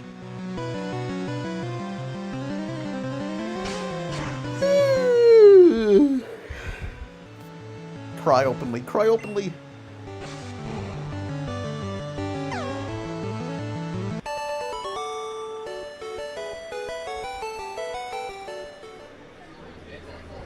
Alright, everybody just calm down, alright? He's not dead. He just fainted. Okay? He's fine. Just let him sleep it. Oh my god. Alright, he might be dead. So let's get the fuck out of here, Chansey. Yeah. That guy was miserable. I hate him. I want him gone. Yeah, but next super chat was Retro Lover wanting us to watch Oni Plays Fat Albert. Fat Albert in the game want to fight the Arwars, but they don't have a key. Hey, I'm the master of the Keyblade. We need to make a Keyblade out of trash can.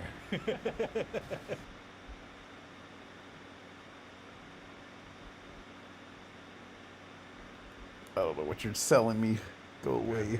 Yeah, no harm. In the darkness. The darkness. Oh, they're getting their ass beat. Come on. You're nobody, Dumb Donald. Oh, they died with this first boss? You're a nobody. This is a better game. You've left the darkness into your heart. I found the light. What do you do? It's a really good impression of it. That's what he sounds like. I know, but it's spot on. You got it. I see fields of green. You're right. Oh. Red road. I see big wee giant whales. Start laughing as I was talking. Little boys and epic fails. And I say to myself, Kingdom Hearts is so gay. It's just Fat Albert. hey, I'm fat. Red, dude. She says, Kevin, you are as the French say, what is that cross-eyed da? And I forget how she says it. Okay, well, that's a Fat Albert joke. You are as the French say. But it's as the French say. Yeah. I know I'm not saying the right words, but that's what I remember from when I was a little kid. Well, I understand now. Do you get it? I didn't get it before.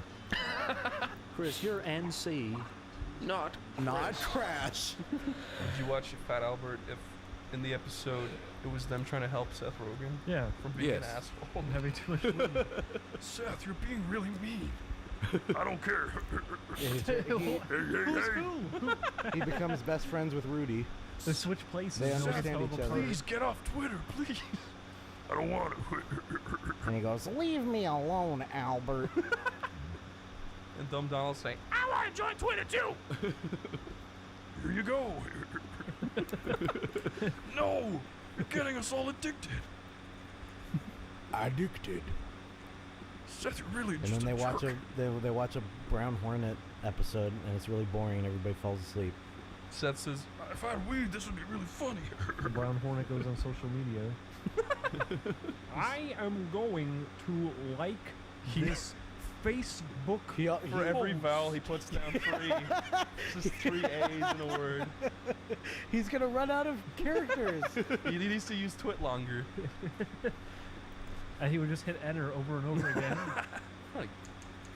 Cut your penis off? Yeah, cut your penis, please. Chris, you want to go to the movie theater, watch some trailers, and leave? Wow, you mean spend an hour at the movie theater? Pan, use the Speed Force. Hey, you chose this vid. Uh-oh. Uh-oh, my charge cable.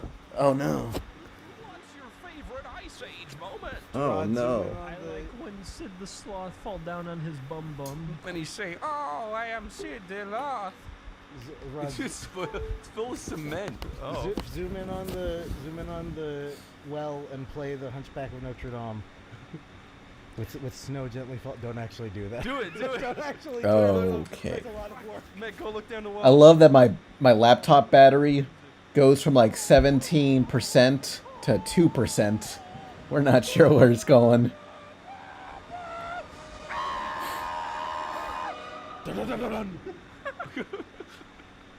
Where are all these fools crying?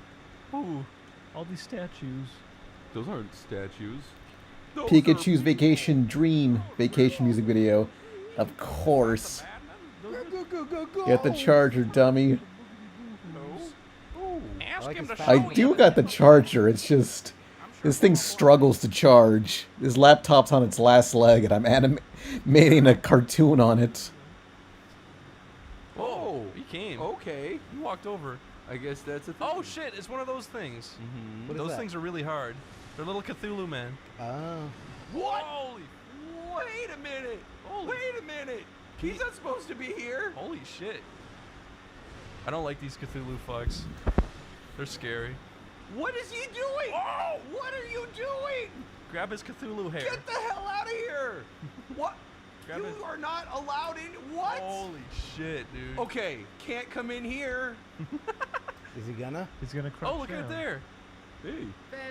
Pan, I pay to see a video that isn't 22 minutes. Going to sleep soon, says XJ.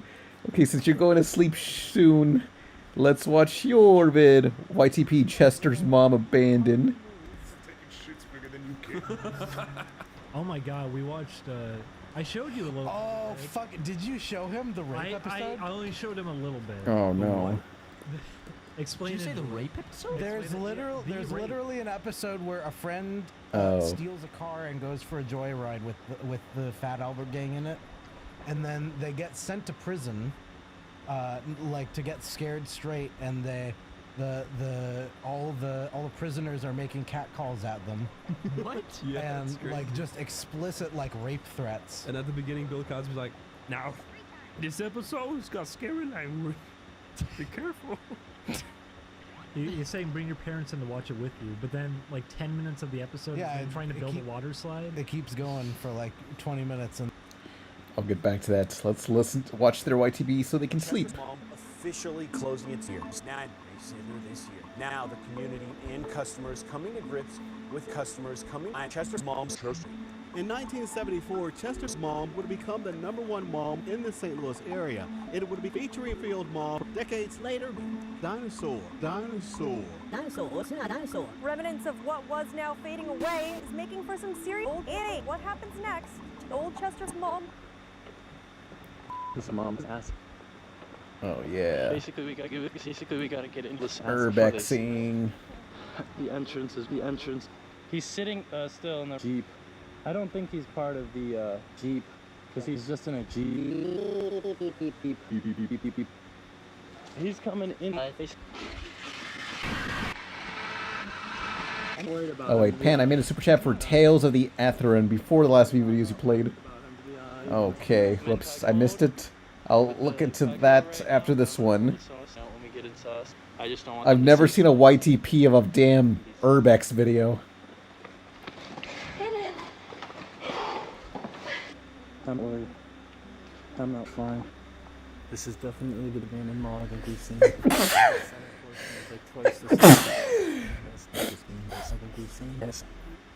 Pan, you seriously make Urbex sound so boring! What was? I don't know how to describe it. there's probably more. There's a camera on that camera. We're gonna try and avoid that. I think we should go to the second right away. So how is it connected to, you know what I mean? You know what I mean? How is it connected to, you know what I mean? This is the biggest food court I've seen in here. I really wish that you guys could see this small. I don't think it comes. The second story is basically like almost the third story is basically like almost the second story is basically like almost the story. There's a bunch of clothes. Oh yeah, outside Spencer's. It doesn't look like clothes. It doesn't look like the Spencer's. There's clothes outside the Spencer's. Free Spencer's clothes. Yeah, this is the old Spencer's. Yeah, this is the old Spencer's Get store. butt Look, fucked you at can still see Spencer's. where they had the Spencer's store. Cash register. Some stuff is cleared out, but there's a lot that they just cleared out, but there's a lot they didn't take it. Guys, look at this. Somebody ripped it off the wall. This is the camera that somebody ripped off the wall. Ching us. Oh. What is this? This is like an store. Most likely sold like FYE. These books. This is books. This is giving me like books vibes. With all this books. Book slop nobody wants. Just empty boxes of like cockles. No way. Yo, look at this one. Exposing your oh. Oh, that box is heavy. Like, I wonder what's in there. You know, like the product in here or whatever. Oh my god. Oh my god. Oh my god. Someone was hiding sauce. Wow, that is That's a walkie. that is called a scratch. That makes me kind of think that someone's hiding. For a little thingy. They're gonna come out for a little thingy right now. Yeah, they put pickles in my dog. And yeah, people paid to come. And look, there's a cheesecake factory. Oh yeah. Obviously, this is the cheesiest abandoned restaurant I've ever seen. Oh, it smells really Cheesy, like cheese. Should we get out of here? Chester's mom is a fish. Yeah. Tales of Atherion. What's this? Oh, it's a whole ass show. Let's see the intro on whatever Tales of Atherion is. Oh, this song's gay.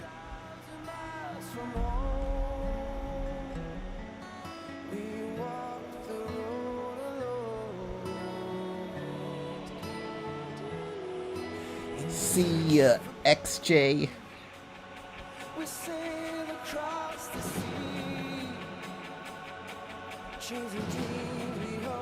No man, I made it for episode 1. Well, I want to hear the intro first.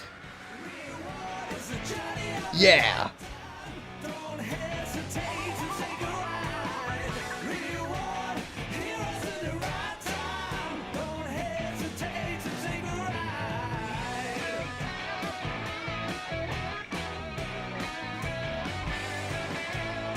Will I get copyright claim for watching this episode?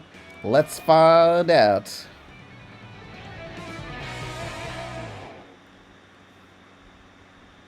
Ungay itself.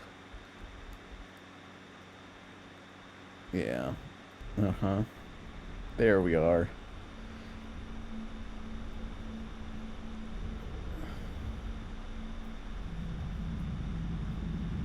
Yes, even I agree. It's fruity. Oh.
Oh yeah, it's a gray cat like Pepper.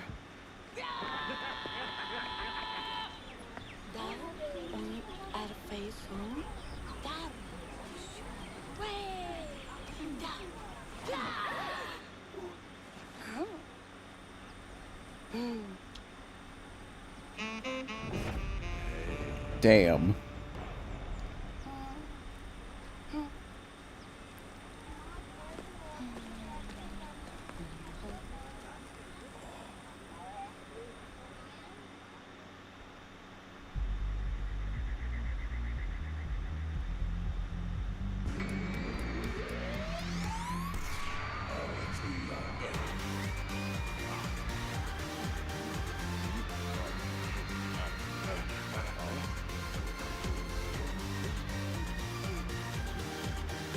Oh, forget it, buddy. It's over. You're wasting your time. She's not impressed that you made an animated pilot. Just move on.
See ya, Remy Harshine. I see everyone just like, I'm leaving. You guys are actually watching a cartoon? I'm getting the fuck out of here. I don't want to see people have romantic feelings. Fuck these two. Their joy and happiness does not benefit me whatsoever.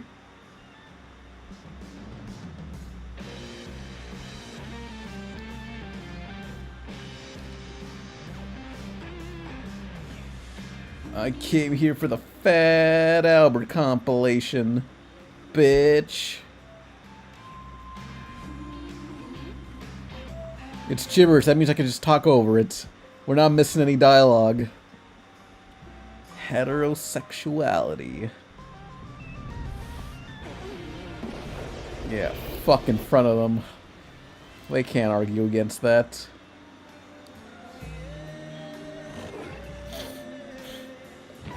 Uh-oh.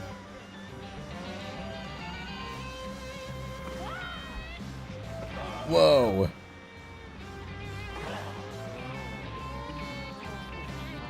I'm not allowed to show this. It's French animation, I assume.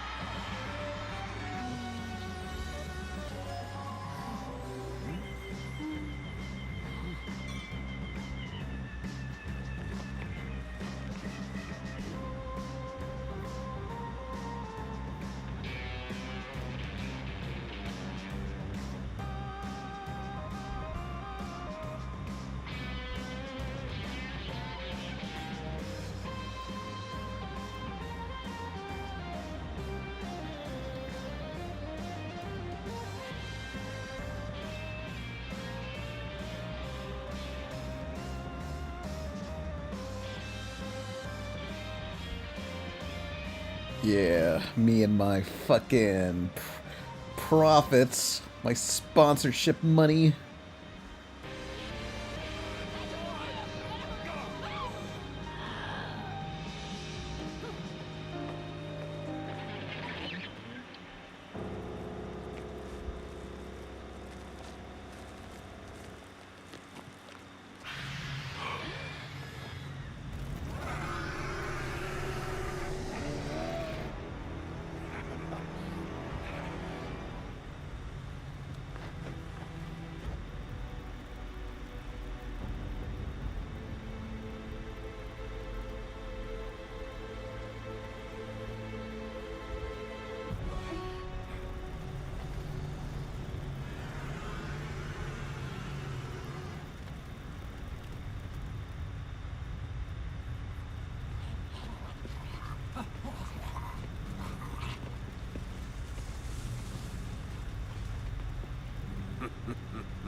What the fuck, bro?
Oh, it's the Minecraft sun.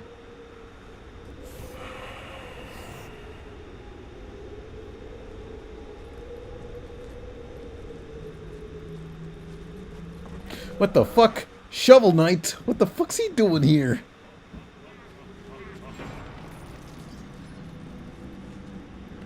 Read my comments, Pan. Which one specifically?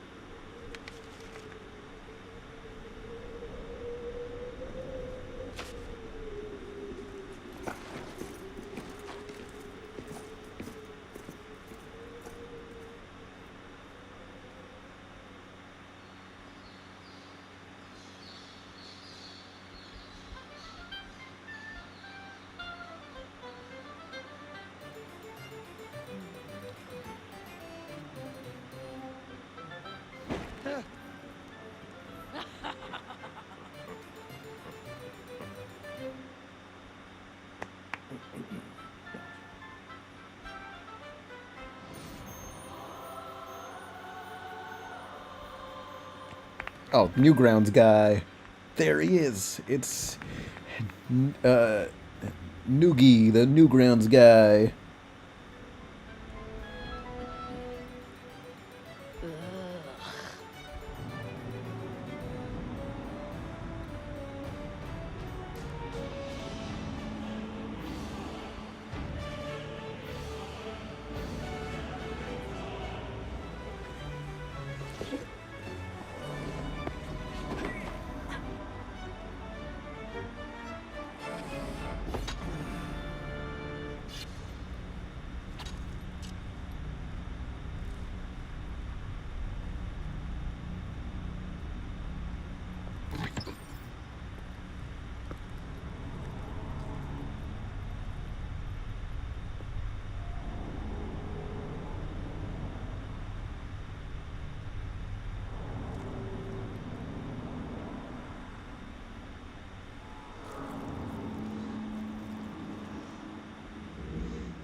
Yep.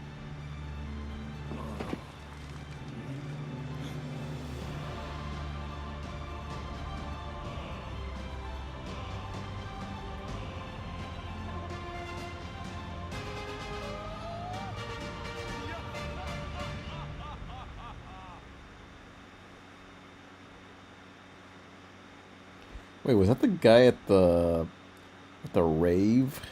Hang on. No.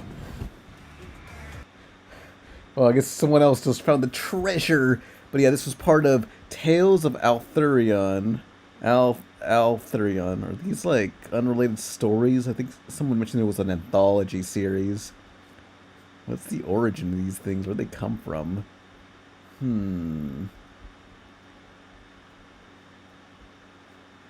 RPG board game. Wow. What's this? No, he's just a random hero. I guess, well, there's other chapters, so I guess it's, I guess it connects to the next storyline. Yeah. I'll look into more of whatever this is. Yeah. Animated in Denmark. Copenhagen, Denmark. Alright. What's the next super chat so I can go to sleep? I'm barely like 70% of the way through the super chats. Nathan, for you, dog heaven. Oh. Yeah. A classic. Suffer. It's 5. I'm out to that. Oh, that's like 40 minutes. We need to stop Admiral T8. Who the hell? Oh, right. I remember Mango talking about that guy. What do you mean you super chatted my roommate's fucking video? He made several of these. Damn you, Admiral T. Burp, burp, burp. What is up, Homo Alert Nation? It's me, Mango, and boy do I have a weird video for you guys today. The other day, Pan and I were looking through cartoon stuff, as we often do, and we came across a very cursed channel known as Admiral T8. On the surface, this channel generally appears to be pretty harmless. The channel's main motivation and a big theme on the channel is the creator shipping his Sona Daryl with Anne from Amphibia. First, it comes across as very cringe, but harmlessly so. You'd probably think it's some middle to high school-aged kid hyper-fixating on their favorite show. However, if that was the case, I wouldn't be making this video. The cringe but seemingly wholesome shipping animations take a dark turn the moment you realize that the creator of this channel is a 30-year-old man. Today, I'm going to be showing you guys some of these heartwarming videos, so get ready to bleed from your eyes because this guy's art is really special. Let's start by watching this guy's channel trailer. Yeah. Splatoon.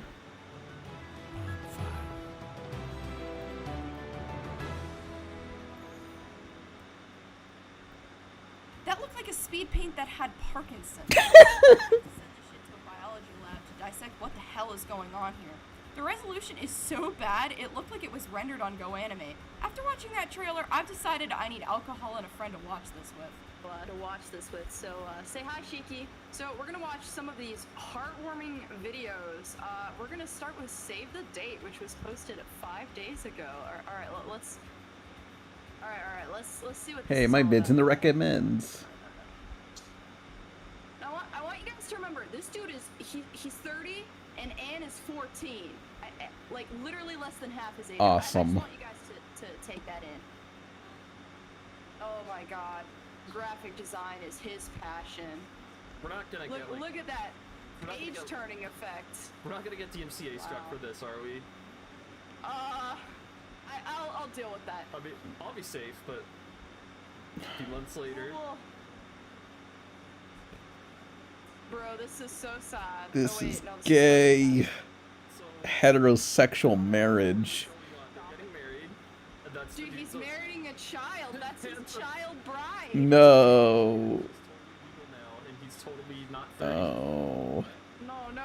No, this needs to... Dude, she looks like she has Stockholm Syndrome, right? Look at that, dude, he's like looking into the camera and she's got Stockholm. Oh my god. Oh my god, those are all the same body. Oh, come on, that hair, that hair streak sucks ass. Could be us. Are these like his like fake friends? Go. I love the dyed hair OCs. None of these I think are real characters. I think these are people he's just made up. I've seen Amphibia. Yeah, look, I mean he's drawn like the emo jewelry and all this shit. That's not an Amphibia, bro. Also, okay, something I want to point out is look at the resolution of like all of the stuff, and then look how the dots in the eyes are specifically higher res, and this character specifically. Everything except this character and the dots in the eyes are low res. It's unnerving. These people buy product exclusively from Ben Stein for clear It's because you only focus on the eyes. You don't need to worry about nothing.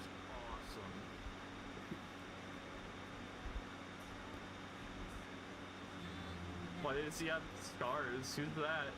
That's the edgy Amphibia. Damn. You got fucked up, bro. Where are the frogs? Where are the frog boys in the show? I recall there being like a pink frog that they hang around with. I don't like this. No. Oh.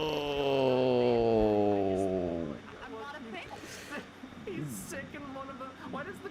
Oh. Oh.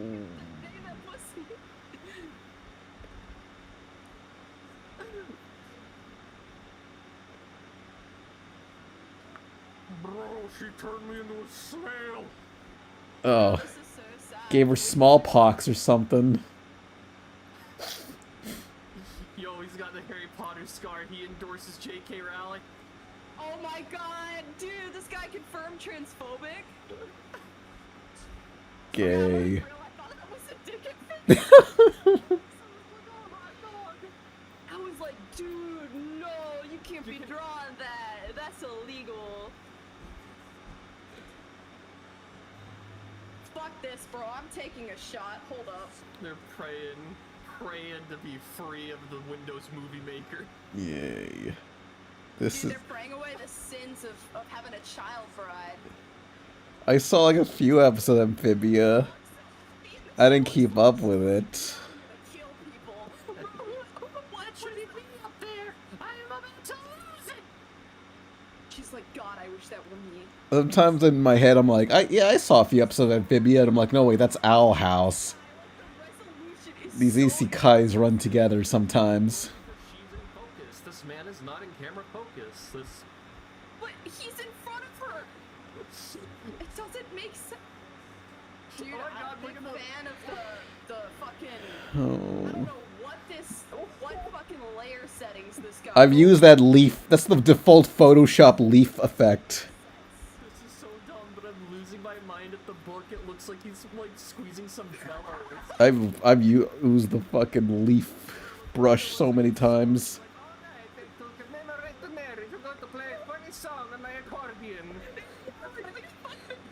I can't get over her face, bro. She's like, bro, this accordion, this guy sucks. This guy sucks. I'm going to show you how. He looks like brown Harry Potter. Makes me think. It's making me think of like Rolf from Ed, Edd n Eddy. That boy, I'm going to show you how he hit the gritty in the old country. He just fucking pulled an accordion out of his pants. What's that? More like Dr. Doofenshmirtz. Yeah. Oh, no. The fucking, what was it called? Kids Pics? You remember Kids Pics? That shitty, like, thing on the computer where they had, like, stock images of, like, children and they had, like, brushes like this? Maybe Please, oh my god, please tell me you know what I'm talking about, because that is what this fucking overlay looks like. Mango's mouse cruiser's a fucking Pokeball. That's, I forgot that was the case. Oh, dude, That probably infested the computer with viruses. his information's probably stolen by now. This looks like a picture, like a picture that would be in a video that's like top 10 moments before like tragic events, top 10 moments before a murder. Last known photos of family. I have not watched Amphibia, but I can clearly tell just by looking at this. Like go back like a few frames just to see like the full picture. I can tell who's like a character from the show and who's somebody that he made up. Right. And it's all just because of how the eyes are drawn. Like, Oh, there's a lot to this. all half The loud glitch. And they've got the non-squinty eye genetics, bro. Their eyes are actually like expressing. They're like changing with the expression. Everybody else is just this is the face I was born with, and so will our child. He will be He looks like fucking Jeffrey Dahmer. He looks like Jeffrey Dahmer without the glasses. They look like they're part of a cult. Dude, they do, and they're all white. So Oh god, this is about to. This is a fucking Jonestown wedding. They're gonna drink the Kool-Aid.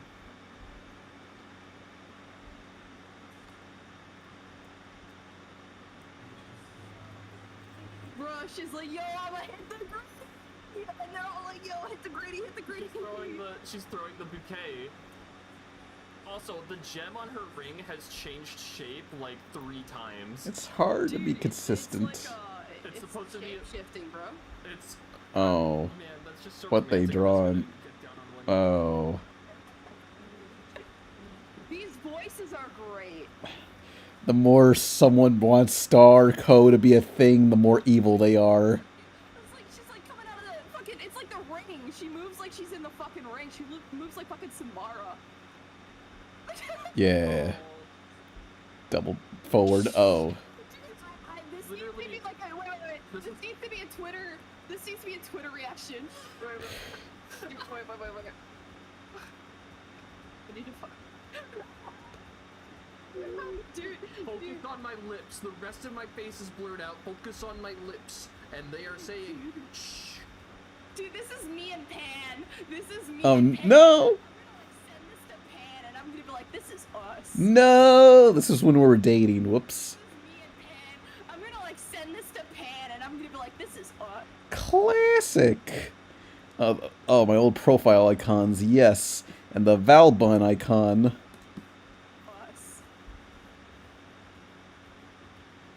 Yeah. Throw Star overboard. That just appeared that she stepped on. Like, what is that just appeared that she stepped on? Like, is that supposed to be her leg? What? No, what? She's kicking for joy. She's having a fun time. Yay. This is 2022. When you watch Star versus you'll see when you watch Star versus at 3 a.m. in the witching hour, then the hyper-realistic Star Butterfly will jump out and say, Looks like a fucking Jay Station video, bro. I can't do this. Bro, whatever you do, don't watch this at 3 a.m. It gets so fucked up. Oh my god.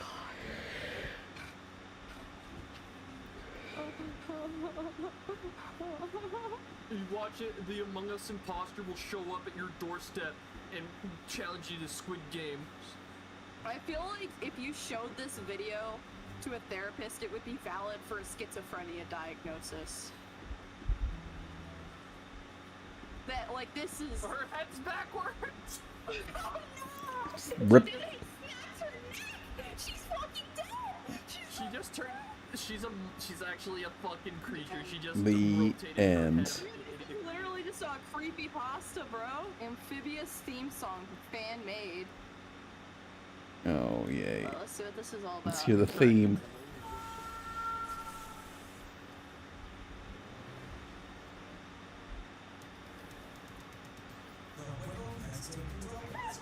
I'm about to kill myself. I'm actually about to fucking kill myself right now. That mint chip ice cream, I'm going to drown in. I want you to shoot me, put me out of I'm gonna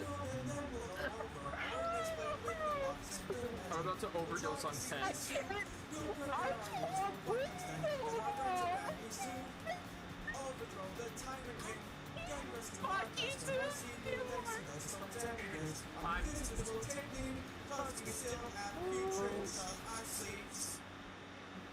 I like how he couldn't cut it at the right time, so at the last frame it stops being his drawing and just the actual end of the intro.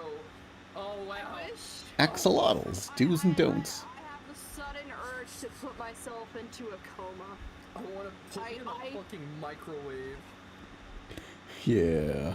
R.I.P. I'm gonna skip to the end. Before I dip out, I just want to say it's incredibly messed up to obsessively draw yourself being romantically involved with children, and absolutely Oh, no. unacceptable to do in any circumstance. If this video gets 500 likes, I'll review more of his content, whatever it is. Sad. Ugh. Yeah, walking away in shame. Can't hide from your past.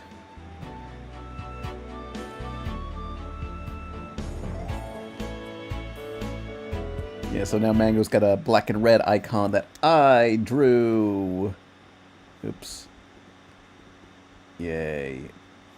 Yeah. Why are the banners so low res? It's an HD. Oh.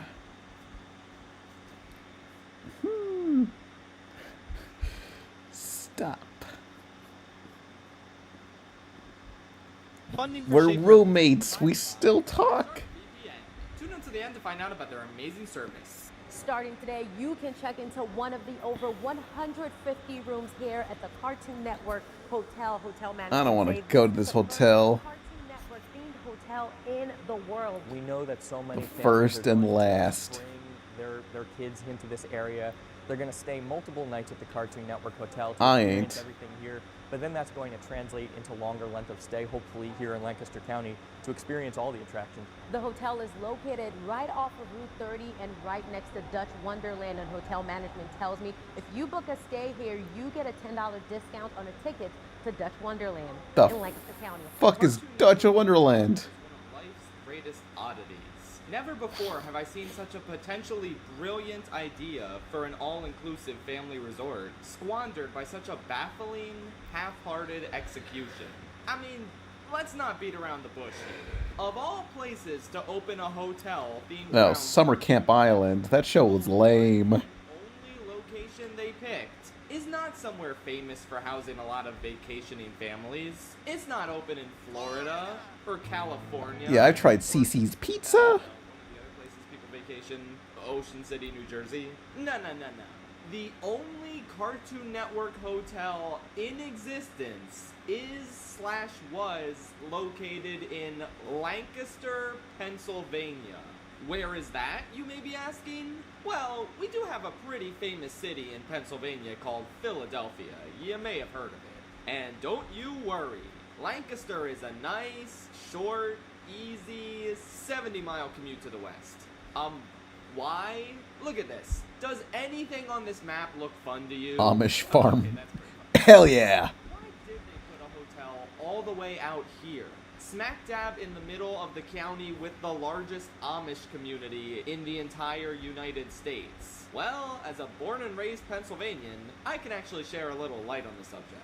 The hotel originally opened in 1971 as a Ramada Inn, which was sold after a couple years and renamed the Continental Inn. It was a pretty standard motel, featuring an outdoor and indoor pool, game room, fitness room. This place looks tennis depressing. What game they got? outdoor and indoor pool, game room, I can't even tell what the fuck this shit is. Is that a light gun or just... I think that's a rifle. Light gun shit.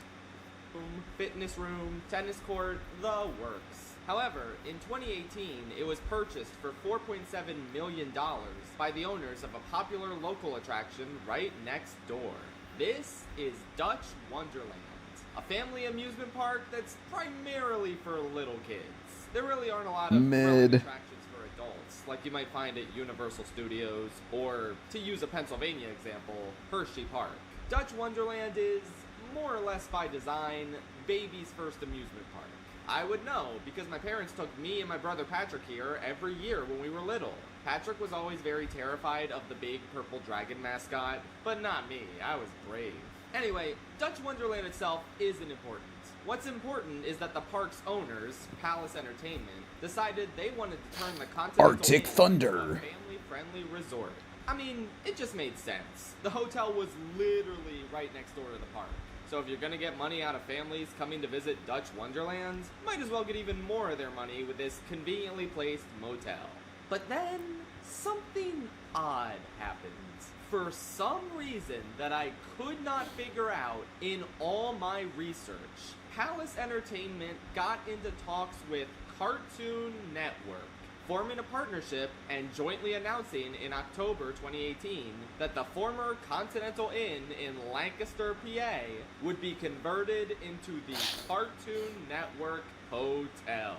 I really have no clue why such a worldwide renowned brand like Cartoon Network would agree to open their first hotel. Whoa, they acknowledge Johnny Bravo in this day and age? Park company based in Pittsburgh. But to be fair, Cartoon Network itself wasn't exactly on the best trajectory at the time, with production of Cartoon Network originals starting to slow down, and the dissolution of the network's parent company, Turner Broadcasting System, leading to the network being acquired by Warner Bros., who would not go on to treat them particularly well. What could have been seen as the first of many forays into the hotel business for the Cartoon Network brand, ultimately ended up becoming one of the last gasps of a dying network. I mean, the hotel itself played a large part in that. After numerous delays, missing the originally planned summer 2019 opening, the Cartoon Network Hotel finally opened for business on January 10th, 2020. Uh-oh. You'll never guess what happens 2 months later. Yeah, they had to close after not really being in business for very long. Finally reopening on August 3rd, 2020 after implementing many COVID safety measures. And after that, the hotel just stayed open at a slow and steady pace for a while. It seemed to be a pretty popular... Oh, that's the rooms? This looks like the typical, like, Motel 6 exterior. That looks depressing. Steady pace for a while.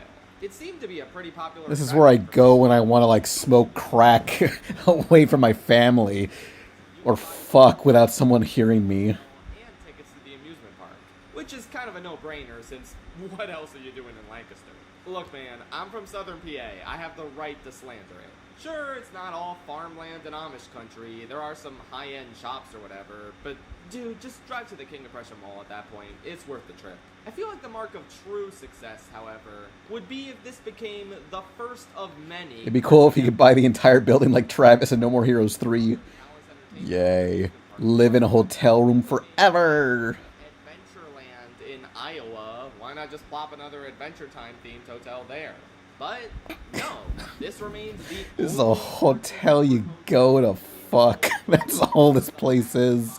This shit sucks. I always talked about going there with Chris and Patrick just to see what it was like, but we never got around to that. And a couple months ago, it became apparent that it was now or never. On September 30th, 2025, it was announced that the Cartoon Network Hotel would close at the end of the year, simply because the licensing agreement was set to expire, and neither Warner Bros. Discovery nor Hershend cared to renew it. Wait, what the fuck is Hershend? Yeah, there needs to be the Adult Swim theming. That would go hard. Palace Entertainment back in March, meaning Palace is officially dead. So, with both parties who initiated the deal no longer existing, and all of their assets belonging to other companies now, it's kinda no wonder why this happened. After the Cartoon Network Hotel closes its doors on January 1st, 2026, it'll be rebranded and reopened as the Dutch Wonderland Inn in March. And that'll be that. A rather pitiful end to this odd little experiment that didn't really go anywhere. I can't see another Cartoon Network hotel existing in the future, but I am genuinely happy that a lot of kids probably made some good memories here in the 5.5 years it operated. But does that mean it was a genuinely good hotel that was worth the price and the trip to Amish country? I mean, I kind of doubted it, but I was so curious. Aren't you? So after years of hemming and hawing about the idea of going there, I tweeted, "I'm not too far from this hotel. Should I stay there and film a video before it dies?" And then 76,000 people liked the tweet, so I guess I had to. The people have spoken. And more importantly, I felt a significant duty to document what the hotel looked like in its final few months, in order to provide footage for the inevitable Defunctland video on this place. So I went ahead and looked into booking the hotel. And I could have gotten a normal, affordable suite, but I noticed that this particular date I wanted to stay had the Steven Universe Dream Suites available for $500. 500? Get... I might as well splurge on the best it has to offer. It really is a good thing this video is sponsored by Surfshark VPN, huh? An incredible product that encrypts your data and... Yeah. Oh shit, this video is longer than I thought it'd be. Embarked on our journey to the Cartoon Network Hotel. Except not actually. For you see, this happened to be the weekend of my church's annual Greek food bazaar. And I was not about to miss the delicious gyros and baklava under any... Euros? So we made plans to go there and meet up with some friends for lunch. The gyros were very good. Grade A tasty stuff. You gotta remember that we were planning to eat dinner at the Cartoon Network Hotel, and I did not have high hopes for their food. So I was savoring the delicious Greek flavors of the bazaar as much as I could. Anyway, after delivering some Greek food to my grandma, now we were officially on our way. Oh, actually, no, we had to stop and get gas. My bad. At Wawa, not sponsored. Oh, yeah, Wawa's. Well, one time we were urban exploring with these new guys, and they asked us, like, hey, we over the speakers at Wawa, and this would not be the last time we were like refueling and like getting like what was it, some snacks from Wawa's, and like one of those guys that we just met just said, hey, you want to know why they call it Wawa's? And I said, no, why do they call it Wawa's? And they say because it stands for walk out, walk away with anything. And they just like straight up just stole a bunch of snacks and walked out the door. Like nobody stopped them. Like they got out the door and they just like circled around into the grassy field and came back to our car and like, here's some snacks. It's like, thanks. Golly, like they did this multiple times. They were the fucking worst to urban explore with. They fucking sucked. It was the shittiest time. They didn't know how to direct us, where to fucking go. They were the worst fucking navigators. One of the guys is like an, I don't know, tweets about how he's not getting laid on Twitter or whatever all the time. I was too mesmerized. I missed the turn. Oh, okay. I guess we gotta go back. Yeah, that's too hard of a turn to do. Yeah, I wonder what else we could find that's cool. You're not gonna believe this, but we found something actually cool on the way back to the hotel. I promise this is the last detour, but trust me, you're gonna want to see this. Right down the road from the hotel and Dutch Wonderland is the recently opened Just Press Play Megastore. No, I am not sponsored by them. I just really wanted to highlight this cool as hell giant video game store that opens smack dab in the heart of Amish country. Why? I don't know, man. Why is there a Cartoon Network hotel here? I've learned to just not ask questions about Lancaster anymore. Ready for some gaming? Yeah. Gaming. Yeah, they even have Lego, and they have Gengar, and they have that thing. Yes, what's the Pokemon's name? Duck Rock. Yeah, We got it. Lois is talking about not getting laid on Twitter. Actually, that makes you gay as fuck. Talking about, yeah, true dat. I gotta see that chick DM me. BRB. What's his name? Nah, not this What's time. her name? Pepto-Bismol. Yep. Yes. How about that one? Ooh, Cosmo. Someday. What's this? Celebi. Bugsy. Yep. Wait, really? No. They got manga, they got drink coasters based on Pokemon box art, they have a horribly sickly looking Jabba the Hutt figure. Jabba, are you good? You're looking a little green. Oh. Damn. They even have this funny me shirt. We're building an army. Ah, that's cute. I really like that. $80? Aside from that one shirt, everything seems fairly priced. Kirby. And there's a crazy amount of variety. There's even a second floor with albums. Like, this is just a cool place to hang out, even if you don't buy anything. I mean, there's an entire lounge room for you to just vibe in and play board games. It was seriously everything I could have asked for as a self-proclaimed video game enjoyer. And I would Video highly game. recommend checking it out if you're already in Lancaster, Pennsylvania for another reason. I don't know if it's worth coming all the way out here just for this one store. But, like, if you're taking your kids to Dutch Wonderland, take them here too. I don't know, why not? It's not like you can take them to the Cartoon Network Hotel once 2025 is up. Speaking of which, I guess we don't have a choice. Let's finally check this place out. Jess and I left the video game store and followed this delectable looking pretzel truck all the way to our destination. I have to say, the exterior of the hotel does look promising. It's colorful, it's got a giant Finn and Jake statue. I'm sure as a kid, this inviting, whimsical entrance would have blown my mind. We grabbed our stuff from the car and walked into the lobby, which is pretty nice looking. You can tell this is the Cartoon Network Hotel because it has the Cartoon Network sign. The hotel staff who checked us in were all super nice and friendly, and not once did any of them question why two childless adults were staying at a 6-person dream suite at the Cartoon Network We're Hotel. paying $500. Don't question us. Who gave us high fives and pointed to a sign that said there was a movie playing in the activity room every night at 8. Well, sign me up. Nothing left to do but climb the stairs that led to our bountiful Steven Universe Dream Suites. But before going in, something struck me as odd. I had assumed going into this place that there were 4 types of Dream Suite. One based on Adventure Time, Steven Universe, Ben 10, and the Powerpuff Girls. Now, I wasn't wrong about that, but the thing I didn't realize was that these weren't just the only types of Dream Suites, they were the only Dream Suites. There are 4 in total. Now, why does that matter? Well, basically, the Dream Suites are the only hotel rooms located inside the interior hotel building itself. Every other room available to book at the Cartoon Network Hotel, the only one of its kind, is a motel room. Thought so.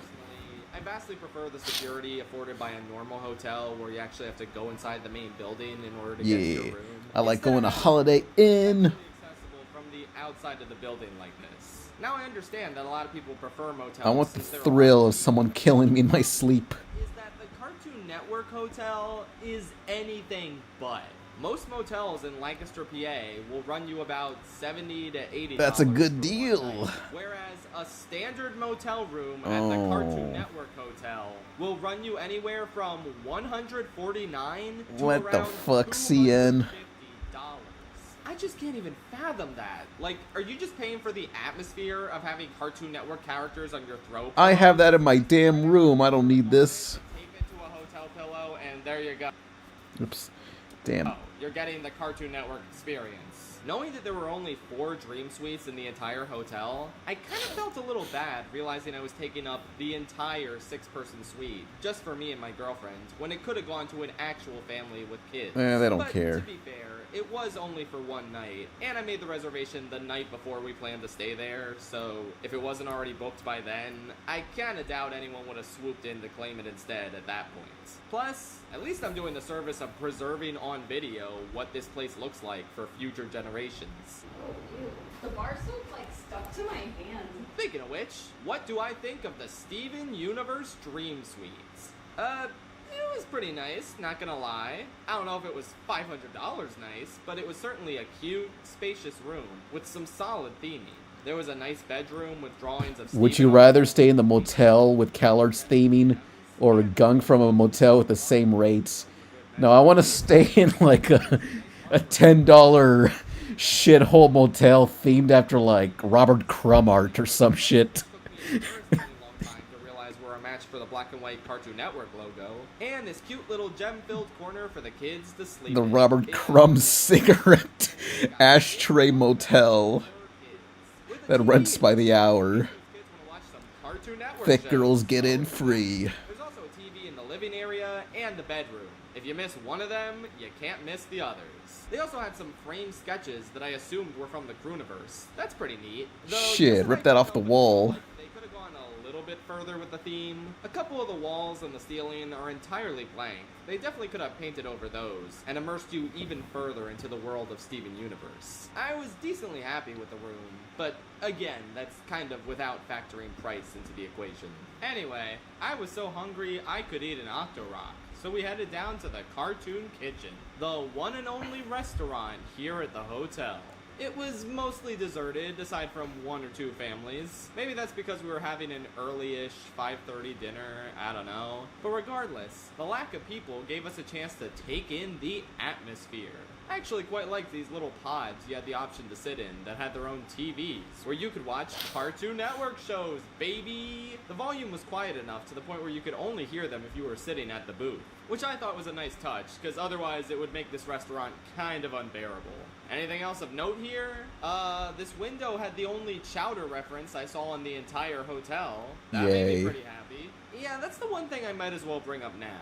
For a Cartoon Network hotel, this place sure only seems interested in like 5 Cartoon Network shows. There's a lot of Adventure Time, Steven Universe, Powerpuff Girls, Ben 10, and then a little bit of We Bare Bears and Gumball. Sometimes the TVs are playing stuff like Teen Titans Go, Craig of the Creek, and other shows I don't know. But for the most part, the hotel doesn't really have a lot of variety in terms of the shows represented. It's pretty rare to catch a glimpse of any show pre-2010, which isn't really a huge deal since the hotel designed for kids should probably focus on the current kids. Yeah, they don't know shit. But I think one cool way to truly make this fun for the whole family would be to have some decorations from the classic cartoons, like Dexter's Lab, Samurai Jack, Foster's Home for Imaginary Friends. You know, there might actually be some parents now who grew up with older Cartoon Network shows, and they might appreciate seeing glimpses of them here as their kids admire all the Adventure Time and Steven Universe stuff. Yeah, there is Powerpuff Girls and Ben 10, but it's all based on the recent reboots, not really the classic versions parents would have grown up with. Don't get me wrong, I'm not upset that I didn't see a bunch of chowder shit here. I just think covering all eras of Cartoon Network in some capacity would have been ideal for the one and only Cartoon Network hotel in existence. Anyway, all that bitching about a children's hotel made me hungry. Why don't we actually order some food? Yes, they sure do have a lot of completely normal restaurant meals that they just slapped a character's name on. Do you want Jake's Ultimate Cheesy Well, what else would you want? Jake's cheesesteak? Or Jake's Most Delicious Sandwich? Okay, seriously, there are other characters in Adventure Time. How are you gonna have all these Jake foods and not even include bacon pancakes? Nah. Come on, raise those children's cholesterol levels already. It's honestly a pretty lazily themed menu. Like, not only do they not include any foods from the actual shows, but they don't even haphazardly slap a character's name on most of these. Just call it Chicken Pearl Majan. My battery's draining, even though I'm charging it. It's so fucked. Will I survive the night of...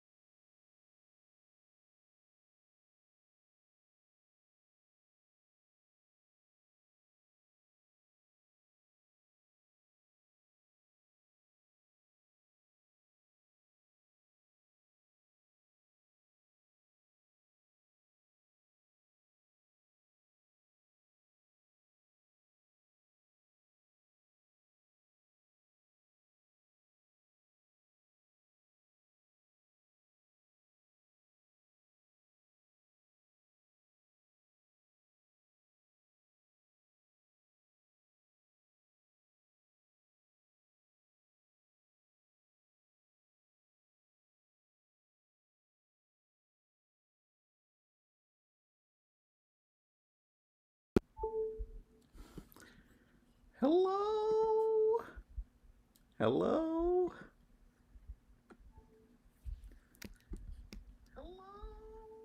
Oh wait, I'm back? Oh, hey, it's a Christmas miracle. I might hopefully survive. Yes. Okay. Yeah. So, yeah, this laptop is on its last leg of, it's plugged in, but it ain't charging. And I'm like, I'm trying to quit every single possible program. Oh boy. Oh, yeah. It's so ass. What else can I shut off? Nothing. Every single program is shut off that I could shut off. Oh, yeah. But you get the idea. This Cartoon Network building sucks ass. Oh, no.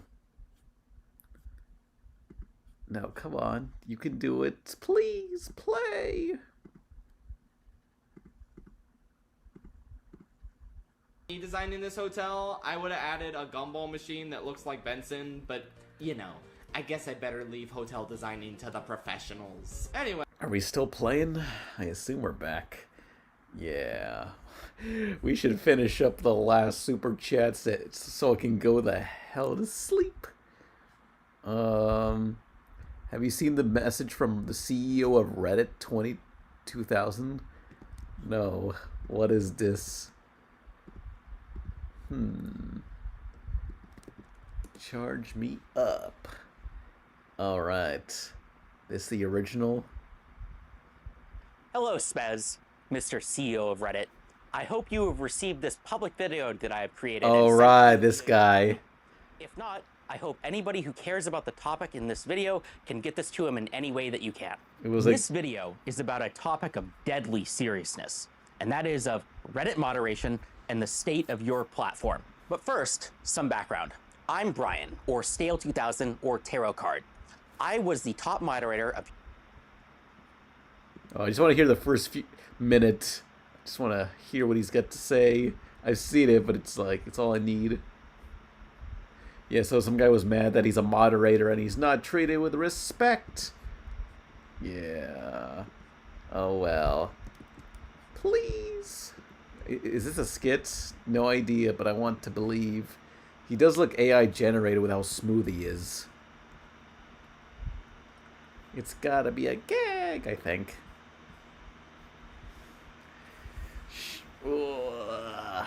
Please.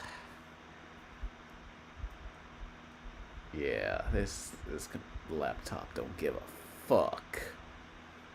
Video that I have created and sent to you via your email. If not, I hope anybody who cares about the topic in this video can get this to him in any way that you can. This video is about a topic of deadly seriousness, and that is of Reddit moderation and the state of your platform. But first, some background. I'm Brian, or Stale2000, or Tarot Card. I was the top moderator of your #1 gaming subreddit, r/livestreamfail, before I was recently removed from that position by the Reddit Code of Conduct team. I became a Reddit moderator for one reason, and that is because I think that Reddit communities and correspondingly its moderators have massive power and influence, and for some reason, nobody seems to notice, care, or take this seriously, least of all its moderators or the company. In this video, I will go over why I believe this, and I will also talk about a code of conduct moderation action that was taken against me due to good faith mistakes that I believe were caused by a clear lack of direct material support that the company gives its moderators. I will end the video by talking about what you, Spez, can do to fix this problem, as well as what I and other communities can do in case Reddit does not solve this very serious mismanagement problem. Did they fix his mismanagement problem or nah? And why I was removed as the top moderator of r/livestreamfail. This sounds like stupid internet drama, I know, but I'm going to talk about how this is a very clear example about how Reddit's mistakes causes very serious problems to Reddit's community and the company as a whole. Here's what happened. There was an announcement related to a live stream related game show called $1 Million Fan. It was basically a game show like Survivor or Big Brother where fans of a streamer compete in different challenges with an influencer or a streamer for various prizes. The kicker here is that there was a grand prize of $20 million, supposedly. This was supposedly going to be aired on Amazon Prime, and it was also confirmed to be including a couple mid-sized and large streamers like Alexandra and Andrea Botez, Extra Emily, Canute, and a few others. Additionally, the opportunity was supposedly brought to these streamers by a company called Mythic Talent, which is a well-respected streamer agency that represents hundreds of live streamers. I heard about the game show a few hours after it got announced by a couple major live streamers. It sounded like the perfect type of content for live stream fail. I mean, reality TV, game show, live streaming, gaming, that's perfect for LSF, which is about fun, crazy content about kind of live streaming gamers. So when I heard about this, I was very excited. Yeah, I get the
Okay.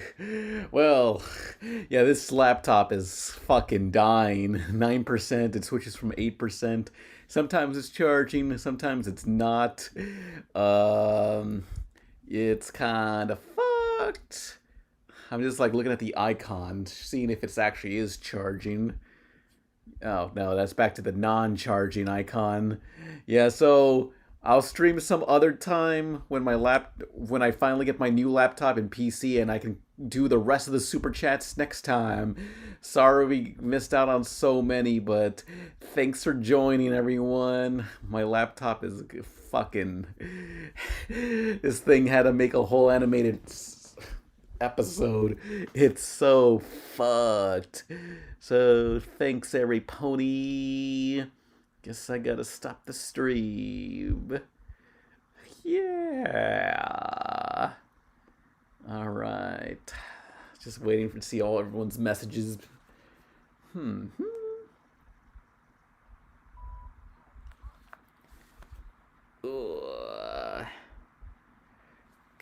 Goodbye.